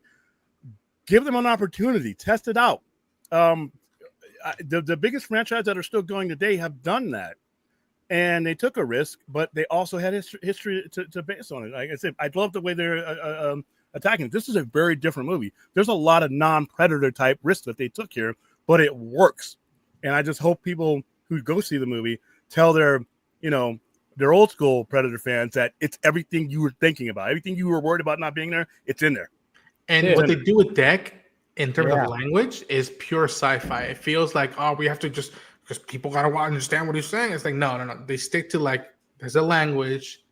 Not everybody has to speak English. Not everybody has to like subtitles. They've always had a language though. Even in the AVP 2010 game, they were all talking to you in like the Predator. Yeah, they have their own language. Yeah, but as far as like cinematically though, they spoke. Dex spoke more here than all Predator content can. Oh yeah. You never heard of Predator speaking like more than cracking jokes. And I thought they did a great job of what they did with the translator was cool. Yeah, because it was like, okay, we can't have just subtitles throughout where it's like she's speaking his language. They were like, okay, they did a good job of like how, when we first meet her, and then the fact that how she speaks, and then they kind of come up with a thing where it's like, a universal thing, and then they stole a thing. Yeah, stole a thing. Because like you can't have a movie where it's you can't have the Predator speaking English. That would be fucking weird. But you have to have the human looking synthetic. You can't have her speaking the Predator language. Have Robert De Niro's voice for the Predator or something. Yeah, that'd have been awesome. But I'm just saying, like, they did a good job of like how they explain that right at the beginning, where it's like, okay, when she first shows up, and then and then they're like, okay, yeah, this is how we're gonna establish where she's speaking English, but she's communicating, and they're communicating with each other, but it's not subtitles and subtitles. It's like English and then subtitles, and it's like, okay, that's a good balance, because it would be so fucking weird. Crazy sci-fi. That Predator was like speaking English. It would be like, what? No, that would even not. in the Escape. Tell him it's a toy. Tell him Yeah. it's a toy. Use Pete Davidson's voice or some shit. Oh God. Yeah. But like I said, I enjoyed the movie. I really hope it does. I hope because it's at 10 million right now. That's just the previews and stuff. I'm hoping the Friday and the Saturday. I really bring it hope up it. there. I mean, I don't know. It seems like I don't know. It seems like they've invested. I think they've invested in this. I mean, hopefully, even if it doesn't do like all, like gangbusters, I think there's an investment in. Yeah, that's what I'm hoping. I don't think it's gonna. Yeah, it might underperform, but I don't think it's gonna hurt the overall plan. It's not going to get Furiosa. It's not going to get. No, it's not going to get where all your future plan. plans are dead. It's not an overall plan. You have Alien Romulus that did very well, and Alien Earth did. It seems like it did well on streaming. It did well. That ending blew though, but yeah, it did. I still have to watch the rest of it. I'm so behind on that shit. I got to watch the rest of that. But I think the buzz for when it came to Killer of Killers, I think that was enough. And I think even if this doesn't do gangbusters in the box office, I think they still are going to be like, okay. I think they're not going to just pull the plug on plans. It just seems like they're really building something with both of these franchises coming together. And I think a lot of, and the buzz, the buzz for the Badlands, even if it doesn't translate full on with blockbuster like numbers, it's November, which is kind of a weird time. This did feel like a summer movie. People kept saying that. They're like, this should have been in the summer. It felt like a summer movie, and we're in November watching this, and it's kind of weird. It's playing next to Nuremberg or some shit like that. I want to see it. No competition. I'm gonna go see it. But especially coming off like apparently October was like one of the worst fucking box office, since like 1997 or something like that. But there wasn't much in October as that was gonna like do gangbusters. Tron Ares just sadly I swear Disney did not know what to do with that franchise. Talk about a franchise they didn't know what to fucking do with. Stop while you're ahead.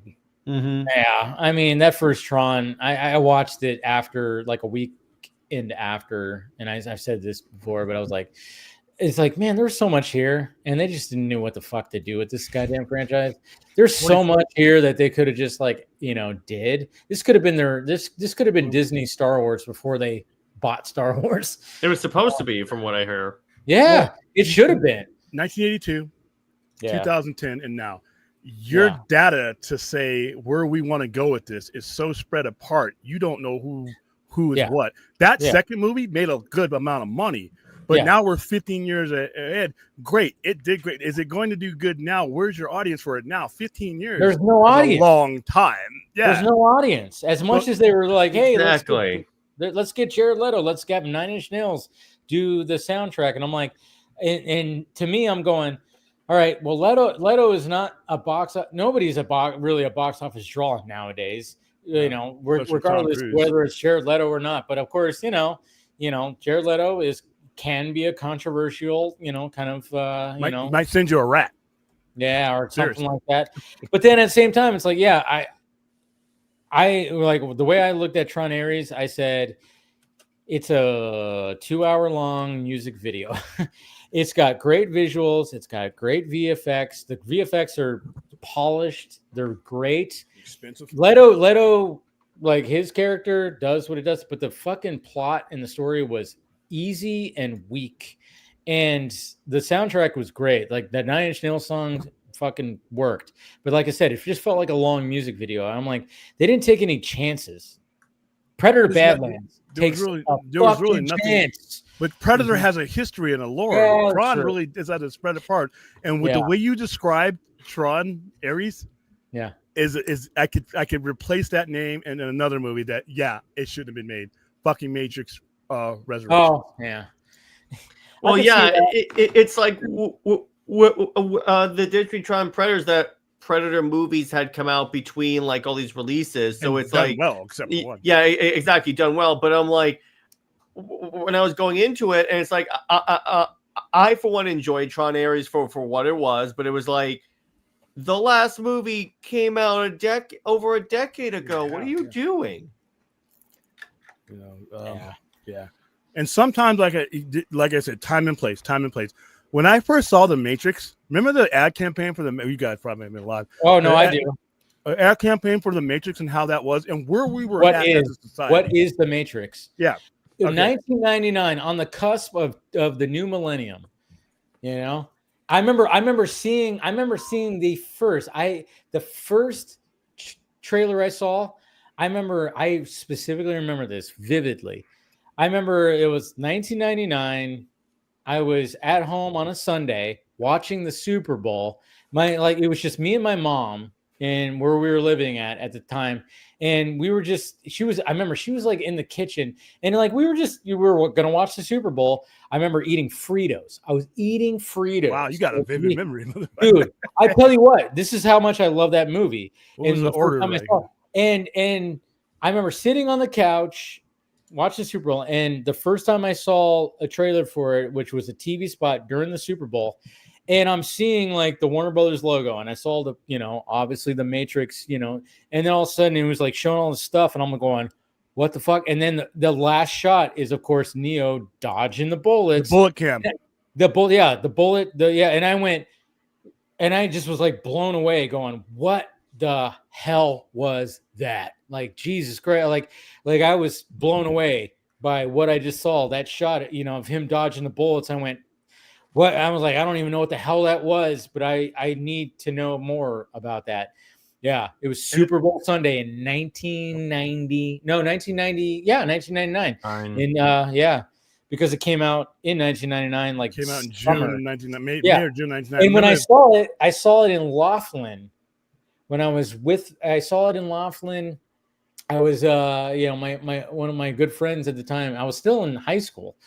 I think it was in high school or junior high school. Yeah, and he was going to Laughlin, and he invited me. So I went to Laughlin, and we saw it like on a Saturday night, and it was so funny because we were there. It was late. It was like 11 o'clock at night. Like we all went to go see it, and when we were in the theater, we started looking around, and his parents and his brother and his girlfriend left because they just left, and we watched the whole movie. And then when we went back to the hotel rooms, they were like, "Oh yeah, we didn't understand the movie. We didn't know what the fuck was going on." Like, and we told them like, "Yeah, you should have stayed. It got really good." Because if you watch The Matrix, the opening scene, it's a good hook because you go, what the fuck is going on? We don't, Trinity kicking everybody's ass. Like, no, officer, your men are dead. But now that movie, time and place, 1999. Internet is around, but it's not what we would know. Cell phone technologies, we were still dealing with Nokias and flip phones for most people. The Matrix was cool because it was an advancement of what we were going through from 1999 to 2003. A lot of what made that movie special, I mean, them going in the telephone booth, doing all that, a lot of the specter of what we were becoming is what made that movie cool for your window. 2025, a fucking 5-year-old has more tech in his phone than the entirety of Matrix 1999. It's not cool anymore. It's not special anymore. And if you don't have a powerful story, not only was the premise dated, the story sucked. Yeah. And I'm like, okay, where was the data that you looked at that said, let's go with this? And then when it came time, they kind of left the movie for dead. I appreciated the attempt, and I don't hate the Matrix Resurrections. I don't hate it, but I do think it's the weakest one of the whole bunch, because I think the trilogy, I know some people are like going, oh yeah, the second one and third one, and then it's two is better than one. Two is better than one. Dude, I'm so glad you said that. I don't agree with you. I still think one is better, but I think Reloaded is, when people shit on it, I'm going, what did you watch? I don't know what you watch, because that movie is phenomenal. They shit on sequels. People like to shit on sequels sometimes, but not everybody. One was groundbreaking. Yes. Two from opening. Well, the first one was also groundbreaking. That's what I mean. One was the Matrix. The Matrix was groundbreaking. The second one pushed it. Action from beginning to end. That scene on top of the scene that starts out in the gallery with Monica Bellucci and all the people, and then it ends up on the freeway where they're driving backwards on the truck and the that motorcycle. freeway sequence is insane. But The even fights, oh my goodness, dude, even the fucking Neo versus all the Smiths. That is. What are you kidding me with that? That got an applause. That's one of the few times where a fight scene got not a stand up applause, but when he shot up and all of the Smiths just started going back to their normal business, that got an applause. I love that scene. It was dude. That scene, I mean, it's so funny because when people like shit on like, especially Reloaded, you know, and I'm like going, when you watch the first Matrix, I mean, I don't mean to point out like, you know, this. There's two times where I go, as much as I know, and I still the first Matrix is the best part, but the wire work was not perfected quite yet because you literally can watch Keanu Reeves do 2 backflips where you see him push against the fucking cables. Yeah. When it's the simulation with him and Morpheus and he runs up that pillar, when you see him do the backflip, he's pushing on the cables. When he does the backflip off the tracks when he's fighting Smith, he's pushing off the cables. The wire work is good, but not as good. The wire work in Reloaded is flawless. Yeah. It is Crouching Tiger, Hidden Dragon, fucking flawless. And that's why I always say like the fighting is better in Reloaded than it is in the first one. So, but the first one is so groundbreaking and the story is better. So that's always going to hold the spread. That's why I have like this guy up here, which is the color palette. Okay, that's the movie. Okay, I couldn't quite. Oh, you could have asked. Yeah, that's the. I was trying to figure it out and then like. That's the first Matrix color palette right there. Phil, I know you got to leave. You're probably like dying. Yeah, I got to take off. It's been fun. Take care. Much love. Always. Take care, Phil. Please, Phil. Yeah, the third one they had a problem with translation as far as they went a little bit over trying to explain what the Matrix was, and it lost a lot of people. I understood everything that they were saying, and that the Oracle was saying, and that the one guy, the engineer, was saying, but they waited. They should not have put that in one movie. They should have been explaining that to you during the two previous ones because it was really a lot to take in. Well, it was a lot to take in, but I think the Smith and Neo fight at the end was fucking. Oh, in the rain, he's like, "This ends tonight." With all the other Smiths. That was a trailer. That's the trailer. Trailer. Of course. Rain. Yeah. But I mean, it was so funny because I remember watching that, and then when me and my friends were walking out, and the first thing that we would like look at each other is like, "Where's the Superman movie?" They just showed us a Superman movie without showing us a Superman movie. They even say he's doing his Superman thing again. Yeah, exactly. Well, yeah. But at the same time, it's like you literally have Smith and Neo, like after they're fighting on the ground, they fucking fly up in the air and they're fighting in the air, and it's so fucking awesome. And then come to find out, even though that Superman Returns came out, but Superman Returns didn't have him fighting somebody. Who had somebody fighting somebody in Man of Steel, and the same supervisor, VFX supervisor, DJ, was the supervisor on Matrix Revolutions, and he was a supervisor on Man of Steel. And it was just kind of funny how, like, I remember just walking out of there. Me and my friends were like, when we were like, "Oh fuck, that was great," and whatever. But then we're like, now we need a Superman movie. They just totally just showed. What you're telling me is the Matrix is the blueprint. It pretty much is. Oh my goodness! Oh! Dude. I mean, there are things, literally. Well, it revolutionized movie making. So I'm just saying, like I remember, when we see fandom do their fandom things, and I love the meme that Zach is the blueprint because usually it's just a meme and it's a joke, but I remember there was like times where people would just be like, comparing it to other superhero movies I remember there was like the whole thing where, you do that shot where like the showdown between two characters, and then you do that close up where you see like the fists clench and you see the whoever they're facing in the distance. And I remember like people were saying that when it came to, I think Captain Marvel did it, and they're like, "Oh my God, this was in Man of Steel" and stuff like that. And I'm going, guys, and I literally showed the shots in Matrix Revolutions where they did the same thing. And I'm like, the blueprint. But mind you, the same VFX supervisor, who is really good friends with Zack Snyder, DJ, he helped pioneer. He was the one that helped pioneer the flying fighting shots. Focus on that.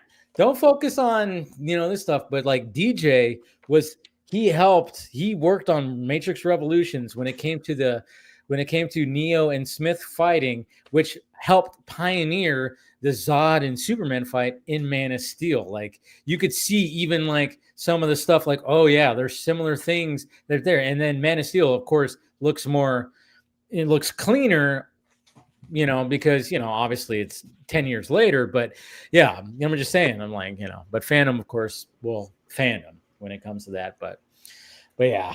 Yeah. But I see what you're saying though, when it comes to, Resurrections, I appreciate the attempt and I liked some of the concepts, but I get why it just didn't make a, and I'm like, how do you do that? I mean, during, like you said, there's a time, and the time was 1999 into 2000s.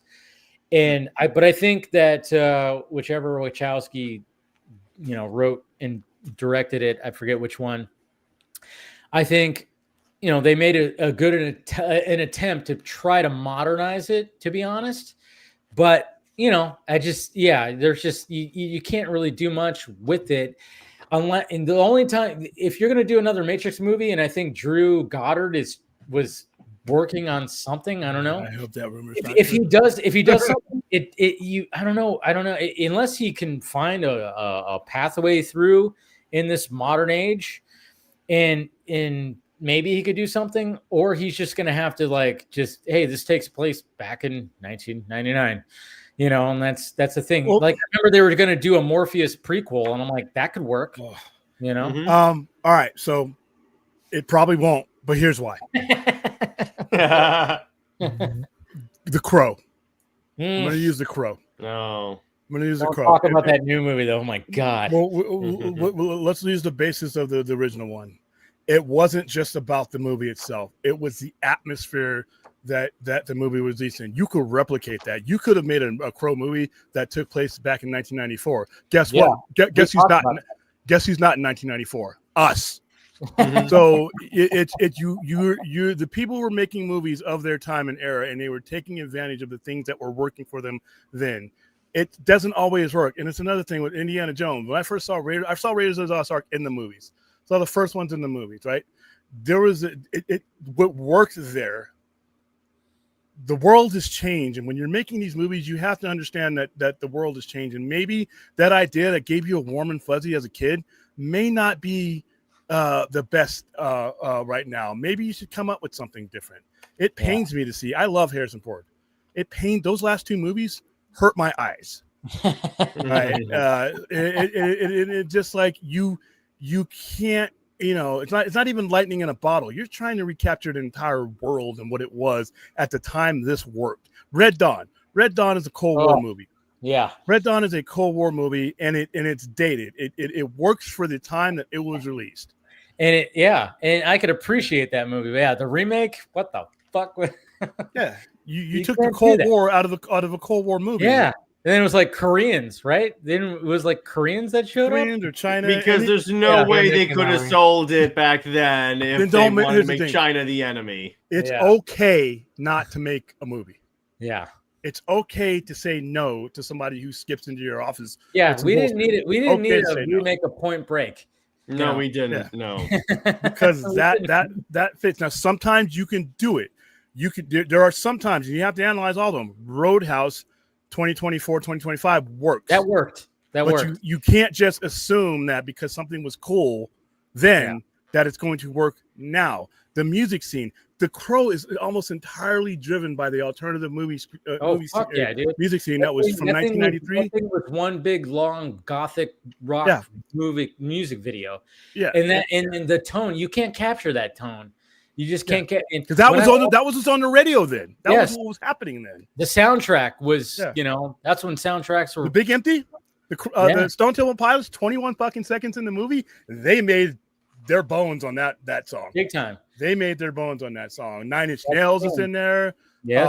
I mean, Iggy Pop. I mean, but it was what was playing on the radio. When you looked at The Crow, look around some of the people that were coming in my store at that point. That was what was happening then. So when you try to say, "Oh, I think we can do this again," and I'm like, maybe you can, but is anybody asking the question of like, should we? And I know people hate when I say movies shouldn't be made because they're like, well, or who asked for this? Number one question: if you're the one spending the money, it's okay for a fanboy to cringe at that question. I'm going to use my calculator here, my invention, and if I add up all the money that I put into pre-production, pretty sure it's going to be 0.0 cents. So fuck us. But when you're talking about leveraging reputations and hundreds of millions of dollars, the who asked for this shouldn't be the only question, but it should be one of them, and it should be the primary question because movies are a product, and you're basically essentially asking, is there an audience for this? Is there somebody to buy what I'm selling? And I don't think that when they make some of these movies that they're asking that question. Yeah. You know, they're looking at the brand. They're trying to sell the brand. I mean, obviously when it came to the Crow movie, I was like, I'm going to see it regardless because that's what I do. I got to see these movies. I promoted it and it hurt. Oh, I know. But then as soon as like when I walked in, I'm like, oh man, this is going to be bad. And sure enough, opening scene, I'm like, well, it was kind of funny because the opening scene, I went, oh, you're really trying for something here, and there could be something here, but this scene is only, a minute and 47 seconds, and then now we're okay. Yeah, you could. Nope. Now we're fucked. We're fucked. You had something maybe here. You're trying to establish a backstory, but you you cut down so much right here. It went natural born killers real quick for me. And yeah, it was like, oh, we're taking place in a trailer. The mom's fucked up, and there's what's his name, and then some crows like fly off the fucking trailer, and then now we're modern day. And I went, yep, yeah, they tried to do something there. Maybe there was more on that bone, and they just cut it out. This movie's already fucked, and then sure enough, it was horrible. And they also, in to their defense, the people who try to do things after Brandon Lee, Eric Draven era, they're all fucked up because they couldn't let go of that image. If you understood The Crow, yeah, I know. You always said that, yeah. That face is because that's the mask that's on his mirror when he goes back to his apartment. That's not for every crow. Yes, right? And that's the same thing with the mask. And I'm kind of wondering when they're ever gonna, try to, get water out of that fucking pond again when it comes to the mask. Because I don't know if they'll ever do that because, the first mask that came out, Jim Carrey, it was a huge hit. It was everybody talking, when they talk about the mask, it's Jim Carrey, and they did a phenomenal job. But I'm like, yeah, but that was not what the book was. No, and when they did Son of the Mask, that was one of the worst sequels that you could ever fucking see. And now I'm just going, I really thought, and you can even go back in 2016, 9 years ago, when Deadpool came out, I made a video going, all right, now you can make an actual version of the mask from Dark Horse Comics because it's R-rated and he breaks the fourth wall and everything like that. But the reason why I'm bringing up this point is because just like the Crow does not always have the same form, as Eric Draven, the mask is the same thing. It just wraps around whoever the fuck puts it on, and they look like whoever. It doesn't look like, Big Head, which is like the main guy, but it could look like a different character. It takes different shapes and forms. It's not just that form that we see, but One thing about The Crow, and this is unfortunate, the one thing they could not replicate was the aura around that movie. I love this movie with all my heart, but if Brandon Lee doesn't die making it, it's a bomb. And I hate saying that, but it's people will say in retrospect, no, you're crazy. It's a fucking classic. Yeah, from 20,000 years ahead in the future, we can say that now because we know what it was. But that movie was one of those movies. He was on his upward trend. Brandon Lee was on his upward trend. He done rapid fire. He was on the way up.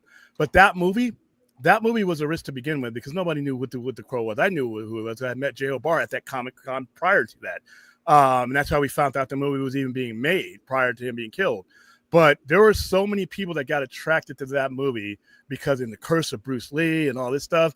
And I just have a feeling that if that notoriety hadn't been around. And that soundtrack would have sold real great because it was one of the greatest soundtracks ever done. I know you've always said that. Yeah, I know, and it makes sense. But and it turned into a cult classic, big time. Yeah, a haunted cult classic. Big time. Especially when you watch that scene where it's he's dead. Yeah. Yeah, when you see the scene where that's when it happened, you go fuck. It's like, but they did such a good job of like, wow. That was new technology then. Yeah, that was new technology. That was 1994, right? 1993 is when he died. And they took them an extra year, and they loaded that they got more money now because the aura around Bruce Lee's son, because more people knew who Bruce Lee was than ever knew who Brandon Lee was. Yeah. And on the day he died in March of 1993, unfortunately, he wasn't a person like him unto himself. He was Bruce Lee's son. And that was the Lord. He was trying, though. He was trying. Not of any fault of his own, but that's just the general public didn't know what Brandon Lee was until he died. Unfortunately, it sucks. It was such a weird thing, because he was in a couple movies. He was a movie with Dolph Lundgren. I can't remember what it was called. He had Rapid Fire. Rapid Fire was like one of his. That was his breakthrough. Yeah. Yeah, that was like one of those. I remember the cover because it was like he was like in a tank top like that. It was like, oh yeah, he's good looking dude. He had 27 years old. He was a good looking dude. He had Showdown in Little Tokyo. Yeah, those Bruce Lee genetics and white girl genetics. That's the Showdown in Little Tokyo is the movie you're referring to. Showdown in Tokyo, yeah, that's what it was. Yes. Me and Brad always, you say, because Brad's a kung fu head, but if he had lived, he would have probably been with Keanu Reeves. He would have probably been what Keanu Reeves became as far as that type of actor goes, and probably better at it. Not to knock Keanu Reeves, but as far as Brandon Lee's skill set and history, he would have been that guy because he'd have been the same age as Keanu Reeves is now. So he would have been that guy because he was much more established in those movies, even though Keanu Reeves had been acting longer. But you're talking about Rapid Fire and Bill and Ted. So it was that type of action movie that Brandon Lee was already becoming, and it's a damn shame because So when you try to do a Crow movie, you don't understand the lore, so you're just going to keep trying to do Eric Draven again, and instead of doing what the books did, that was one night. Eric Draven had one night. That's it. The other crows, the other people, the only constant throughout the Crow mythos is the bird. Yeah, that's it. The bird is the only thing that you should ever see in one crow. The bird is the word. Yeah, he talks. He talks in the comics. Doesn't talk in the. Well, of course, you have to have him. Should have had Patton Oswalt. Oh God. Or Gilbert Gottfried was alive at the time. Yeah. I'm just saying, you get a revenge. Yeah, Jesus Christ, that would have been funny. I wouldn't have been able to sit through it. No, nobody would have. That's the thing. Affleck. Yeah. When they did those commercials and everything. But I think this could be a good spot to end the stream tonight. This has been a fun. Oh, wait. Whoa. Go ahead. Can you blow me up? Can you blow me up? Oh, you're going to put. Yeah, I know what you're doing. Let's see. I know you don't recognize this anymore, the World Series trophy, because it's been a while. There it is. Right, William. I haven't formed the hat, so it looks retarded on me, but that's fine. You can see that World Series trophy. This is last year's. But guess what, Dave? I have good news. I no longer have to deal with last year's hat. You know why? Because of this year. Yeah, I get it. There you go. There you go. Two doubles back to back. That is, I literally, it was like, what the hell is going on? Dude, that was a gut-wrenching game. I lost. Yeah. You know how they age the presidents? When they first come into office, and at the end of their term, you see what they look like. They look like shit. That was me after that game. Game was like, Toronto played a game worthy of a World Series champion. Dude, they was one of the best game sevens ever. I'm so glad it was like that. I that's why I even said after game 5, when they were going back to Toronto, I remember just going, take it to game 7, keep it dramatic. And they fucking did, man. Yeah. And I remember watching that game, and there were so many times I went, oh, good God. The bases loaded play with Miguel Rojas when he throws it. Dude, The fact when I was like, are they going to overturn that? Because I was like, did his foot come off the plate? But they got the call. They got the call right. But I was like, it was by centimeters, man, centimeters. And then Kiki Hernandez with his catch. But Dude, the difference between he didn't catch it. Not Kiki. I'm sorry. Paez knocked the shit out of him and got it. But the base running errors. That's what killed the Blue Jays was base running errors. If they didn't have base running errors, they probably would have won. But that hit. I mean, again, this is what's funny because my brother, who's also a Giants fan, he always says like, oh, Dave Roberts, he's not really that good of a manager, and I'm like going, I used to be that guy. I'm like, he's one. I'm like, I go, dude. Even as a Giants fan, I can recognize. Dude, like he took out Paez because he was not producing, but then he put him in, and then look what fucking happened. We put Rojas. Same thing with Rojas. Yeah, same thing with that. But like, I mean, it was so crazy because Edman, if he was in center field, game over. Yeah, wouldn't have happened because he had a hurt foot. Wouldn't have happened. So it was like, so Roberts did a good job, and Paez making that catch because Kike probably wouldn't have caught that, even though he was trying to basket it. Probably wouldn't have caught that, and he did a good job of running over Kike. And the center fielder is supposed to make that call. Yes, he makes the call. The center field always makes the call. Yeah. So Paez did the right thing, but they knew what to do when the pressure was on.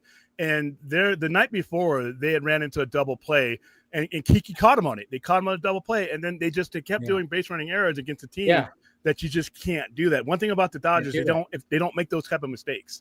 That's the thing. And they capitalize when the opponent makes the mistakes. That's the thing.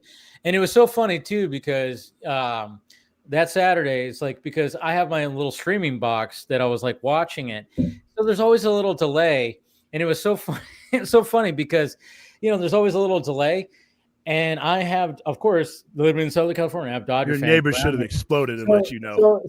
So literally right as the pitch is about to happen and he's about to throw it, I hear a firework go off. I'm going, oh, fuck. I went, oh, shit. And I immediately thought they just won. And then sure enough, that was when the double play happened. And I was like, and then all of a sudden a bunch of other fireworks went off. People were lighting off fireworks. They were fireworks here in Vegas. My neighbor across the street was just, and I was like, hey, as a Giants fan, I appreciate it, man. It's fun. I was like going, good for you know what? I can, I like this. I thought it was cool. Don't worry. I'm not one of those asshole fans that are gonna be like, fuck you guys. No, I was like, cool. Cause my dad and my mom are fucking Dodger fans. So Yamamoto. Yamamoto is a beast. Okay. So the only thing that I wish would have happened, because he was warming up in the bullpen. Kershaw would have came out. Kershaw would have came in for the last out, that would have been such a storybook ending. But I know that would have been risky. His pitches, because of who was coming up and his pitches, that would have been a disaster. It could have been. Because Kershaw's bad, but it could have been a disaster. But it would have been so fucking poetic if he would have got that last out. I mean, that just would have been. I'm just happy that he played in the World Series. That's the thing. He played in the World Series and he got outs. Unlike the fucking playoff game where they fucking wailed on him. And that was a game where the Dodgers where they scored like 5 runs on him. I was like, don't let that be the last time. And and thankfully, that his last outing, he got a strikeout in the World Series. Or was it the World Series? No, it was NL. It was Game 3. Yeah, it was Game 3 of the NL, the 18-inning game. Thank God. It was the bases loaded, and he got the ground. That was the World Series. Yep. He pitched in the World Series. Yeah. So thank God that his last outing was the World Series where he got a strikeout. So his last outing was in the World Series as a strikeout. He walked out. I'm really happy for Kershaw to do that, and I 100% loved that he was doing post games without a shirt and just like saying, fuck it. I'm retired. I'm showing off my dad bod. I don't give a fuck. Yeah, Kiki cussing at the parade. And I'm like, he even said like during the interviews, he was like, you don't want to put like the interviewer said like, you want to put a shirt on? And he goes, no, I barely want to wear pants. Thankful I have pants on. Because I want to take my pants off. It was like, I was like, dude, this dude is enjoying himself. He knows he's retired now.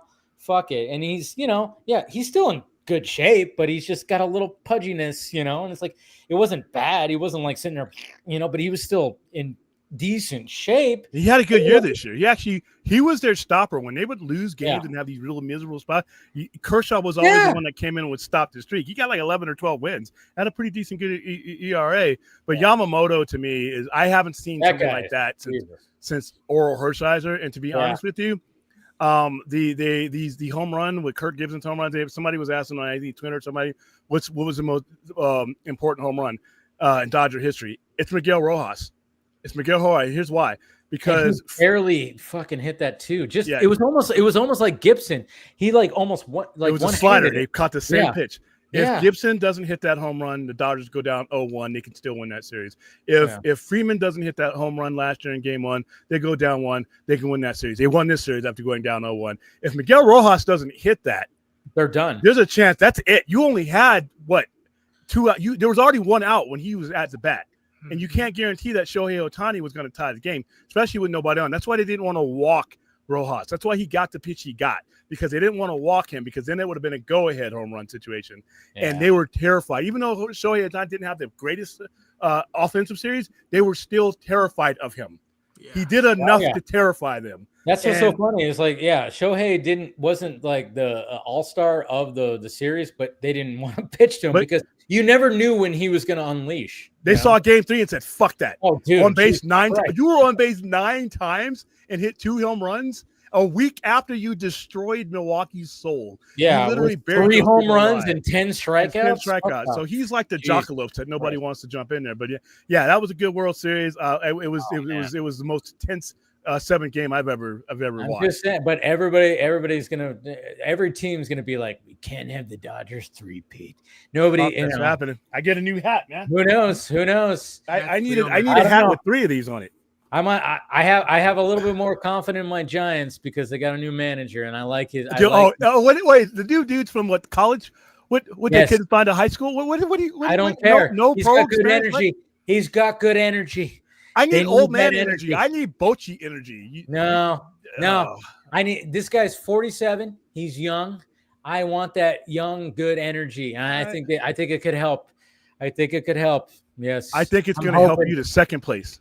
And but like I said, this is the era. I want an Evil Empire hat. So I wanted the one that said we messed up. The one where said we messed up baseball, or what Dave Roberts said, or we're ruining baseball. I wanted those on the parade shirts. I've waited so long to be the Evil Empire. I'm happy to be here. That photo of the trio, the Japanese trio, Sasaki, I would just like keep that going for the next few years, so I can go. They're young too. Shohei's the oldest one on there. Everybody else, Sasaki's only 21. Yeah. Yamamoto's only 23, 24, 25. He's not that old, and he has no nerves. Nothing phases that guy. Last year, San Diego, when they were on the cusp of getting eliminated, it was Yamamoto that came in and just acted like he was at the fucking playground with nothing on the line. And he did the same thing. He's just, I'm going to throw the same pitches. I don't care what the score is. I'm going to throw the same pitches. You're going to swing and you're going to miss at him. And that's exactly what he did. He didn't shake like Snell. Everybody in this series on both sides gave up a little, gave up some ground a little bit. Not Yamamoto had one bad game, and that was against the Phillies, who were desperate to stay alive. And then he comes back with 2 complete games. You're starting to look at stacks that TV wasn't around. You start seeing it with Yamamoto, and everybody else is in black and white. Yeah. That's how dominant this guy. And you aren't that World Series MVP, but yeah, go Dodgers. Dude, that thing. Hey, you know what? The only thing is, America won another World Series for the 32nd time in a row. That's all that matters. Well, yeah, go America! My curse on the Stanley Cup, I don't know if I want to lift it yet. Back when I'm a Kings fan, too, because I'm from L.A., and I've grown up with the Kings. Yeah. And the last time that the country of Canada won was when Montreal screwed the LA Kings, and I remember being at Whiskey Pete's in San Bernardino County. I remember throwing up. God. I remember throwing up because it was a curved stick penalty. The Kings are up. The Kings are up 1-0. Game's about to be over, and I will never fucking forget LaFleur, that idiot coach, and then Andy Van Hellemond. When I can remember who a ref is, that's how much it made me sick. Andy Van Hellemond measured the stick, and Marty McStory's stick was curved, and they got a penalty and they got a power play, and the Kings never won another game. So, and I'm not going to say I put a curse, but it's been since that long. When's the last time a Canadian team has won the Stanley Cup? been a while, right? 1993 Montreal Canadiens. That's how long it's been. 1993. So basically, I mean, and that's the Blue Jays. The last time they won was 1994. 1994, right? 1992 and 1993. Oh, that was also 93. I thought it was 1993, 94. There have been two. I still remember that Joe Carter home run. Oh my God. That was against the Phillies. And so you've had two Toronto Blue Jays titles and a Toronto Raptors title, but you haven't had one. That was the last time that a Canadian team won the fucking Stanley Cup. What the hell? And I was going to lift the curse. I was going to lift the curse, but then Edmund King came around and started fucking up the Kings. And I'm like, no. That's insane. Yeah, I was watching. Because, dude, Ray Gretzky came and changed everything with hockey. People cared about hockey and stuff. I mean, the Kings were doing all right, but it wasn't when he got traded in '88, and 5 years later they went to that that final. That polarized Southern California. That changed hockey because now you had all these franchises. It used to be you couldn't put franchises in certain areas. Wayne Gretzky brought the awareness to hockey to where you could. Yeah. And that 1993, but it just felt like the old guard, the old Canadian fat cats were like, we can't have this Hollywood team winning it'll. I'm like, and so you know what? And they cheated. Screw them. So Canada can go another 40 years. Yeah, it's been a long time. Like I said, you were probably you were 5 when they last won. Yeah, probably. And Aaron, you're asking the right question. Why is it called the World Series? Because it's America. Yeah. Because it's America. That's why. Where do everybody who wants to make money and play at the highest level come play on a America? But you know what's funny? When it comes to this World Series, the Dodgers, the best players are from Asia, and Toronto, the best players were from America. Exactly. World Series, same like NBA title, NBA World Champions. That's the thing. It's like people come to play from all around, so you're basically getting the world's best when you're watching the MLB, and when you're watching NBA, you're getting Victor Wembanyama is from France. The last MVP. I mean, you got people from Croatia, Slovenia. You got people from all over the world. They all come here to be on the highest stage. So I think when it comes to baseball has the most international everywhere. Yeah. Dominican Republic, Japan, they're Korea. I think that's why you can kind of defend the whole World Series thing, even though, yes, there's only one team that is not in America, which is the Toronto Blue Jays.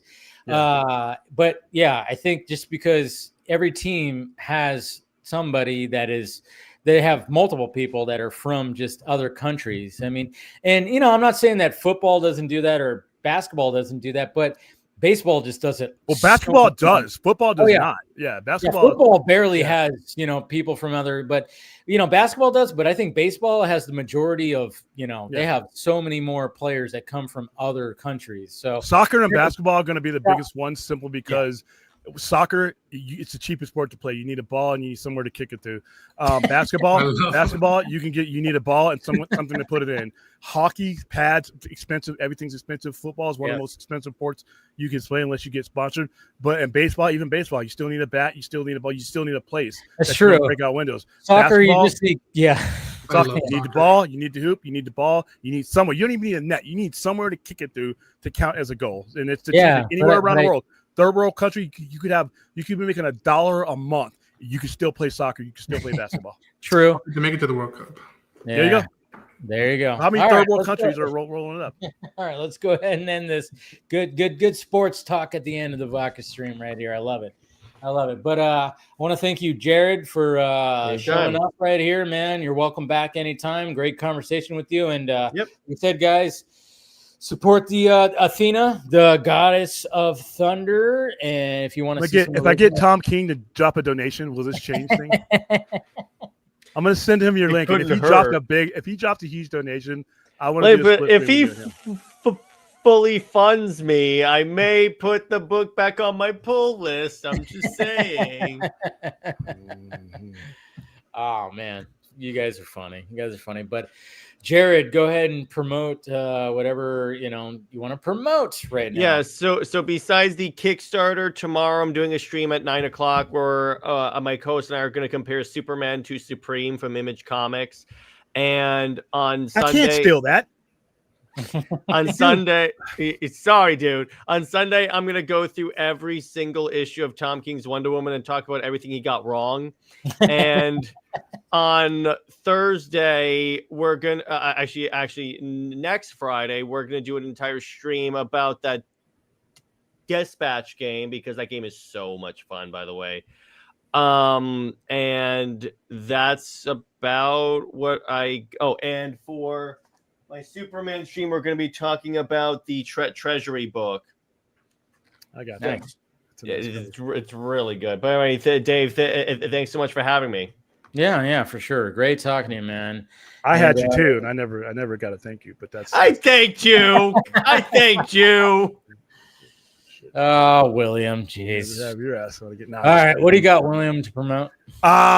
So I'm gonna be on this thing tomorrow, the trivia thing tomorrow. Yeah. This Thanksgiving, we were having another AFSP. We actually have 3 left. We have one for Thanksgiving, we have one for Christmas, and we have one for New Year. So we're gonna try to get to our 20 grand. We moved significantly closer the last time around. If you're in the Las Vegas area and you want to go see The Running Man, come down tomorrow. I'm gonna hook you up. Or to come down, it's tomorrow. It's only 11:37, and go Dodgers. Of course, you had to say that at the end. Ronan, what do you got? You can follow me at Ronan Unchained on YouTube, all the socials. I'm going to be doing a lot more coverage for Predator Badlands. I just watched all of the Tatsuki Fujimoto anime, the new one, and I'll be dropping a review for the manga as well. And then I got some other stuff planning out. I just got to spread them right with the calendar. That way not everything's just being dumped at the same time. And just follow, subscribe to the channel, grow down more, and go Dodgers. You Dodger fans. I don't know. I think my Giants are coming for you. They're coming for you. Those Blue Jays are going to be hungry too after that. Tim Lincecum. So I've been hearing that since old man Madison Baumgartner. We'll see what happens. Like I said, we'll see what happens. Logan Webb. We got our Logan Webb. He's our. It's. I don't know. You want to cut short, but it's so cute to hear all these other teams tell me what they have, and then I look and I got Shohei Ohtani, who's basically Godzilla. He's going to do to all your hopes and dreams. That's racist. Godzilla. That's racist. No. No. King Kong. Yeah, I know. King Kong. I'm calling you out, Will. That's Starro. racist. Whatever is in your nightmares, Shohei is going to do it to you. Whatever dreams you have. How dare you, sir? Maybe next year? No, as long as number 17 is playing for us and his friends. Jeez. How dare you, sir? All right. Well, whatever. We'll see what happens. Are they going to three-peat? Well, we'll find out when, in 2026. Thank you, guys. Of course, thank you to Phil. Thank you to Chris. And who else? Anybody else? Palladia. That's right. Palladia. Yeah. Thank you for him coming on. And, of course, thank you to Jared again. And thank you, William. Thank you, Ronan. Like I said, we'll see you guys. I'll see William, of course, on the Geekverse trivia battle that's going to be happening tomorrow. So, guys, tune into that. And are you on my team, William? Or are you on team? I don't know whose team I am on. Travis reached out to me, so I guess I'm. I don't know. He reached out to me too. So, okay, I'll find out. I'm gonna go with the flow. Yeah, I figured it out. Maybe we're on the same team. Maybe not. Hopefully not. If it's comic book trivia, after your little Godzilla Ohtani comment, I don't know if I can be on the same team with you. Oh, that'll be in the comments. I can see it. All right. Thank you, everybody who's spending this time with us. We will, of course, talk to you later.